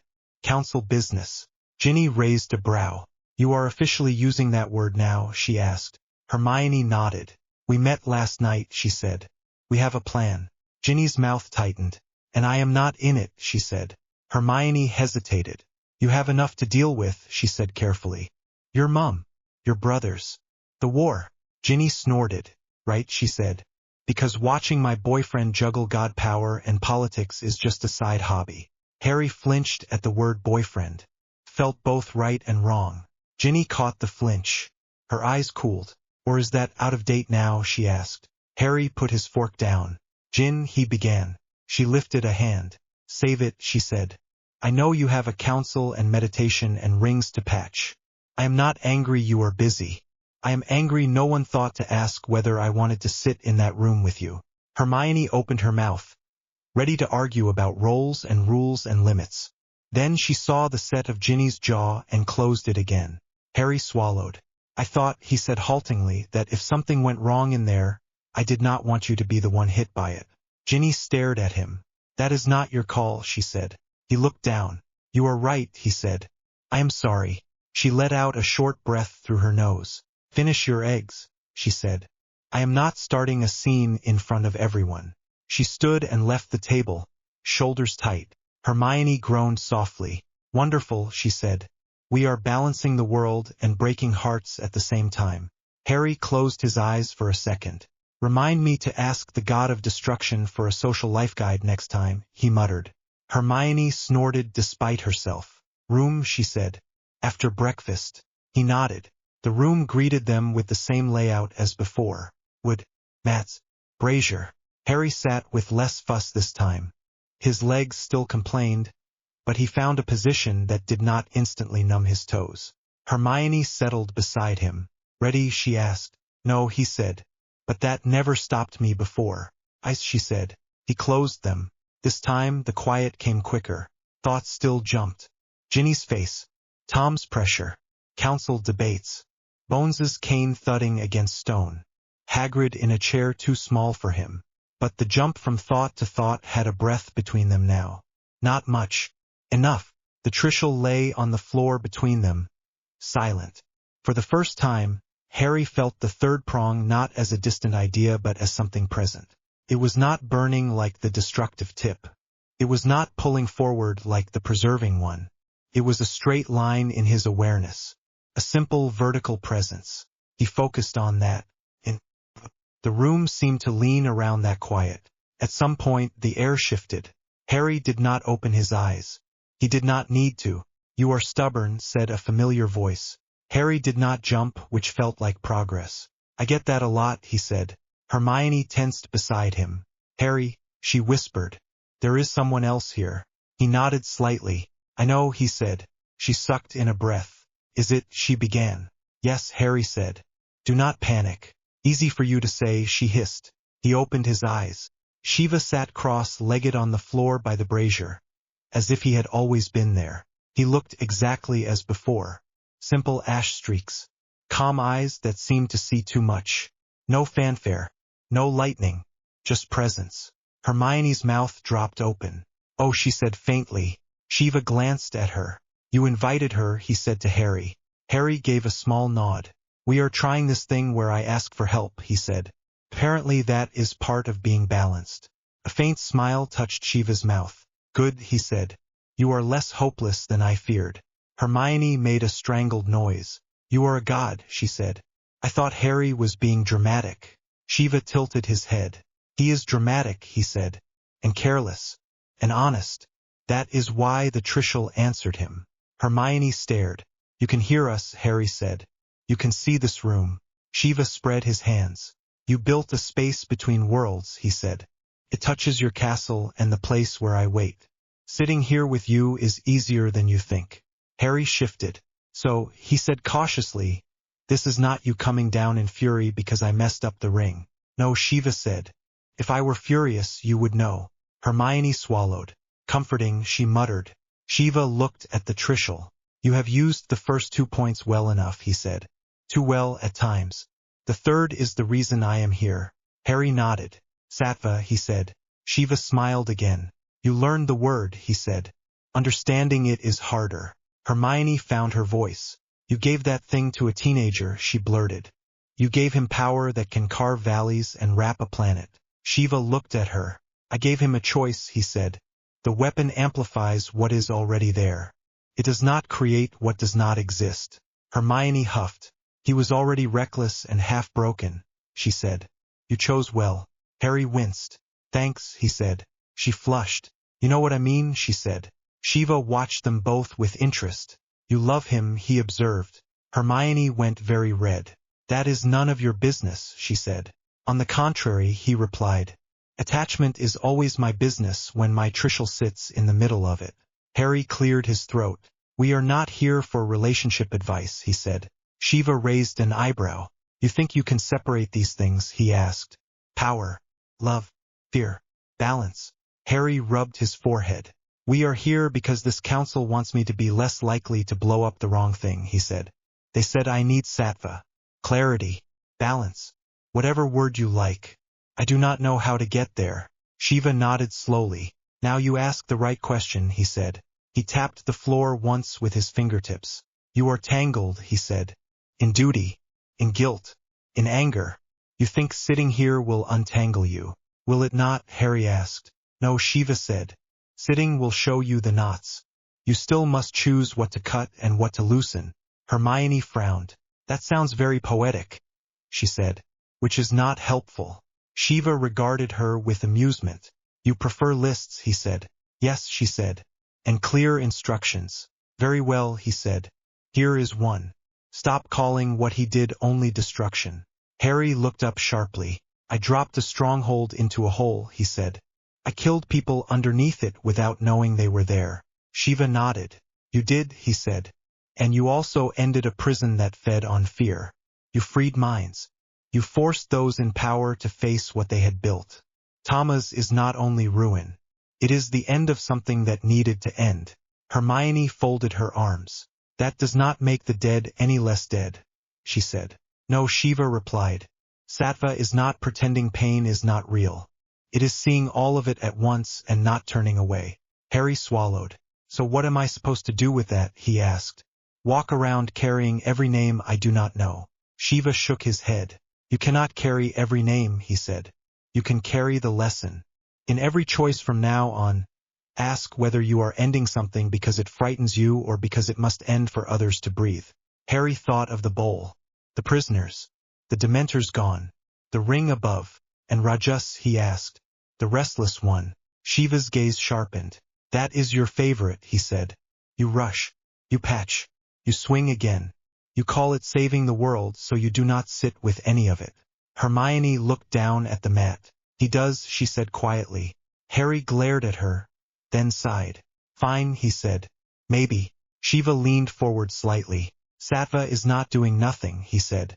It is acting without flinch or hunger. It is knowing you can level a mountain and choosing instead to move a stone. Harry frowned. That sounds like being weak, he said. No, Shiva replied. It is knowing you could crush someone and choosing to listen instead. Hermione nodded slowly. So you are saying, she said, that every time he reaches for the Trishul he has to ask why. Yes, Shiva said. Harry rolled his shoulders. That sounds exhausting, he said. It is, Shiva agreed. That is why most people prefer simple rage. Silence fell again. The brazier crackled softly. Harry let the words sink in. I nearly tore myself apart when they tried to cut this thing out of me, he said. Pushed back. I pushed back. The ring shook. If I stop reacting, if I stop swinging, Tom is going to punch through something. Shiva nodded. That is why you do not do this alone, he said. You have a council now. You have this one, he gestured at Hermione, who will shout at you when you try to carry everything yourself. You have the giant who reminds you were once a boy who cared about dragons. Hermione smiled faintly at that. You built a structure, Shiva went on. Use it. Sattva is not solitary. It is alignment with others whose eyes are clear. Harry snorted. You sound like Dumbledore on a good day, he said. Shiva smiled. That old one has more in common with me than he realizes, he said. Hermione swallowed. What about Tom, she asked. He is not just some wizard anymore. He has seen this power. He is poking at the ring. He will not stop. Shiva's eyes darkened. He is stuck, he said. Entirely in tamas and rajas. He destroys to feel strong. He moves without rest to outrun fear. He cannot understand sattva. That is why he will lose, if you do not try to fight him on his terms. Harry frowned. What does that mean, he asked. Shiva stood. You will see, he said. When you face him in the place between the three worlds. The words went through Harry like cold water. 3 worlds, he repeated. Hermione's cool hand twitched, even though she had no parchment. Earth, Shiva said. The field of action. The inner realm where your mind runs. The high plane where this weapon was forged. He will try to claim them all. You must choose where to stand. Harry's pulse quickened. So that is the final fight, he said. Shiva inclined his head. If you live long enough to reach it, yes, he said. Hermione made a strangled sound. That is not very encouraging, she said. I am not here to encourage, Shiva replied. I am here to tell the truth. He looked back at Harry. Keep sitting, he said. Keep asking why. Keep letting others speak before you swing. The third point will grow with you. Harry swallowed. Will you keep turning up, he asked. Shiva smiled. When you actually listen, he said. Yes. The room seemed to dim for a second. When Harry blinked, Shiva was gone. The brazier still glowed. The mats were still under them. The Trishul still sat between them, quiet. Hermione let out a long breath. All right, she said faintly. That happened. Harry rubbed his eyes. I am starting to hate how normal this feels, he said. She laughed weakly. At least he agrees with me, she said. About what, he asked. That you are dramatic, she replied. He shook his head. Come on, he said. If we stay in here too long, Bones is going to send Hagrid to drag us out. The council reconvened that evening in the same dusty classroom. This time the room buzzed with quiet tension. Bones had a map spread out on the table. Not just of Britain but of the globe. Wizarding centers marked in ink. Known magical ley contacts sketched as faint lines. The ring-bearer traced a circle around the drawing with one finger. This is your band, she said. As close as we can estimate from reports and readings. These points, she tapped at several thin spots, are where we have already seen odd interference. Barkley leaned closer. These match our readings, she said. Planes diverting more than usual. Satellites picking up noise. Hermione stood on Harry's left, quill ready. Hagrid took up space near the window, trying not to knock anything over. Dumbledore watched with his distant calm. Harry stared at the map. He could feel the ring hum in his bones as he looked at the drawn line. It did not match perfectly. The real boundary had more subtle curves. But it was close enough that he could sense echoes. The envoy pointed at one point above open ocean. Here, she said. This is where your enemy pressed yesterday. The dent. Harry nodded. I felt it, he said. We shored it up. She moved her finger to another point nearer Europe. Here, she said, a weaker push. Possibly one of ours testing. Possibly not. Hermione frowned. How many others out there can do this, she asked. Very few, the envoy said.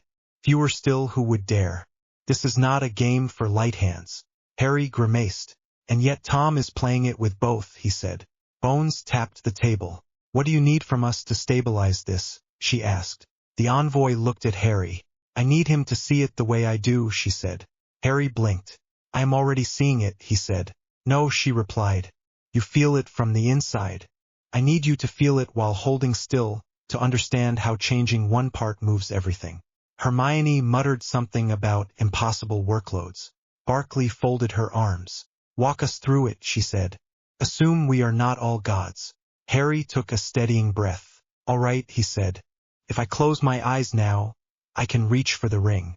It is like a band around the world. Smooth in some places, rough in others. If I push here, he tapped a point on the map, the whole thing sings. He tapped a point on the far side. If I push here, he went on, the effect is smaller but it still ripples around. The envoy nodded. What if you only strengthen, she asked. No push outward. Just reinforcement. Harry frowned. I can try, he said. But every time I send anything through it, it reacts. It is like touching a web. Hermione scribbled notes. Then we need a pattern that spreads the strain evenly, she said. So nothing snaps. Hagrid scratched his beard. Like when ya put new beams in Hogsmeade roofs, he said. Ya cannot just shove one big log in and hope. Ya have to share the weight. Harry looked at him in surprise. Exactly, he said. Hagrid shrugged. Building is building, he said. Bones smiled faintly. Then that is our model, she said. Support beams. Not new walls. The envoy nodded. We can create anchors, she said. Not extra power, just clearer channels. Places where the ring can rest. Barkley raised a hand. What happens to Muggle traffic at those points, she asked. Planes. Ships. Signals. Hermione frowned. We have to keep their routes in mind, she said. We cannot just pick random places in the sky. Harry felt his head start to pound. The room felt too small for the scale of what they were discussing. He dragged a hand through his hair. This is why I did it in a rush the first time, he said. It felt easier than thinking through every consequence. Bones gave him a dry look. And now you are here, she said. Thinking through them. He muttered something that might have been a swear under his breath. The envoy slid a fresh sheet of parchment in front of him. Draw, she said. He stared at her. What? Draw how it feels, she said. Not to scale. Not with perfect lines. Just mark where the ring feels thin. Where it feels thick. We can overlay that on this map. Hermione's eyes lit. We can quantify it, she said. Harry groaned again. You two are going to be unbearable about this, he said. He closed his eyes and let his awareness drift up. The ring responded quickly now. It recognized his attention. He pictured the globe under it. Not inexact geography. Just a vague sense of continents and oceans. He let his awareness slide along the band, noticing where the hum felt rough, where it felt smooth, where it stuttered. His hand moved almost on its own, scratching lines and marks. When he opened his eyes, a rough circle covered the parchment. Small cross marks dotted some sections. Lines thickened in others. Hermione leaned in. These crosses, she said. Thin spots. He nodded. These thicker lines, she went on. Stronger sections. He nodded again. The envoy placed the fresh parchment over the map, aligning rough circumference with the drawn band. The overlay was not perfect. It did not need to be. Hermione sucked in a breath. The thin spots line up with major magical centers, she said. Britain, Europe, a cluster in India, another in North America. Bones frowned. Which makes sense, she said. There is more magical traffic there. More strain. Barkley traced one of the thicker sections. And the strong parts match low traffic zones, she said.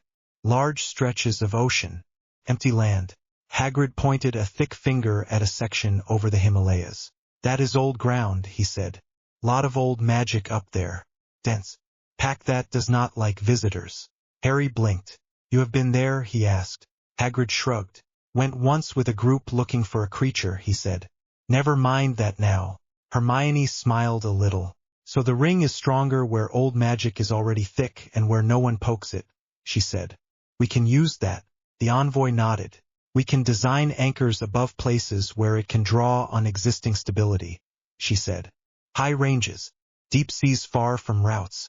Places where we will not ruin someone's dinner if it flares. Barkley tapped the map.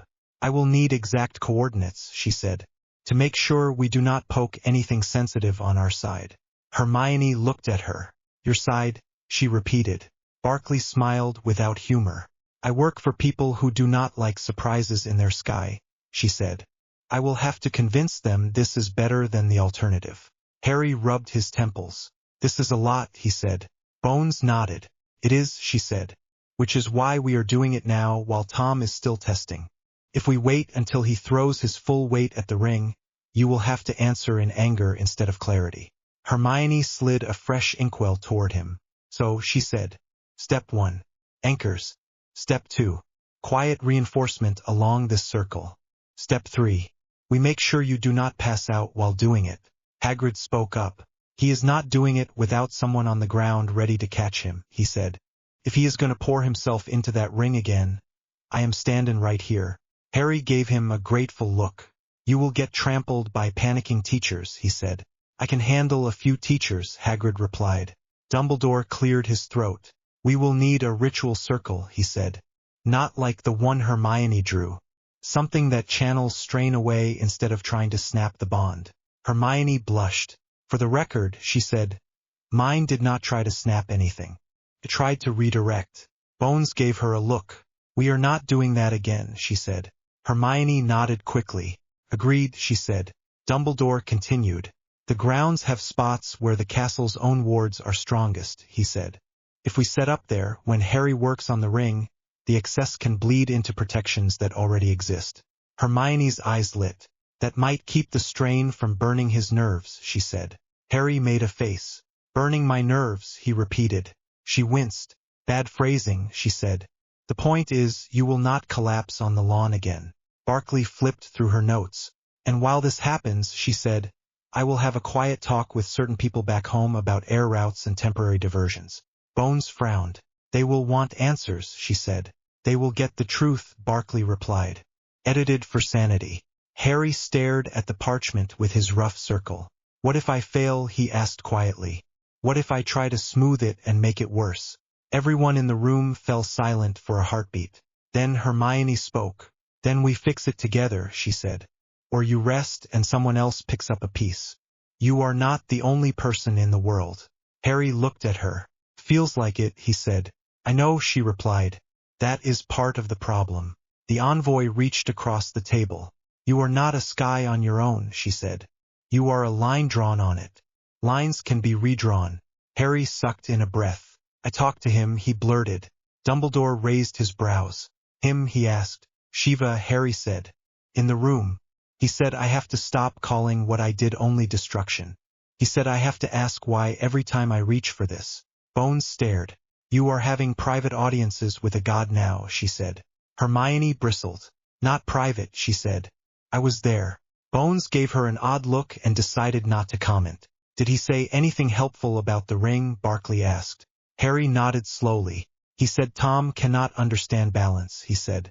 He will always push for control or ruin. That is how we beat him. Not by being stronger. By refusing to play that game. Hermione tapped her quill. So when the final fight comes, she said, you cannot just try to outrage him. Harry snorted. That did not go so well last time, he said. The envoy looked thoughtful. The three worlds, she murmured. Harry blinked. He said that too, he said. Earth. Inner. Hi. Dumbledore's face grew grave. There are old texts, he said slowly, which speak of battles fought in such layers. Not merely in flesh, but in mind and in the spiritual field where certain artifacts dance. Hermione shook her head. You people and your vague prophecies, she muttered. Bones pushed the map aside. Enough distant battles, she said. For now, we focus on two things. 1. Harry sits every day until he can at least see his own impulses clearly. 2. We design this reinforcement and enact it before Tom finds a way through that we cannot patch. She looked at Harry. Can you do that? She asked. He met her gaze. I can try, he said. Hermione rolled up the extra parchment. We do not have the luxury of you trying alone, she said. We will be there. Hagrid nodded firmly. Damn right, he said. Barkley lifted her coat. Then let us get to work, she said. Before the world outside decides to pull us into 10 other crises. Hours later, Harry stood alone on the astronomy tower, wind cutting through his robes. The night sky spread above him, clear and sharp. Stars spilled across the dark. The faint line of the ring glowed only in his inner sight. He let the cold bite his cheeks. His muscles ached from the day. His mind felt stretched from maps and plans and a god's blunt advice. His chest still hurt where the spear had pushed. His heart hurt in ways he did not have words for. Thinking of Ginny's face, Hermione's eyes, the nameless people under stone. He lifted the Trishul. It hummed, but did not flare. You heard him, Harry said softly. No more swinging just because I am scared. We do this with other people in the room. We ask why first. The metal warmed in his hands. He extended his awareness along the ring. Thin spots flickered where he had marked them. Stronger sections hummed. The dent over the ocean was now a bruise instead of a wound. Somewhere out there, Tom Riddle watched the same sky and plotted. Harry could feel the faint push of that mind at the edge of the band, testing, searching for weakness. Not tonight, Harry thought. He did not push back with force. He held instead. The third prong, the quiet one, flared gently. The ring steadied.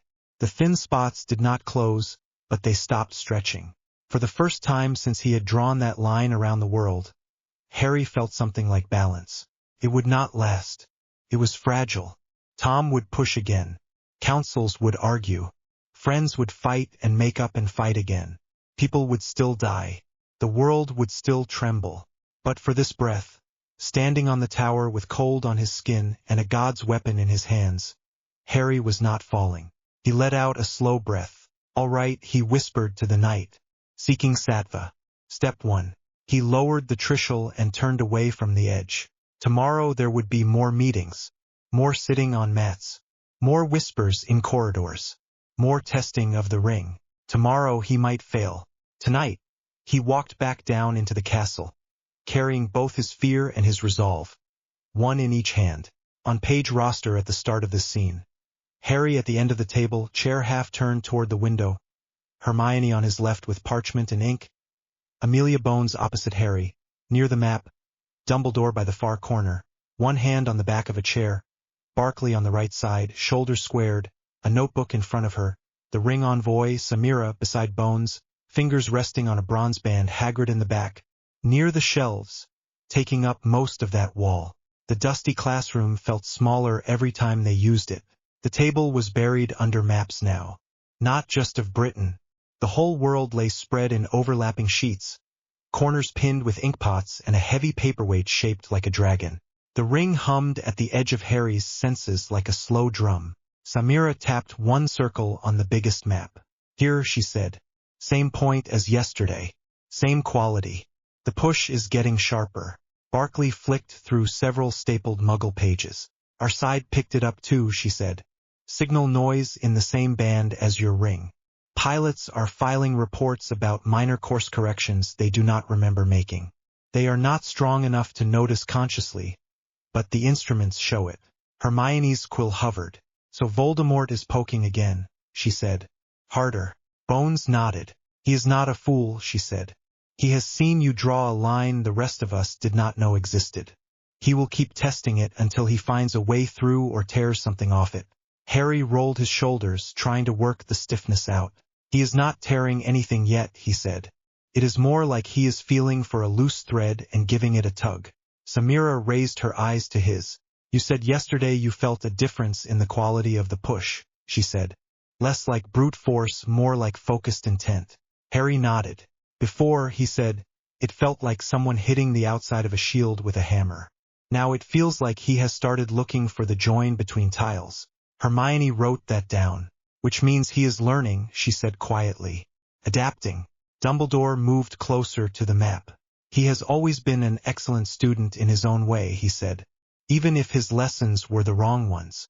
Bones gave him a flat look. We are not here to admire his study habits, she said. We are here to stop him from cracking open the air above our heads. Barkley leaned forward, elbows on the table. Let us talk about this three worlds thing again, she said. I need to understand it without religious vocabulary if I am going to brief anyone else.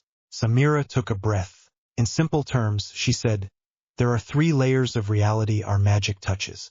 The physical world. the inner world of thought and soul, and the high field where concepts and divine currents flow. Harry's Trishul links them. Hermione tapped her quill against the parchment.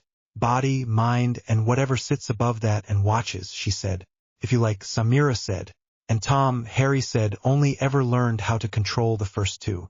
Hermione looked up at him. That is what Shiva told you, she said. Harry nodded. He said Tom destroys and grabs, Harry said. Tamas and Rajas. End in action. He has nothing in him that knows how to let go. Bones rubbed the bridge of her nose. Explain this in terms a law enforcer can write down, she said. Harry thought for a second. All right, he said. Tom made himself immortal by tearing his soul into pieces and nailing them to the world. Every time he dies, the world has to pull him back together against its own rules. That strain does not vanish. It has to go somewhere. Hermione added a quick sketch on the edge of her notes. Circles. Lines.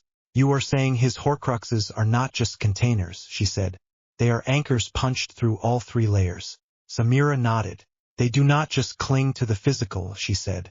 They drag on the inner and high fields. That is why he feels the ring as a threat. It stabilizes what he is trying to unbalance. Barkley whistled softly. So his immortality stunt is not just evil, she said. It is also a structural safety hazard. Hagrid frowned. Like when someone builds a house on swamp ground and it drags the whole street down, he said. Exactly, Hermione said at once. Bones looked at Harry. What does this mean for you, she asked. In practical terms. Harry swallowed. It means that even if I blast Tom to ashes, he said, the wound he made will still be there. The anchors will still drag. If I want to end this, I have to cut the knot itself. Dumbledore's eyes were distant. That would require a confrontation not just with the man, he said quietly, but with the pattern that sustains him. Barkley pointed to the map. And the pattern is here, she said. Spread across the globe.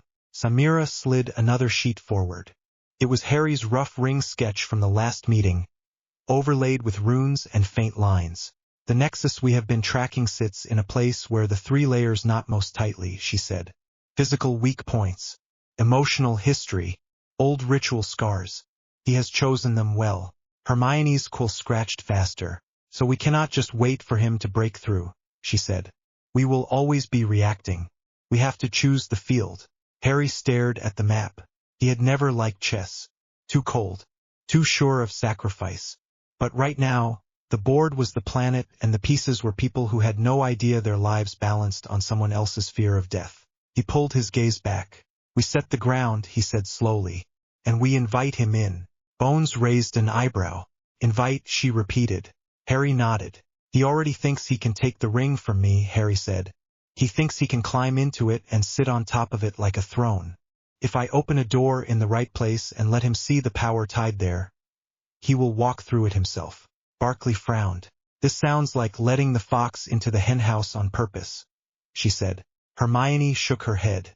No, she said. More like luring him into a cage only he can enter. Samira placed a finger on one point of the ring. You cannot trap him solely in the physical world, she said. It will not stick. He will always have another fragment. The fight has to happen where the knot exists in all three layers at once. Dumbledore looked at Harry. You would need to stand in a place between, he said. A threshold where earth, inner realm, and high field overlap. Harry gave a short, humorless laugh. Good thing I have a god's weapon and a ring around the sky, he said. Hermione glared at him. Do not turn this into a joke, she snapped. He raised both hands. I am not, he said. I am trying not to fall apart. Bones tapped the table again. Sharp. Focus, she said. If we do this, we need a plan that does not kill you as the first side effect. Barkley nodded. Or rip that ring off and drop it on some poor continent, she added. Harry rubbed at the scar on his chest out of habit. Shiva said the three worlds are not somewhere else, he said. They are already here. I just have to stop treating them like separate rooms. Hermione frowned. Explain. He shrugged. The physical is obvious, he said. This castle. Our bodies. The inner world is the place dreams and minds touch. Occlumency, legilimency, that kind of thing. The high field is what the Trishul grabbed when it lit up the sky.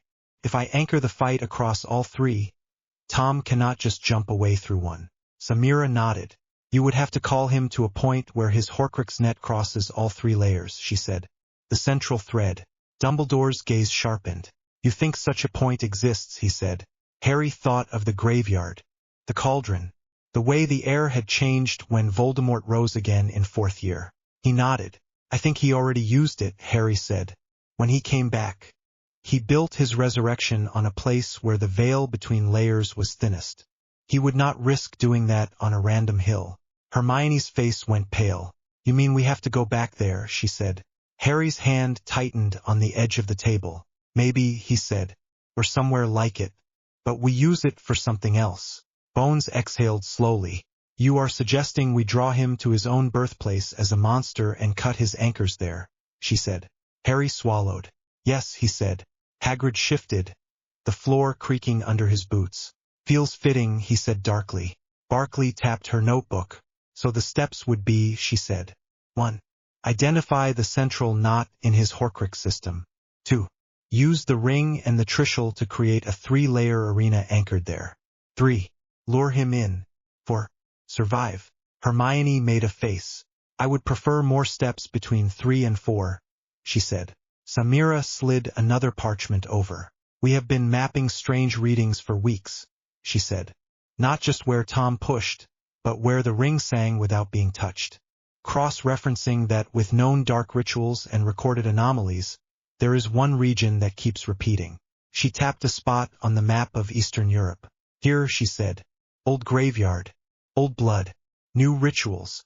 If I had to bet on a central knot, it would be there. Harry's stomach twisted. The graveyard, he said. Hermione's fingers tightened around her quill. The place he came back, she whispered. Dumbledore's face closed down, as if some old private failure had returned. I should have burned that ground to ash when we brought you home, he said quietly. Harry shook his head. We did not know, he said. And even if you had, he might have woven something deeper. This way we know where to look. Bones folded her arms.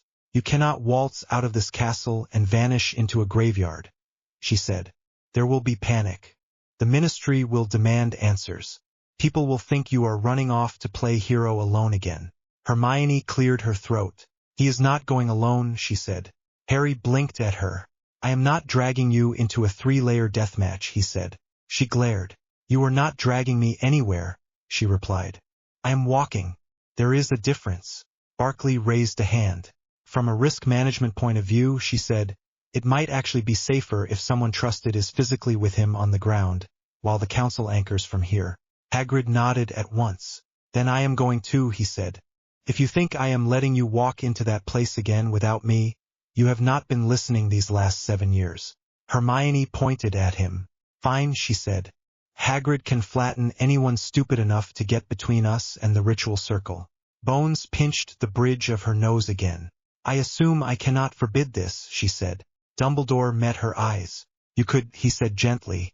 They would go anyway. She muttered something under her breath that sounded very much like a swear. Samira looked back to Harry.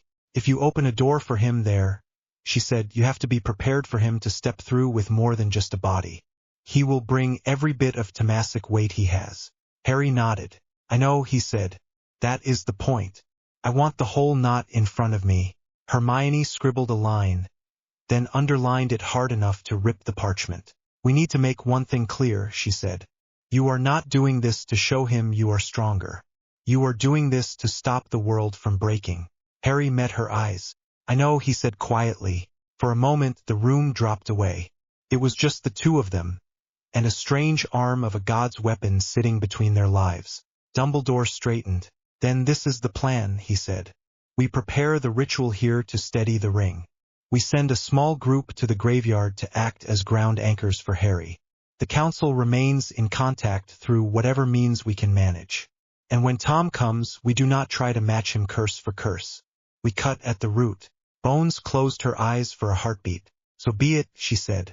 I will draft a version of this that sounds less insane for the ministry. Barkley gathered her papers. I will do the same for my people, she said. They are going to hate this. Samira nodded. I will adjust the ring's harmonics to allow a controlled opening, she said. You must not try to force it alone. Harry took a steadying breath. No more forcing, he said. That is the whole point. The room of requirement gave them something different that night. The mats were still there. The brazier still burned with soft heat. But along one wall, 3 thin, vertical lines of light shimmered. Harry stepped in first, Hermione right beside him. On page roster in this scene, Harry and Hermione on the 2 mats at the center. The Trishul across Harry's knees that no one else physically present. He dropped onto his usual mat, the Trishul balanced over his legs. Hermione sat, smoothing her robes under her. She nodded toward the lights. That was not here yesterday, she said. He nodded. He asked for the 3 worlds, he said. The room seems to have an opinion. Hermione looked at him. You called him, she asked. Again. Harry hesitated. I thought about him a lot today, he said. Maybe that is all it takes now. The air by the brazier stirred.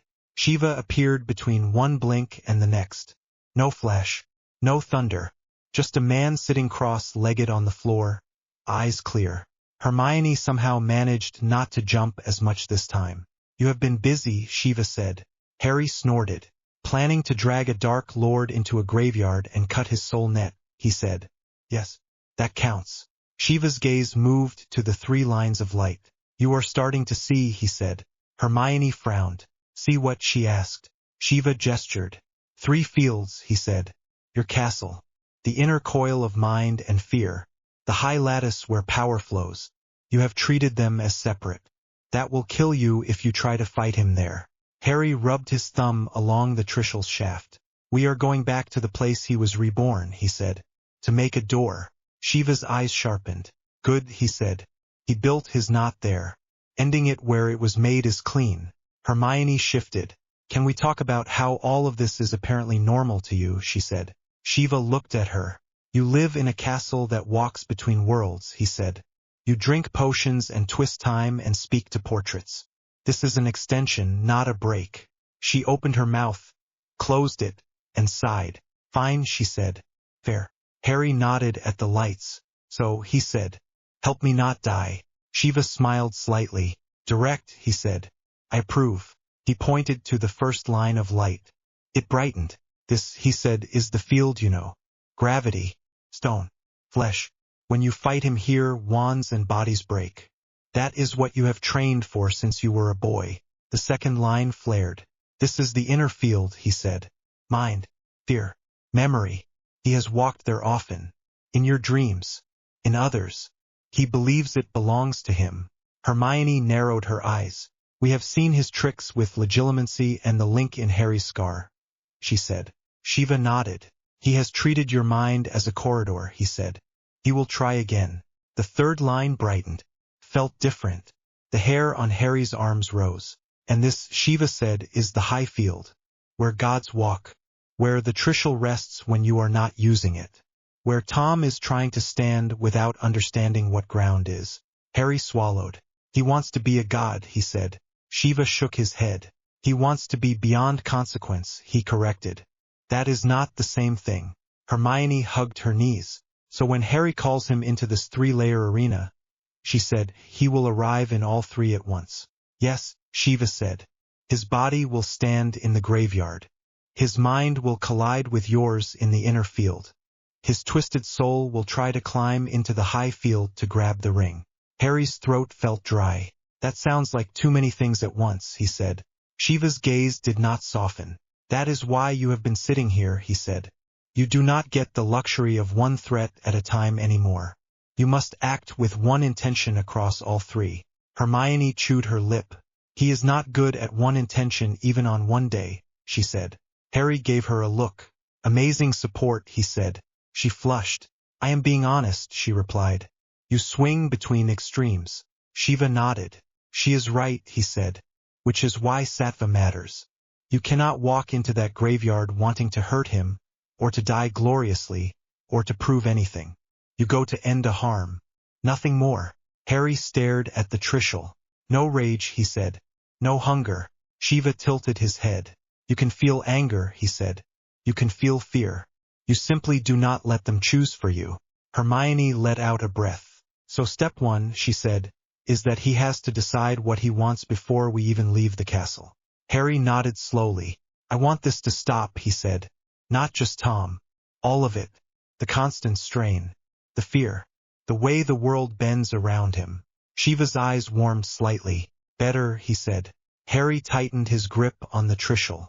And I want the people who never chose any of this, he went on, to be able to wake up and think about normal things. Homework. Quidditch. Annoying teachers. Not global boundaries and soul prisons. Hermione smiled faintly despite herself. That is very you, she said. Shiva inclined his head. That is sattva, he said. Action for others. Not for your name. Harry looked up. Can I keep some desire to see his face when he realizes he has lost? He asked. Shiva's mouth twitched. You are still human, he said. I will allow it. Hermione groaned softly. All right, she said. We have the moral part. What about the practical part where his soul tries to claw your face off? Shiva considered. In the physical field, he said, you keep your promise to the giant and the witch. Let them guard your back. Do not move out of the circle you prepare unless the world starts to crack. Hagrid and me, Hermione murmured. Shiva pointed to the second line of light. In the inner field, he said, you do not chase him through fear. You let him come to you. You anchor your mind in the still point and let him throw colors at it until he sees himself instead of you. Harry frowned. That sounds vague, he said. Hermione spoke up. It sounds like occlumency done right, she said. Not walls. Not hiding. Just steady awareness he cannot twist. Shiva nodded. Exactly, he said. He pointed to the third line. And here, he said, you do not fight him alone. You let the ring speak. You let the Trishul act as what it is. A balance, not a club. Harry felt a cold shiver run through him. You mean I have to let go, he said. Shiva met his eyes. You always did, he said. You grabbed because it was given to you in fear. If you try to hold every part of this fight in your hand, you will tear. Hermione shifted closer on the mat, her shoulder brushing his. We will be there, she said. On the ground. In your ear if we can manage it. You do not have to carry every choice at once. Harry swallowed. And if I fall, he asked. If I lose control. Shiva did not look away. Then they will pull you back, he said. Or they will end you before you end the world. Silence thudded against Harry's ears. Hermione's hand found his without thinking. Her fingers squeezed hard. We are not doing that, she said. He squeezed back. Let us aim for not needing that part, he said. Shiva stood. You walk toward something impossible, he said. Good. Otherwise this weapon would be wasted on you. Harry gave a thin smile. No pressure, he said. Shiva's edges blurred. Remember, he said as he faded. Your intention is the blade. The Trishul only makes it visible. The room was quiet again. Hermione slowly let go of his hand, then took it again like she was not ready to lose contact. You all right, she asked. He let out a breath. No, he said. But I know what I am doing now. She looked at him. Which is? He turned the Trishul so the central prong pointed straight up. I am not killing Voldemort, he said. I am ending the wound he made. If he wants to cling to it, that is his choice. Hermione's throat moved as she swallowed. You are going to tell him that, she said. He nodded. Before anything else, he said. So he cannot say he was not warned. He found Ginny out by the Quidditch stands after curfew, sitting on the lowest bench with her arms around her knees. On page roster here, Harry and Ginny under the stands. No one else in earshot. The air smelled of damp grass and old wood. The sky above the pitch was clear, the ring invisible to everyone else. Ginny did not look round when he crunched over the frost. If you are here to give me more council updates, she said, I might hex you. He sat on the bench a little distance away. I wanted to talk to you, he said. Not as a council anything. Just as me. She snorted. You remember how to do that, she asked. He flinched. I deserve that, he said. She stared out over the pitch. I watched you on the lawn with that spear, she said. I watched the sky split. I watched strange people walk into the castle with you at the center. And then I heard you formed a council and no one even thought to ask if I wanted a chair. He stared at his hands. You are right, he said. I did not think about what that would feel like. I was too busy holding the ring together and not dropping a mountain on anyone else. She glanced at him out of the corner of her eye. What do you want, Harry? She asked. Right now. He took a breath. To be honest with you, he said, and to say goodbye in a way that is not just me running off in the middle of a fight. Her shoulders tensed. Goodbye, she echoed.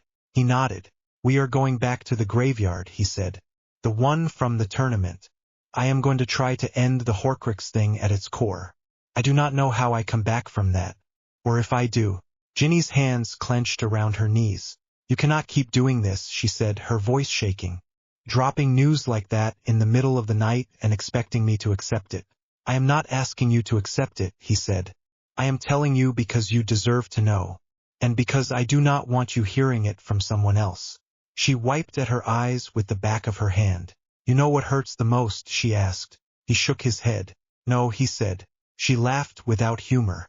That you never trusted me enough to let me stand where Hermione is standing now, she said.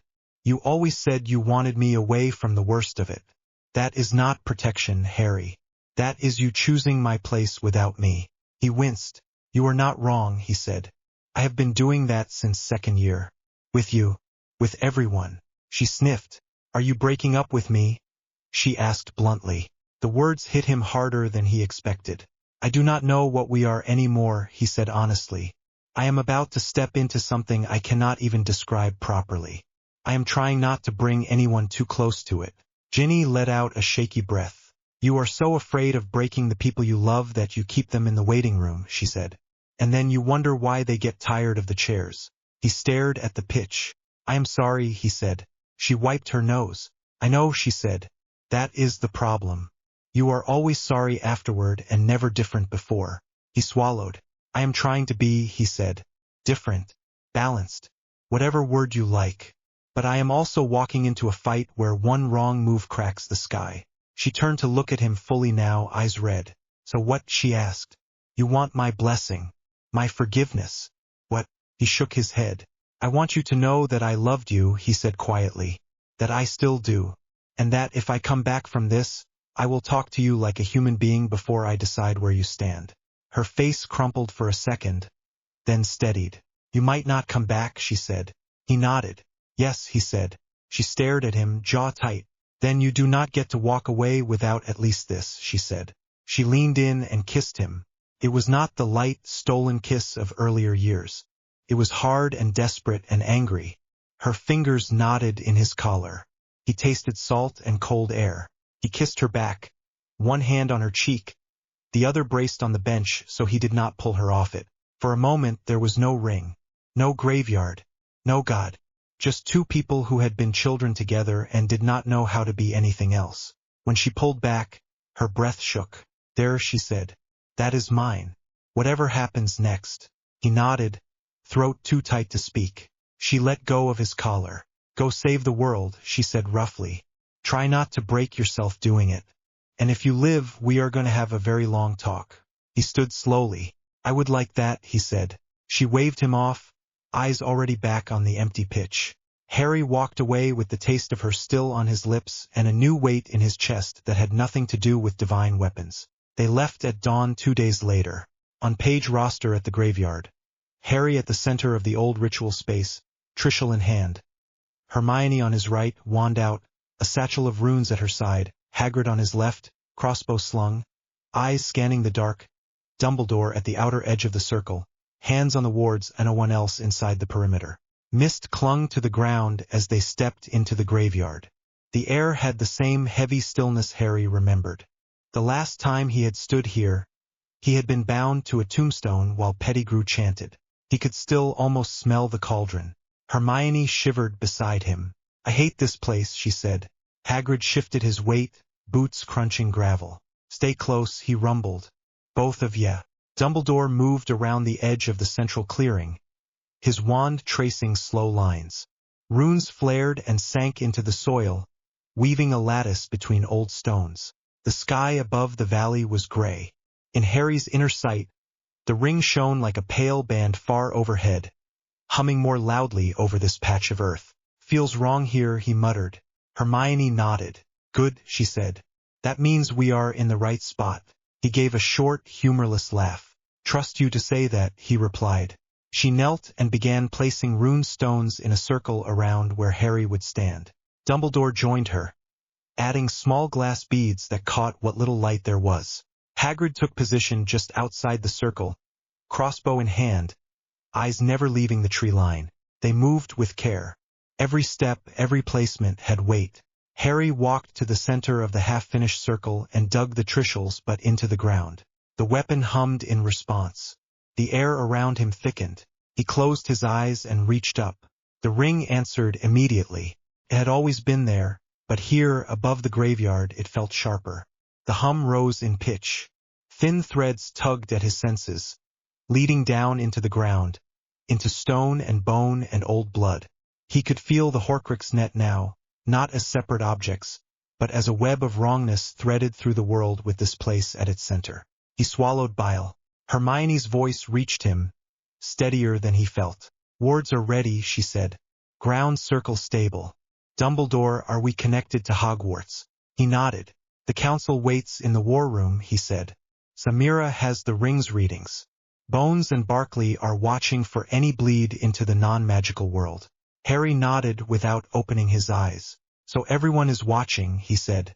Hermione stepped up beside him, close enough that their shoulders almost touched. "You asked for witnesses," she said. "This is what it looks like." Hagrid planted his feet wider. "You call him when you are ready," he said. "We will keep anything else off you." Harry took one slow breath. The wind shifted, carrying the smell of damp soil and old smoke. He let his awareness stretch up and out, along the ring, then down again, following the wrong thread into the graveyard. "Tom," he thought. "Here. Now." The ring thrummed. For a second, nothing happened. Then the air rippled. Somewhere far away, in a lair hidden from most eyes, Lord Voldemort felt the pull. He had grown used to the ring's presence, like a distant itch. He had probed it. He had pushed at it. He had hated it. Now a doorway opened in that hate. He felt a call along every Horcrux anchor at once. It was not a summons. It was an invitation, a chance. He rose from his seat, crimson eyes narrowing. So he whispered, "The boy decides to beg." Death Eaters in the room stiffened. "My lord," one started. "Silence," Voldemort said without looking at him. He closed his eyes and reached out along the lines he had woven. He felt the graveyard where his body had been reborn. He felt the ring bright above it like a crown. The boy had chosen his ground well. Voldemort smiled. "Fool," he murmured. He stepped forward into the pull. In the graveyard, the air tore. The ring's hum rose to a roar in Harry's bones. The Trishul vibrated under his hand. The mist spun inward, gathering in a single point opposite him within the circle. Hermione's grip on her wand tightened. Hagrid drew the crossbow back to his shoulder. Dumbledore's wards flared, invisible lines lighting up along the ground. The mist thickened, twisted, and pulled apart. Voldemort stepped through. He looked the same as Harry remembered. Tall, thin, pale as bone. Red eyes, slit nostrils, robes that moved like they were underwater. But there was something different too. Now that Harry could feel the Horcrux net, Voldemort was not just a body. There were lines of dark energy running off him in all directions, stretching into the ground, into distant things, into the high sky. He was the knot. Voldemort looked around, taking in the circle, the wards, the three others in the clearing. He smiled. "You have grown, Harry Potter," he said. "New toys, new allies, new arrogance." Harry held the Trishul steady. "You came," he said. Voldemort laughed. "Of course I came," he said. "You wave god power in front of me and open a door. Did you think I would shy away?" Hermione's jaw clenched. "You keep calling it god power," she muttered. Harry did not take his eyes off Voldemort. "This is not a duel, Tom," he said. Voldemort's smile faded. "Do not call me that," he hissed. Harry's voice stayed even. "It is your name," he said. "The one you had before you tried to tear yourself into something else." Voldemort sneered. "I am beyond names," he said. "Beyond the petty limits of men who fear death. I have shed those chains." Harry tightened his grip on the Trishul. "No," he said. "You just tied them to other people." Voldemort's eyes narrowed. "You did not drag me here to discuss ethics," he said. "You intend to use that toy against me. You think your borrowed holiness can end me." Hermione took one small step closer to Harry. Hagrid stayed planted where he was, crossbow not quite aimed. but ready. Harry took a breath. I did not call you here to show you I am stronger, he said. I called you here because what you did to the world has to stop. Voldemort tilted his head. You talk like a god already, he said. The world, Potter. Do you hear yourself? Harry shook his head. I am not a god, he said. I am a person who picked up something bigger than him. The difference between us is that I know it is not mine. The ring vibrated in agreement above them. Voldemort glanced up, eyes narrowing. You bound that structure to yourself, he said. You carved the sky. Do not talk to me about humility. Harry's voice went quieter. I did it to stop something worse, he said. And I have spent every day since then learning how not to let it crush me. Voldemort's lip curled. Weakness, he spat. You cling to suffering like a badge. You could be so much more. Harry let the words slide off him. You cut your soul into pieces because you were afraid, he said. You nailed them to the world because you could not stand the idea of ending. That fear is what I am ending today. Voldemort laughed again, but there was a brittle edge to it now. You think you can unmake what I have become, he said. Kill me and another part rises. Destroy a Horcrux and another waits. You still do not understand. Harry lifted the Trishul. The air around them thickened further. The 3 lines of light from the room appeared faintly in the air behind him, as if the room's vision had leaked into reality. This is what I understand, Harry said. Every time you die, the world has to bend to pull you back. Every time you cling to a Horcrux, something else is dragged down. That strain is tearing at the edges of things. I can feel it now. Hermione watched his face, ready to snap him back if she saw him drift. Voldemort's eyes flared. You feel nothing, he snapped. You are a child with a stick. You talk about strain like you grasp the fabric of reality. Harry met his gaze. I do, he said simply. He stepped forward until he was at the exact center of the runic circle. He drove the Trishul deeper into the ground. The world shifted. The graveyard did not vanish, but it changed. The air around them darkened, not like night, but like someone had drawn a curtain across all color. The mist stretched upward into columns. Hermione gasped as the headstones around them blurred and doubled. For a moment, she saw them as they were, then as they had been when first carved, names fresh and sharp. Hagrid swore under his breath as the trees at the edge of the clearing seemed to exist in 3 times at once. Dumbledore's wards flared brighter, anchoring the circle. Harry felt his mind pulled sideways. He shut his eyes and did not move his feet. The inner field opened. He could feel Voldemort's presence not just in front of him, but inside the space behind his own eyes. Cold, sharp, hungry. It was like being back in the Vision Link days, but more vivid. Every thread of fear Voldemort had ever stoked in him pulsed at once. He let himself feel it. His parents' screams. Cedric's body on the ground. Sirius falling through the veil. Dumbledore collapsing from the tower. Ginny in the chamber. Hermione petrified. 1,000 others. His chest tightened. His breath hitched. Hermione's voice came, not in his ears, but in his mind. Here, she said firmly. He latched onto that. He saw her face in his inner sight, frowning in concentration, brown eyes steady. Around that image, the fear still moved, but it was no longer everything. He centered himself on that one point. Outside, Voldemort sneered. You think you can hide behind your little friends, he said. Inside, his presence slithered closer. You cannot hold all of this, he whispered in Harry's mind. You will break. Harry did not throw up walls.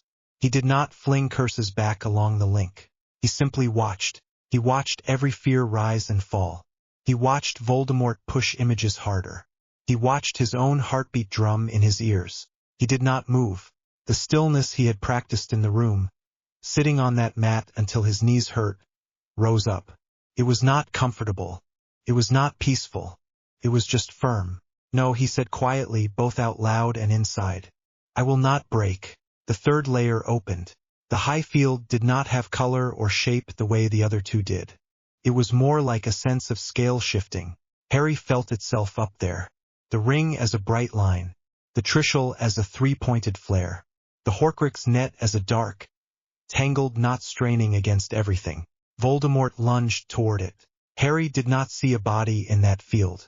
He saw an idea, a twisting, screaming concept that refused to fall. It wrapped itself around the knot and tried to pull. "I will stand there," Voldemort said, voice echoing strangely through all 3 layers at once. "I will take that ring. I will become the law." Harry's grip tightened on the Trishul until his knuckles hurt. He felt the urge to swing, to drive the weapon forward, to hit that knot with everything he had. Old habits. Rajas. Action. He forced himself to stop. "Why do you want it?" he asked. The question broke Voldemort's rhythm for a second. "What?" he hissed. Harry kept his breathing steady. "Why?" Harry repeated. "You already cannot die while your anchors hold. What do you think this will give you?" Voldemort's presence flared.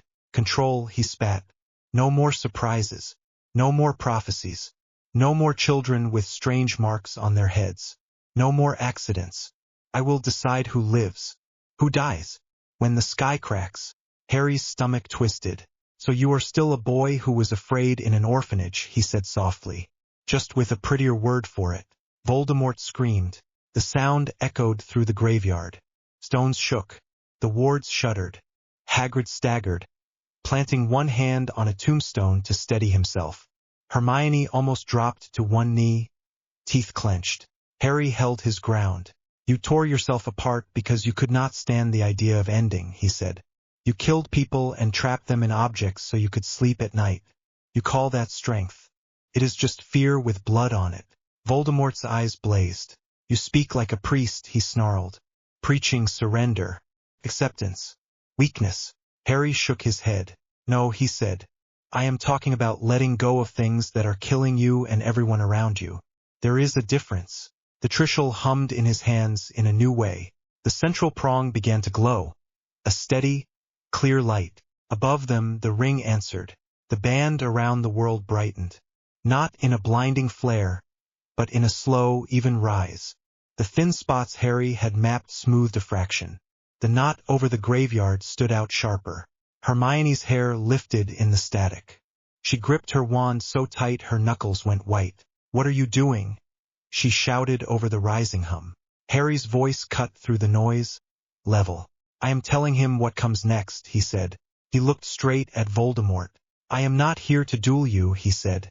"If this were about power, you would keep coming back forever and I would keep trying to match you and the world would crack in the middle." He lifted the Trishul a fraction. "I am here to cut the knot," he said. "Once. Clean. I am here to end the thing you did to this world.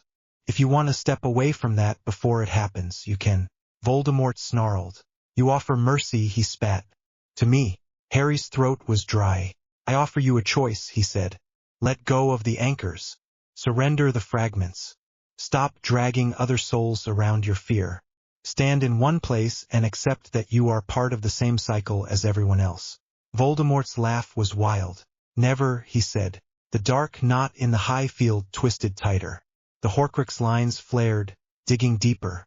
Voldemort's voice boomed across all 3 layers. "I will not fall," he shouted. "I will not yield. I will tear that ring from your spine and remake the world in my image." Harry felt something settle inside him. "All right," he said softly. He looked up into the empty gray sky, past the clouds, to where the ring sang. He looked inward, at the still point he had practiced in the room with Hermione's voice in his ear. He felt the high field, where the Trishul's true weight sat. His intention lined up across all 3. Not rage, not hunger, just a clear, simple desire. End the wound. Free the world. Do not flinch. The central prong blazed brighter. The graveyard trembled. Hermione threw an arm up against the force. Hagrid braced his feet wider. Dumbledore's wards cracked and then reforged, taking the strain. In the war room back at Hogwarts, maps fluttered as if in a wind. Samira gripped the edge of the table, eyes wide at the readings. Bones swore under her breath. Barkley muttered something about gravity fields that would make no sense to anyone else. In all 3 layers, the line Harry had been moving toward since he first picked up the Trishul finally appeared. This was the edge. He drew a slow breath. "I told you what I intend," he said, voice echoing strangely as it spoke through throat, mind, and high field at once. Voldemort hissed. "I do not care," he spat. Harry tightened his hands on the Trishul. Then watch, he said. He pulled. The chapter ended there. The world jerked. For a second Harry thought the ground had dropped away. Every sound in the graveyard cut out. No wind. No birds. Even the tiny scrape of Hermione's boot on stone vanished. Then all three worlds hit at once. The Trishul yanked through him. Not forward, not up, not down. Inward and outward together. His stomach lurched. His vision split. The graveyard stayed around him, gray and wet. Voldemort stood opposite, robes whipping in a wind that did not exist yet. Hermione was just inside his right edge of sight, wand out, lips moving around a silent charm. Hagrid loomed to the left, crossbow set, eyes narrowed. Under that, another layer rose. The inner field, the old nightmare corridor. Only this time he was not trapped in it. It was laid out around him like a long hall of doors and shadows. Memories on one side, fears on the other. Voldemort's presence slithered through, trying to wrap around his mind. Above both, the high field opened. There was no sky here, no color, just lines and knots of force. The ring around the world as a huge bright band. The Horcrux network as a dark tangle squeezed through it. The Trishul's 3 points shone like simple, clean marks. The central one burned white. Voldemort snarled. "What have you done?" he hissed. His voice echoed 3 times. In the graveyard, it shook loose grit from the stones. In the inner field, it brushed cold fingers against the back of Harry's eyes. In the high field, it jittered along the knot of Horcrux lines. Harry felt sweat break out along his neck. His heart pounded. His hands shook on the shaft of the Trishul. He did not lift his feet. "You wanted the ring," he said. "Here it is. Here is all of it. What you did to it. What you nailed into it." Voldemort's eyes flared redder. "You think dragging me into your little vision will help you," he spat. Harry almost laughed. "This is not my vision," he said. "This is what you made the world carry for you." The knot of Horcrux lines shuddered. Harry could see each anchor now at once. The diary, long destroyed, still cast a thin shadow. The ring, the locket, the cup, the diadem, Nagini somewhere far away, coiled around a point of wrongness. The last piece sitting in the man in front of him. They were not separate anymore. They were one twisted bundle jammed through the skin of the world, pulling on everything around it. The ring around the planet strained to keep that bundle from ripping through. Hermione's voice cut through the thick air in the graveyard. "Harry," she shouted. "Stay with me." He dragged his focus back just enough to see her face. Her hair whipped around her, eyes wide, free hand pressed to the rune circle at her feet. The lines Dumbledore had laid shimmered under her fingers, holding. "I am here," he said. Voldemort raised his wand. "You are open," he hissed. "You are busy. That is when you fall." The curse he launched was not green. The light that shot from his wand was deep, ugly red. It was not the simple killing spell. It carried along it a thread of the Horcrux network itself. A hook into the high field. Harry felt it reach for him on all 3 layers. In the graveyard, the bolt flashed toward his chest. In the inner field, the same force came at him as a train of memories. Every time he had begged not to die. Every time he had flinched away from pain. Every moment he had thought, "I cannot do this anymore." In the high field, the dark knot lunged, trying to wrap around the bright Trishul tip and yank it away. Everything in him wanted to move. Old training screamed at him to dodge, to shield, to throw himself aside. He did none of those things. His knees shook. His breath caught. His heart hammered. He stayed still. Hermione screamed his name. The curse hit. The rune circle flared gold as it caught the edge of the blast and spread it around. Hagrid roared and lifted one thick arm, ready to charge in, but Dumbledore's ward line held him back. In the inner field, every memory of fear hit Harry full in the chest. He saw himself at 11, facing Quirrell. 12, in the chamber, Ginny still and cold on the stone. 14, tied to the tombstone, Cedric falling. 15, watching Sirius fall through the arch. 16, standing over Dumbledore's fallen body.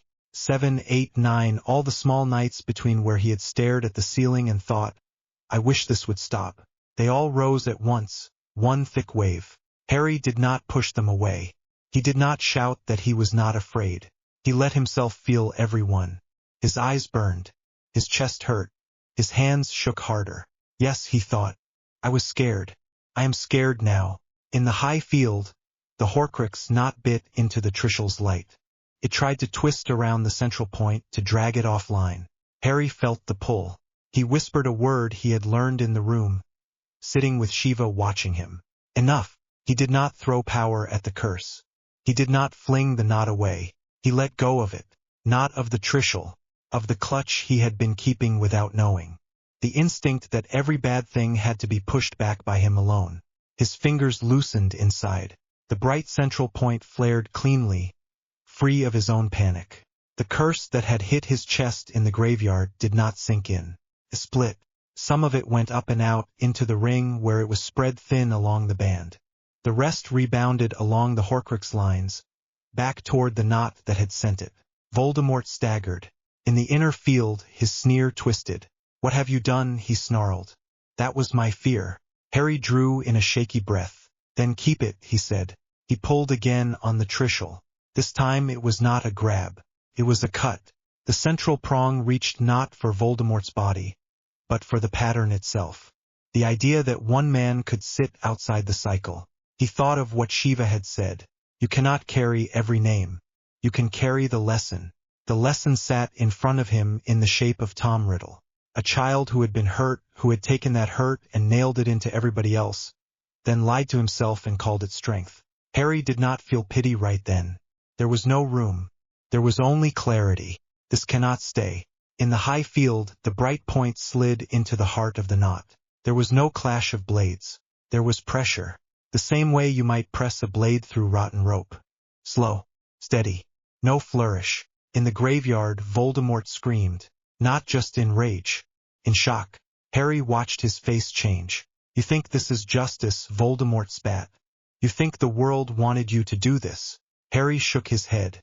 "The world did not ask me," he said. "You left it no choice." The Trishul pressed. The knot started to come apart. Not explode. Unwind. One by one, the dark lines that ran from Voldemort out into the world lit up as the cut traveled along them. Far away in a vault, a ring cracked down its center. The jewel inside turned to dust without a sound. In a cursed lake, a cup dulled and fell apart. In a hidden room, a diadem dropped from its shelf and broke, ancient enchantments bursting into harmless sparks. On a distant floor, a locket turned black and then clear, leaving nothing but cheap metal that flaked away. Somewhere, deep in a jungle, a snake reared and gave a single strange shudder. Then it dropped, empty in a way that had nothing to do with poison. Not Horcruxes anymore, just things. In each place, the same feeling moved. Relief. The strain that had held those bits of soul in place let go. The world itself seemed to exhale. In the high field, the knot shrank. It wrapped tighter around the last piece, the one rooted in the man in front of Harry. Voldemort clutched at his chest as if something inside was being dragged out. "You cannot," he gasped. "I will not be bound. I will not go." His eyes locked on Harry's. "Help me," he said. For a heartbeat, Harry saw him. Not the snake face. The boy in the memory, sitting on a bed in a small room at the orphanage. Angry and alone. Scared. Waiting for someone to tell him it would be all right. Harry's throat closed. He knew that feeling. He had lived that feeling. His hand tightened on the Trishul. "I cannot fix what you did," he said quietly. "I can only stop you doing it again." Rage twisted Voldemort's face. "You are nothing," he spat. "A child with a borrowed weapon. You think you represent some law." Harry shook his head. "I do not," he said. "The law was there before me. You broke it. I am just the idiot who picked up the thing that can put it back." The central prong pushed through. There was no bright flash. There was a sound like a held breath finally released. In the high field, the knot snapped. All at once, the force that held the Horcrux pieces together went slack. The lines went dark. The last fragment of soul, clinging inside Voldemort, tore free. For a fraction of a second, it hung there in the space between layers. Small, furious, lost. Then it was gone. Not pulled down into some dark pit. Not dragged into the ring. Just gone. The world did not need it. In the graveyard, Voldemort staggered once. He did not explode. There was no gruesome mess. He simply went out. One moment he was there, teeth bared, wand raised. The next he was not. His robes fell empty to the ground. His wand rolled free. The mist that had wrapped around his entrance eased and drifted away. Harry's knees buckled. The Trishul kept him upright for a second. Then he slid down until he was on one knee, both hands braced on the shaft. The graveyard had sound again. Hermione was gasping. Hagrid was shouting his name. Dumbledore was saying something that sounded like a spell. The wards thrummed like overworked strings. The inner field steadied. The long hall of fears faded. The doors and shadows shrank. Voldemort's presence was gone. For the first time in years, Harry's mind felt like it was his alone. The high field shook. The ring around the world did not fall. His hum rose, then leveled. Without the Horcrux not dragging at it, it could settle into a shape that did not hurt. Lines of tension smoothed. Thin spots where Tom had pushed eased. But there was a side effect. Without the knot absorbing the worst of the strain, the ring shone brighter, much brighter, in every sky. At the same moment in London, people on their morning commute looked up. A pale band of light had appeared across the sky. Not faint, not subtle, bright, firm, like someone had drawn a glowing circle around the world. Phones came out of pockets. Cars slowed. A bus clipped a railing because the driver stared too long. In Delhi, the ring showed through haze and high cloud, steady and clear. In New York, it cut across the morning. In small villages and large cities, farmers and office workers and children on the way to school stopped and pointed. In a control room in a sealed Muggle base, Barclay's colleagues swore at their screens. In Hogwarts, in the war room, maps and instruments rattled as the surge hit. Bones grabbed the edge of the table. "Report," she snapped. Samira was already looking at a glowing crystal that showed ring readings. "The Horcrux signature is gone," she said, voice shaking. "All of it. The dark knot we have been tracking, it has collapsed." Barclay stared at an enchanted projection that mirrored data from Muggle networks. "The ring is visible," she said. "To everyone. Not just your people. Pilots are seeing it. Satellite feeds are showing it." Bones' lips thinned. "So much for secrecy," she muttered. Samira swallowed. "The strain is dropping," she said. "The band is settling into a stable frequency. The shock will pass." Barclay ran a hand through her hair. "Tell that to the people on the radio asking if the world is ending," she said. Bones' eyes did not leave the center of the room where a simple stand held a crystal model of the ring and a small dot for the graveyard. "Is he alive?" she asked. Samira closed her eyes for a second. "The link is still there," she said. "Faint, but there." Bones let out a breath she had not known she was holding.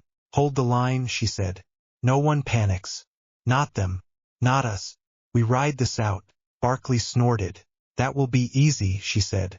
Back in the graveyard, the ring's glow washed everything in pale light. Hermione blinked hard against it. "Harry," she yelled. "Answer me." He dragged in a breath that felt like it had to come from somewhere outside his own body. "I am here," he said, though it came out more like a rasp. Hagrid moved at once, but carefully, wary of the circle. "Can I cross?" he called to Dumbledore. The old man lowered his wand with shaking hands. "Yes," he said. "The ward net is holding. The main strain has gone."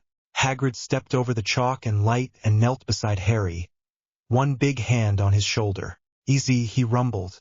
"Got ya." The contact made everything feel real again. Harry let his weight sag into Hagrid's grip, just for a moment. Hermione stepped in on the other side. Her hands fluttered over him, checking for burns, wounds, anything obvious. "Where does it hurt?" she demanded. "Everywhere," he said. "But not like before." She frowned. "What does that mean?" she asked. He swallowed. "Like something heavy is gone," he said. "Inside. It hurts where it used to sit." Dumbledore walked closer, staff steadying him more than his wand. He looked older than Harry had ever seen him. "It is done," he said quietly. Harry looked at the empty robes on the ground, the wand half buried in the dirt.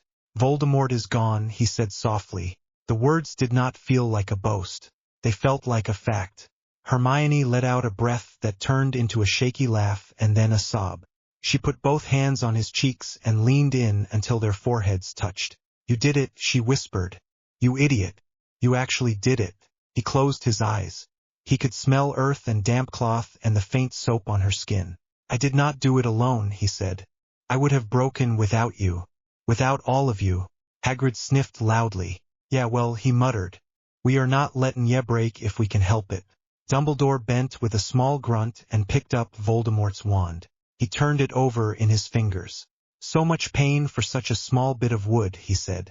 He looked up at Harry. "What did it feel like?" he asked. In the end, Harry opened his eyes. He searched for the right words. "Not like a duel," he said slowly. "Not like winning.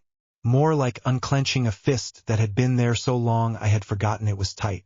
Hermione drew in a sharp breath at that. "Shiva," she whispered. Harry nodded. "He would say I finally stopped grabbing," he said. "For once." Dumbledore's gaze softened. "That is why it worked," he said. He tried to hold. "You let go." Harry let out a small, rough laugh. "It hurt," he said. Hermione snorted wetly. "That is life," she said. Hagrid shifted, still steadying Harry with one arm. "The sky is a picture," he said quietly. They all looked up.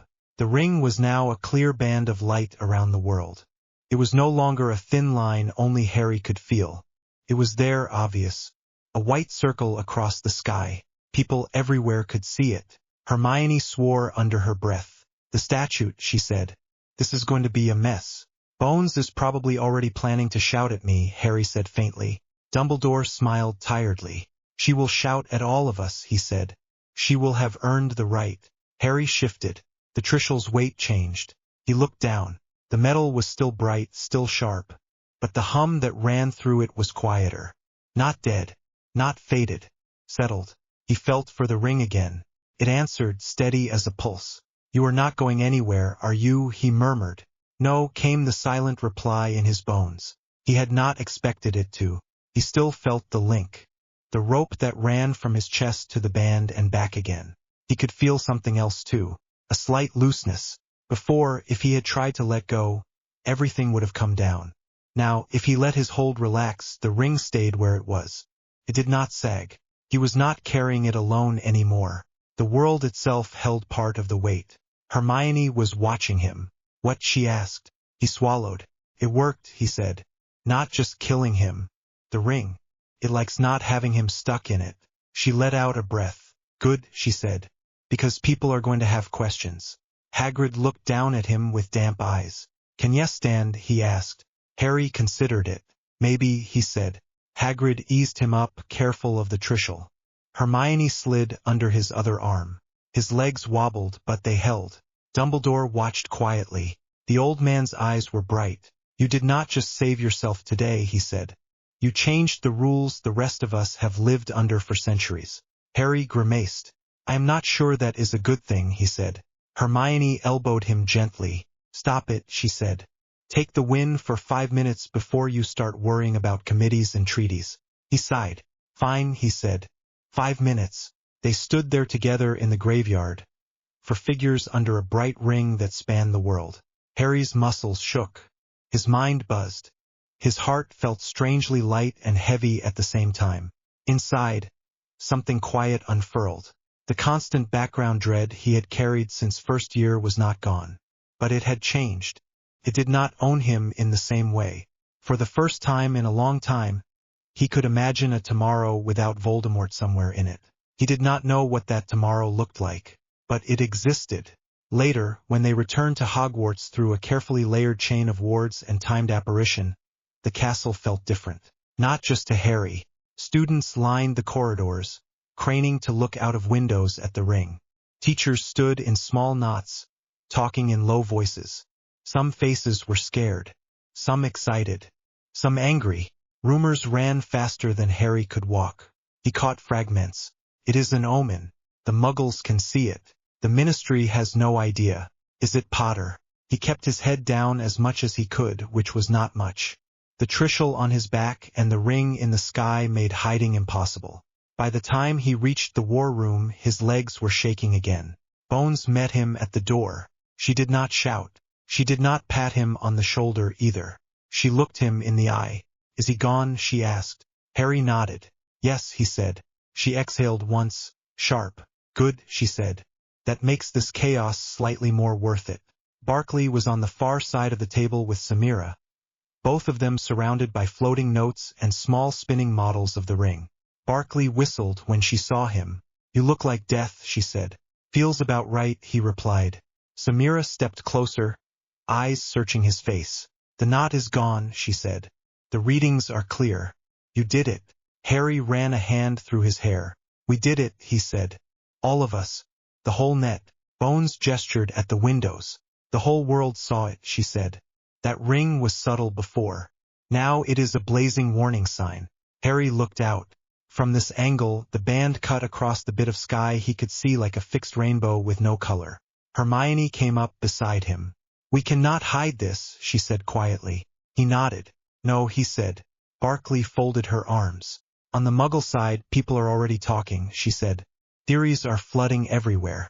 Weather project. Space weapon. Judgment Day. Bones snorted. The magical side is not much better, she said. Half the ministry wants to claim we are responsible and in control. The other half wants to blame you and ask you to get rid of it. Harry let out a short, exhausted laugh. I am not sure that is how this works, he said. Samira tilted her head. It is not, she said. The ring can no longer be unseen. The boundary between your worlds is now a visible structure. Hermione rubbed her forehead. So the statute of secrecy is gone, she said. Not gone, Bones said. Broken wide open. We can try to write new rules. We cannot pretend the old ones still hold. Dumbledore sat down with a small wince. We are at the end of one age and the start of another, he said. It seems that is now a habit when you are around, Harry. Harry sighed. I am tired of ages, he said. I would like a normal year sometime. Hermione bumped his shoulder. Normal is overrated, she said. Also, you would be bored. He gave her a look. You say that like it is a bad thing, he said. Bones cleared her throat. Before we get lost in jokes, she said, there are two immediate questions. 1. Are there any remnants of him? Any chance he clawed his way into some corner we missed? Harry closed his eyes for a second, checking. He reached for the ring. For the high field. For the inner space that had always carried a trace of Voldemort like an old scar. Nothing answered, just his own mind, just the steady hum of the world. No, he said. He is gone. Not hiding. Not waiting. Gone. Bones nodded once. Good, she said. That helps me sleep at night. She took a breath. 2, she went on. What do you intend to do with that? She nodded at the Trishul. Harry looked down at his hands. They shook again. I have to keep carrying it, he said slowly. At least for now. The ring is tied to me. If I walk away without understanding how to share the weight, something else will break. Samira nodded. The bond is not something you can throw away, she said. If you tried, the recoil would be ugly. Barkley grimaced. You just finished saving the world from one magical egomaniac, she said. Try not to become another. Harry gave a tired grin. That is the plan, he said. Hermione's hand brushed his. We will hold you to it, she said. Bones pushed a stack of parchment aside. Then here is the deal, she said. You get some rest. Then we start the next part. Answering to both worlds. Harry groaned. Do I have to, he asked. Yes, she said. Barkley nodded. You want to talk about detachment and cosmic law, she said. Great. First we have to make sure planes do not fall out of the sky because someone in charge panics and pushes the wrong button. Harry blinked. Right, he said. That. Hermione tilted her head. You know this is not the end, she said. He nodded. I know, he said. Voldemort was the wound. The ring is the scar. We still have to live with it. Samira watched him quietly. You did not try to claim the ring as a throne, she said. That matters. It will answer you differently after today. Harry frowned. What do you mean, he asked. She smiled very slightly. You will see, she said. That night, when the castle finally went quiet enough that he could hear himself think, Harry went back to the room. He did not go alone. Hermione walked beside him, eyes heavy but steady. Are you sure you should not be in bed? She asked. He snorted. If I lie down now, he said, I am not sure I will get up tomorrow. She bumped his shoulder. That is the idea, she said. Rest. He looked at her. Just one more thing, he said. The door appeared without him having to think about what he wanted. Inside, the space was the same simple room. Wooden floor, 2 mats, brazier. The 3 faint lines of light were still on the far wall. He walked in and set the Trishul down between the mats. For a moment he just stood there, breathing. Then he sat. Hermione sat too. "No gods this time," she said quietly. He shook his head. "I hope not," he said. "I have had enough of direct divine attention for one day." She smiled. "Close your eyes," she said. He did. The silence came fast. No dark lord in his head. No claws on the edge of his thoughts. Just tiredness. The hum of the ring. Hermione's breathing. He let the quiet rise. The inner field came into view, not as a nightmare corridor, but as a calmer space. There were still doors. Still shadows. Old pains do not vanish in a day. But there was no extra weight pressing against them now. He sat with that. After a while, a presence stirred at the edge. Not heavy. Not overwhelming. He opened his eyes. Shiva sat by the brazier, cross-legged as always. Hermione sighed. "Of course," she said. Shiva's gaze moved between them. "You lived," he said. "That is good." Harry snorted. "Narrowly," he said. Shiva nodded. "That is how living works," he said. He looked at the Trishul. "You did what you said," he went on. "You cut the knot. You did not swing at the man alone. You ended the pattern." Harry swallowed. "I nearly swung at him," he said. "Right at the start. When he used that curse." Shiva smiled slightly. "You saw the impulse," he said. "You did not obey it. That is the difference." Hermione sat with her arms around her knees, watching. "You also broke the law that kept our worlds apart," she said. Shiva tilted his head. "That law was broken the day this weapon came into your hands," he said. "You simply made it visible." Harry looked at the lines of light on the wall. "What now?" he asked. "For the ring." "For me." Shiva's gaze softened. "Just a fraction." "Now you learn preservation," he said. "Not as clinging, as care." Harry frowned. "That sounds like staying put," he said. Shiva shook his head. "It means acting to keep things in balance," he said. "Sometimes that is standing still. Sometimes it is building something new. Sometimes it is stepping away." Hermione leaned forward. "Can he ever put this down?" she asked. "The Trishul. The ring. All of it." Shiva looked at Harry. "Not yet," he said. "You are the bridge now. The world saw the ring. It needs a voice that understands both sides." Harry's shoulders sagged. "So I am stuck," he said. Shiva's eyes did not blink. "You are held," he said. "There is a difference." Harry laughed softly, though it came out tired. "Feels the same," he said. "It will not," Shiva replied. "When you choose how to stand in it." Hermione watched them. "He chose today," she said. "To end it." Shiva nodded. "And he will have to keep choosing," he said. "Every time someone asks him to use this for their own fear. Every time a government wants a shield. Every time a frightened child prays for him to fix something he cannot fix." Harry flinched. "That sounds awful," he said. Shiva smiled. "That is life," he said again. Hermione rolled her eyes. "You and Dumbledore should start a club," she muttered. Shiva rose. "You have done enough today," he said. "Rest. Tomorrow you start the slower fight." Harry frowned. "What slower fight?" he asked. Shiva's eyes gleamed. "Living with what you have done," he said. "And not letting it turn you into something you hate." Then he was gone. The room felt larger in his absence. Hermione let out a long breath. "I hate how right he is all the time," she said. Harry lay back on the mat without meaning to. His whole body ached. But under the ache, there was a steady warmth. He stared at the ceiling. "We did it," he said quietly. Hermione lay down beside him, not touching, close enough that he could feel the heat of her body. "We did," she said. He turned his head. "Thank you," he said. She frowned. "For what?" she asked. "For sitting with me," he said. "For shouting. For drawing that stupid circle even if it nearly killed me. For being there when I let go." Her eyes shone. "You are welcome," she said.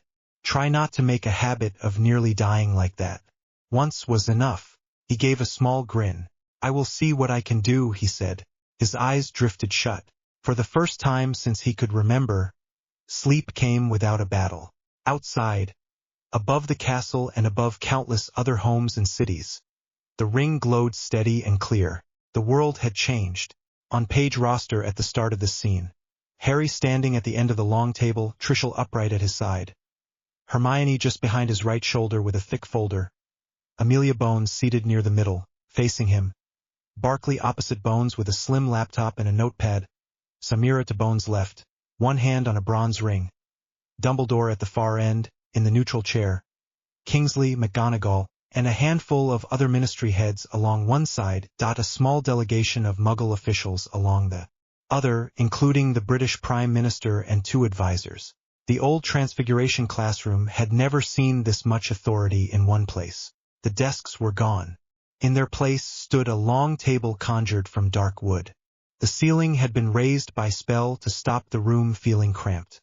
Tall windows showed the pale band of the ring outside, clear against the afternoon sky. Everyone at the table kept looking at it anyway. Amelia Bones cleared her throat.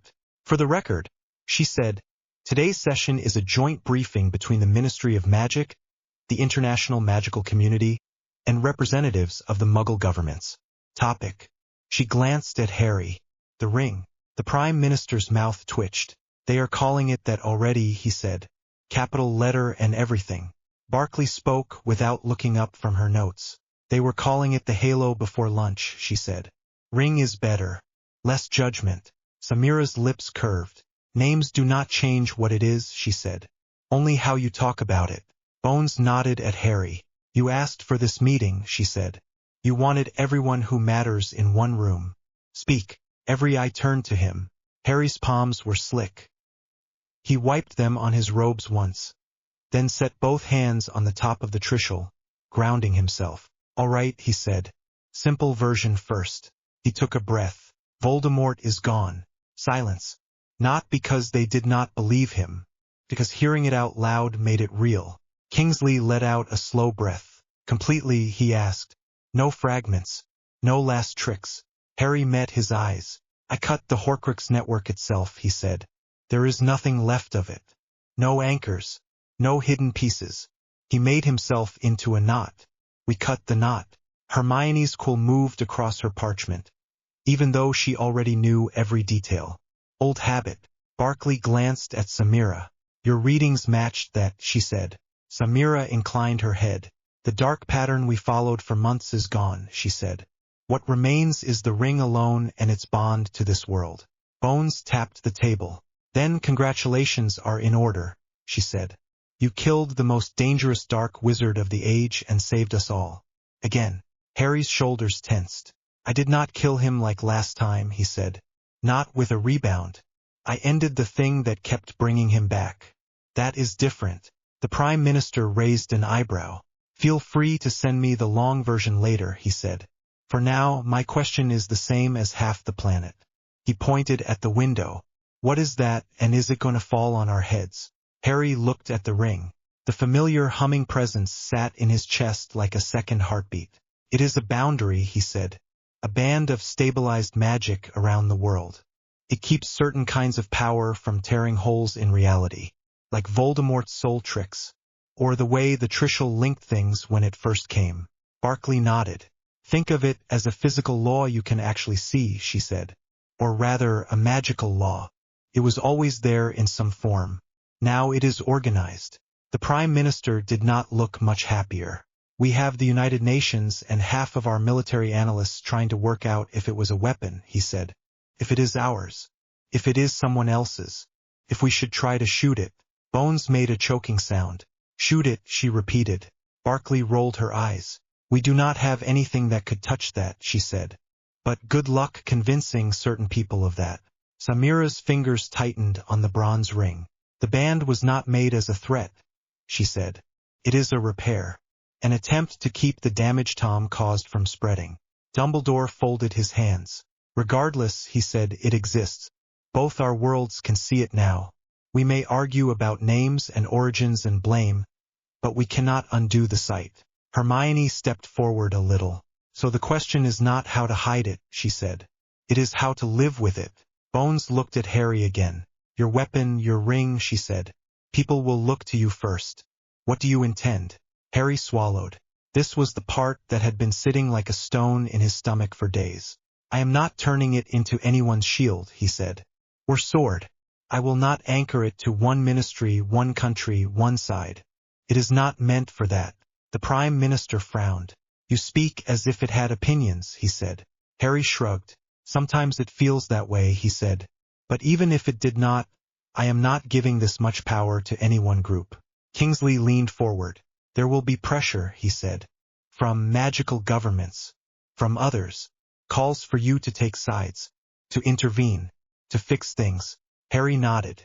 I know, he said. That is why I want something in place before the first crisis. Hermione drew a folded parchment from her folder and laid it on the table. We have been working on a framework, she said. Something that treats the ring as a shared responsibility. Not as an asset. Bones raised a brow. You wrote a constitution for the sky, she said. Hermione flushed. A charter, she said. Not a constitution. Barclay reached for it, curious. What is it called, she asked. Hermione shrugged. Working title is the Ring Accord, she said. It is better than containment agreement. That sounded like a disease.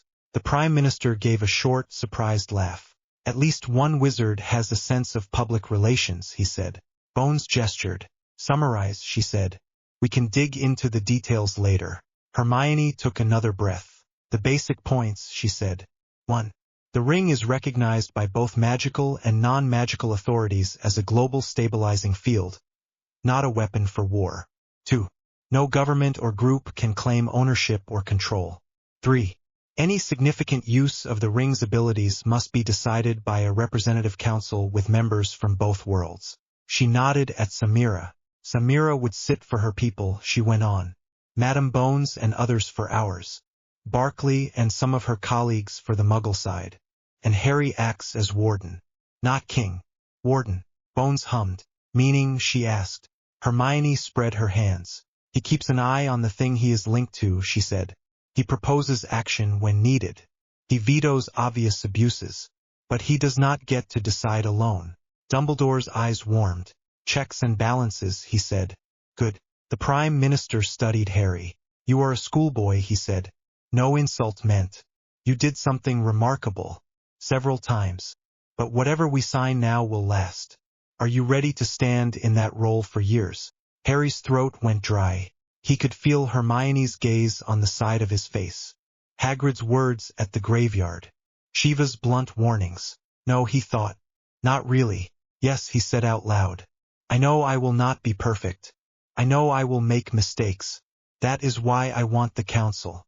That is why I want limits written down. But I am already the one holding this thing. Pretending I am not does not make it safer. Samira nodded. He is the anchor, she said.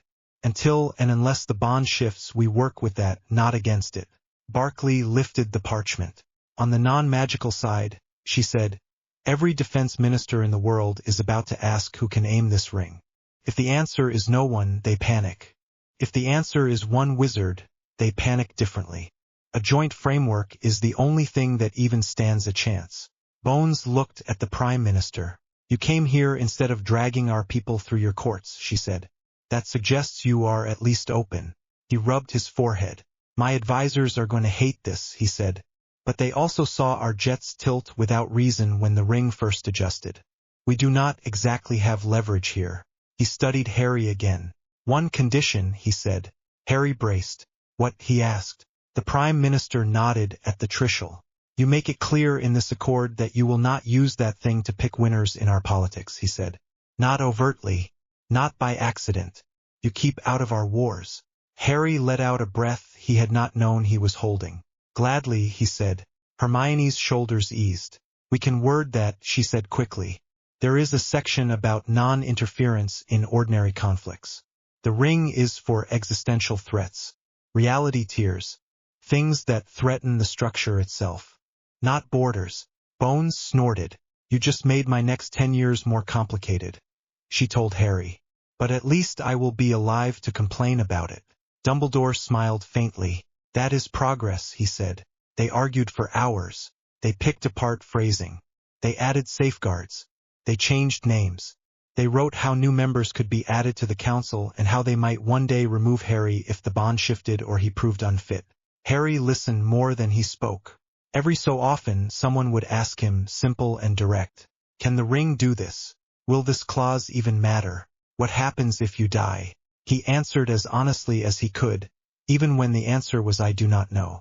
By the time the meeting broke, his head hurt more than it had during the graveyard. On page roster as the room empties. Harry near the window, Hermione at his side, Bones and Barkley gathering papers, Samira pausing at the door, Dumbledore lingering near the neutral chair. Samira was the last of the delegates to reach the door. She turned back. "We will draft a cleaner version of this accord," she said. "But the shape is there." Harry nodded. "Thank you," he said. She shrugged. "It is in all our interests that you do not go mad with this," she said. "Or burn out." He managed a tired smile. "I will try not to," he said. She hesitated.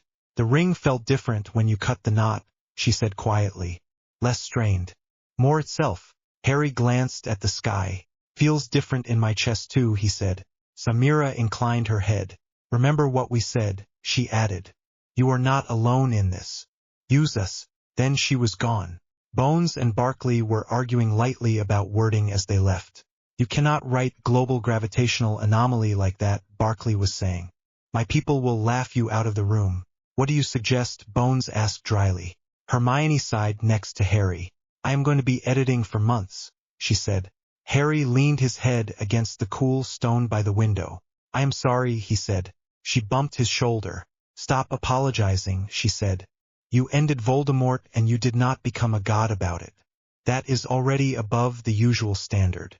He huffed a small laugh. "Low bar," he said. Dumbledore approached, staff tapping lightly on the floor. "You handled yourself well," he said. "For someone who would rather be on a broom than in a meeting." Harry grimaced. "Can we not make this my life?" he said. Dumbledore's eyes were kind. "You can choose," he said. "That is the difference now. When you were a boy, we all chose for you. That was our failure. Now people will ask. You may say no." Harry looked at him. "Will the world accept that?" he asked. Dumbledore smiled. "The world does not move in one step," he said. "But it will have to learn. Cannot hang all its fear on one person forever." Hermione nodded. "We will make that clear," she said. "In every clause. On every platform. This is a shared problem." Harry pushed away from the wall. "There is one more conversation I have to have before I even think about shared," he said. Hermione's expression shifted. "Ginny," she said. He nodded. "Yeah," he said. He found Ginny in the empty classroom where the Gryffindor team stored their brooms. On page roster in this scene. Harry in the doorway. Ginny sitting on a desk, one foot swinging. A pile of Quidditch gear pushed into a corner. She knew he was there before he spoke. "If that is another council request," she said, "I am going to throw a quaffle at your head." He shut the door behind him. "No councils," he said. "Just me." Ginny turned. She looked tired. Not just from lack of sleep. From weeks of rumors and sky and war room whispers. She eyed the Trishul. "You brought the stick," she said. He set it carefully against the wall. "I do not like leaving it anywhere else," he said. "But this is not a ring conversation." She crossed her arms. "So what is it?" she asked.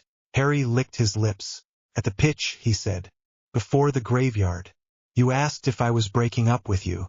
Ginny's jaw tightened. "I remember," she said. He stepped closer. "I did not know how to answer," he said. "I still do not neatly. What I do know is that I have not treated you fairly." Her eyes flashed. "You think?" she said. He winced. "I hid things," he went on. "I made choices for you. I told myself it was to protect you. But it also kept you at arm's length because I was scared. Of you getting hurt. Of needing you and then losing you. Of seeing that in your face." Ginny blew out a breath. "You are good at dying for people," she said. "You are terrible at living with them." He gave a short, rough laugh. "You are not wrong," he said. She looked at him for a long moment. "So," she said. "What now?" "You saved the world again. There is a ring in the sky. You are tied to it. Does that mean we all revolve around you?" He shook his head. "I do not want that," he said. "I do not want you sitting on the sidelines while I run between meetings and pretend that is normal. I also do not want to pretend I do not care about you." Ginny's expression softened. "You are allowed to say you love me, you know," she said. He swallowed. "I do," he said. Her eyes shone. I know, she said quietly. I love you too. That is why this hurts so much. He reached for her hand. I cannot promise you simple, he said. We're safe. Or that I will not mess up again. What I can promise is that I will not make choices about your life without you anymore. She looked down at their hands. You still might die, she said. He shrugged. So might you, he said. So might anyone. The difference now is that I am trying to live instead of just getting ready to fall. Ginny snorted. Listen to you, she said. Harry Potter, philosopher. He grimaced. Do not start, he said. Hermione will never let me hear the end of it. Ginny hesitated. So what do we call this, she asked. He gave a small smile. Ongoing, he said. If you want that. No waiting room. No final speech. Just us talking even when I am an idiot. She studied him. Then you start by doing something very simple, she said. What, he asked. Ask me what I want, she said. He blinked. All right, he said. What do you want, Ginny? She did not look away. I want to play Quidditch, she said. For real. Not just at school. I want to see other countries. I want to decide when I am part of your wars and when I am in the stands. I do not want my life to be a footnote in your legend. His chest ached. Good, he said. You should have all of that. She raised one brow. And you, she asked. He took a breath. I want to be able to look up at the sky and not feel sick, he said. I want to sit at a table and argue about silly things. I want to hold your hand without thinking it might be the last time. Ginny's foot had stopped swinging. That is very ordinary, she said. He nodded. That is the point, he replied. For a long second, they just stared at each other. Then she slid off the desk. You are not forgiven yet, she said. Not completely. He nodded. I know, he said. She stepped closer. But if you kiss me now, she added, I will not hex you. He huffed a small, surprised laugh. That is generous, he said. He leaned in. The kiss was softer than the one at the pitch. Less desperate. More tired. More real. Her hands came up to his shoulders. His slid to her waist. For a moment, they were not savior and survivor and counsel footnote. Just two teenagers in a broom closet who had seen too much and still wanted this. When they pulled back, her nose was almost touching his. Do not make a habit of nearly ending the world, she said. I will try, he replied. She stepped back and picked up a broom. Go be a warden, she said lightly. I have practice. He smiled. Do not fly through the ring, he said. She rolled her eyes. I will try, she echoed. The school year ended under a sky that no one could pretend was normal. On page roster at the leaving feast. Harry at the Gryffindor table with Hermione and Ron on either side. Ginny across from him. Dumbledore at the staff table with McGonagall and Bones as a guest students from every house staring up at the enchanted ceiling, which now mirrored the ring as clearly as the real sky. Dumbledore stood at the podium. The great hall quieted. It has been, he said, even by Hogwarts standards, a very strange year. A light ripple of nervous laughter ran through the hall. He smiled. We have seen things that will be written about in history books, he went on. We have lost people. We have changed old laws. The sky itself has changed. He glanced up. The ring glowed above them, reflected from the real one outside. Some of you, he said, are afraid. That is understandable. Change is always frightening. Some of you are excited. That too is understandable. You have grown up in a world that hid itself from half its own people. Now that wall has cracked. Hermione nodded slightly, as if the speech matched something she had written in the accord. Dumbledore's gaze moved to Harry. We owe Mr. Potter more than we can say, he said. Again, everyone looked. Harry wanted to sink under the table. He did not. He met their eyes. Some students whispered. Some smiled. Some frowned, still unsure how they felt about the boy who had put a line in the sky. Dumbledore lifted a hand. But we also owe thanks to many others, he said. To Miss Granger, who helped bind wild power to reason. To Miss Weasley, who reminds us that courage is not only on the front line. To Mr. Weasley, whose stubborn loyalty has kept his friends standing when they might have fallen. To all of you, who have lived your lives and done your homework and fallen in love and played Quidditch under a changing sky. That is not nothing. That is the point. Ron shifted, cheeks pink. Did he just thank us for doing homework? He muttered. Hermione wiped her eyes. Yes, she said thickly. And he is right. Harry felt his chest tighten. Dumbledore's voice softened. We have entered a new age, he said. Magic and non-magic no longer walk entirely separate roads. We will make mistakes. We will argue. We will sometimes scare each other. But we will do it together, in the open. He inclined his head. Eat, he said. Talk. Laugh. Plan futures. The sky will still be there when you are done. The feast appeared. Conversation rose in a rush. Ron attacked a plate of chicken with familiar focus. I never thought I would be eating dinner under a magical ring in the sky, he said around a mouthful. But the food is still good, so fair trade. Hermione sniffed. Your priorities are terrible, she said. He grinned. You still like me, he said. She rolled her eyes. Unfortunately, she replied. Ginny kicked Harry under the table lightly. Stop thinking for 5 minutes and eat, she told him. He realized his plate was still empty. Right, he said. Food. He reached for roast potatoes. The normal movement felt strange and exactly right at the same time. He listened to the noise of the hall. First years comparing plans for summer. Sixth years whispering about internships. Neville telling someone about new plants in the greenhouses. Luna explaining calmly to anyone who would listen that the ring would probably confuse certain creatures who used the sky to navigate. Life, he thought, going on. He did not know what his own next year would look like. Whether he would be back in this hall as a student or sitting at one end of a council table again. Whether he would be traveling between ministries and bases and temples. But for now, he had mashed potatoes and the sound of his friends bickering about homework. That was enough. He stood on the astronomy tower that night after the feast, the castle quiet below. On page roster in this final scene. Harry at the parapet, Trishul upright in his hand, Hermione beside him, leaning on the stone, the ring stretched across the sky and no one else present. The wind was cool. From up here the ring seemed even clearer, a glowing band cutting straight across the stars. Not harsh, firm. Hermione folded her arms on the parapet. You should be sleeping, she said. So should you, he replied. She shrugged. Sleep can wait, she said. We only get one first night in a new age. He snorted. You make it sound like a book title, he said. She smiled. I am sure someone is already writing it, she said. He was quiet for a moment. Do you ever miss before, he asked. Before all this?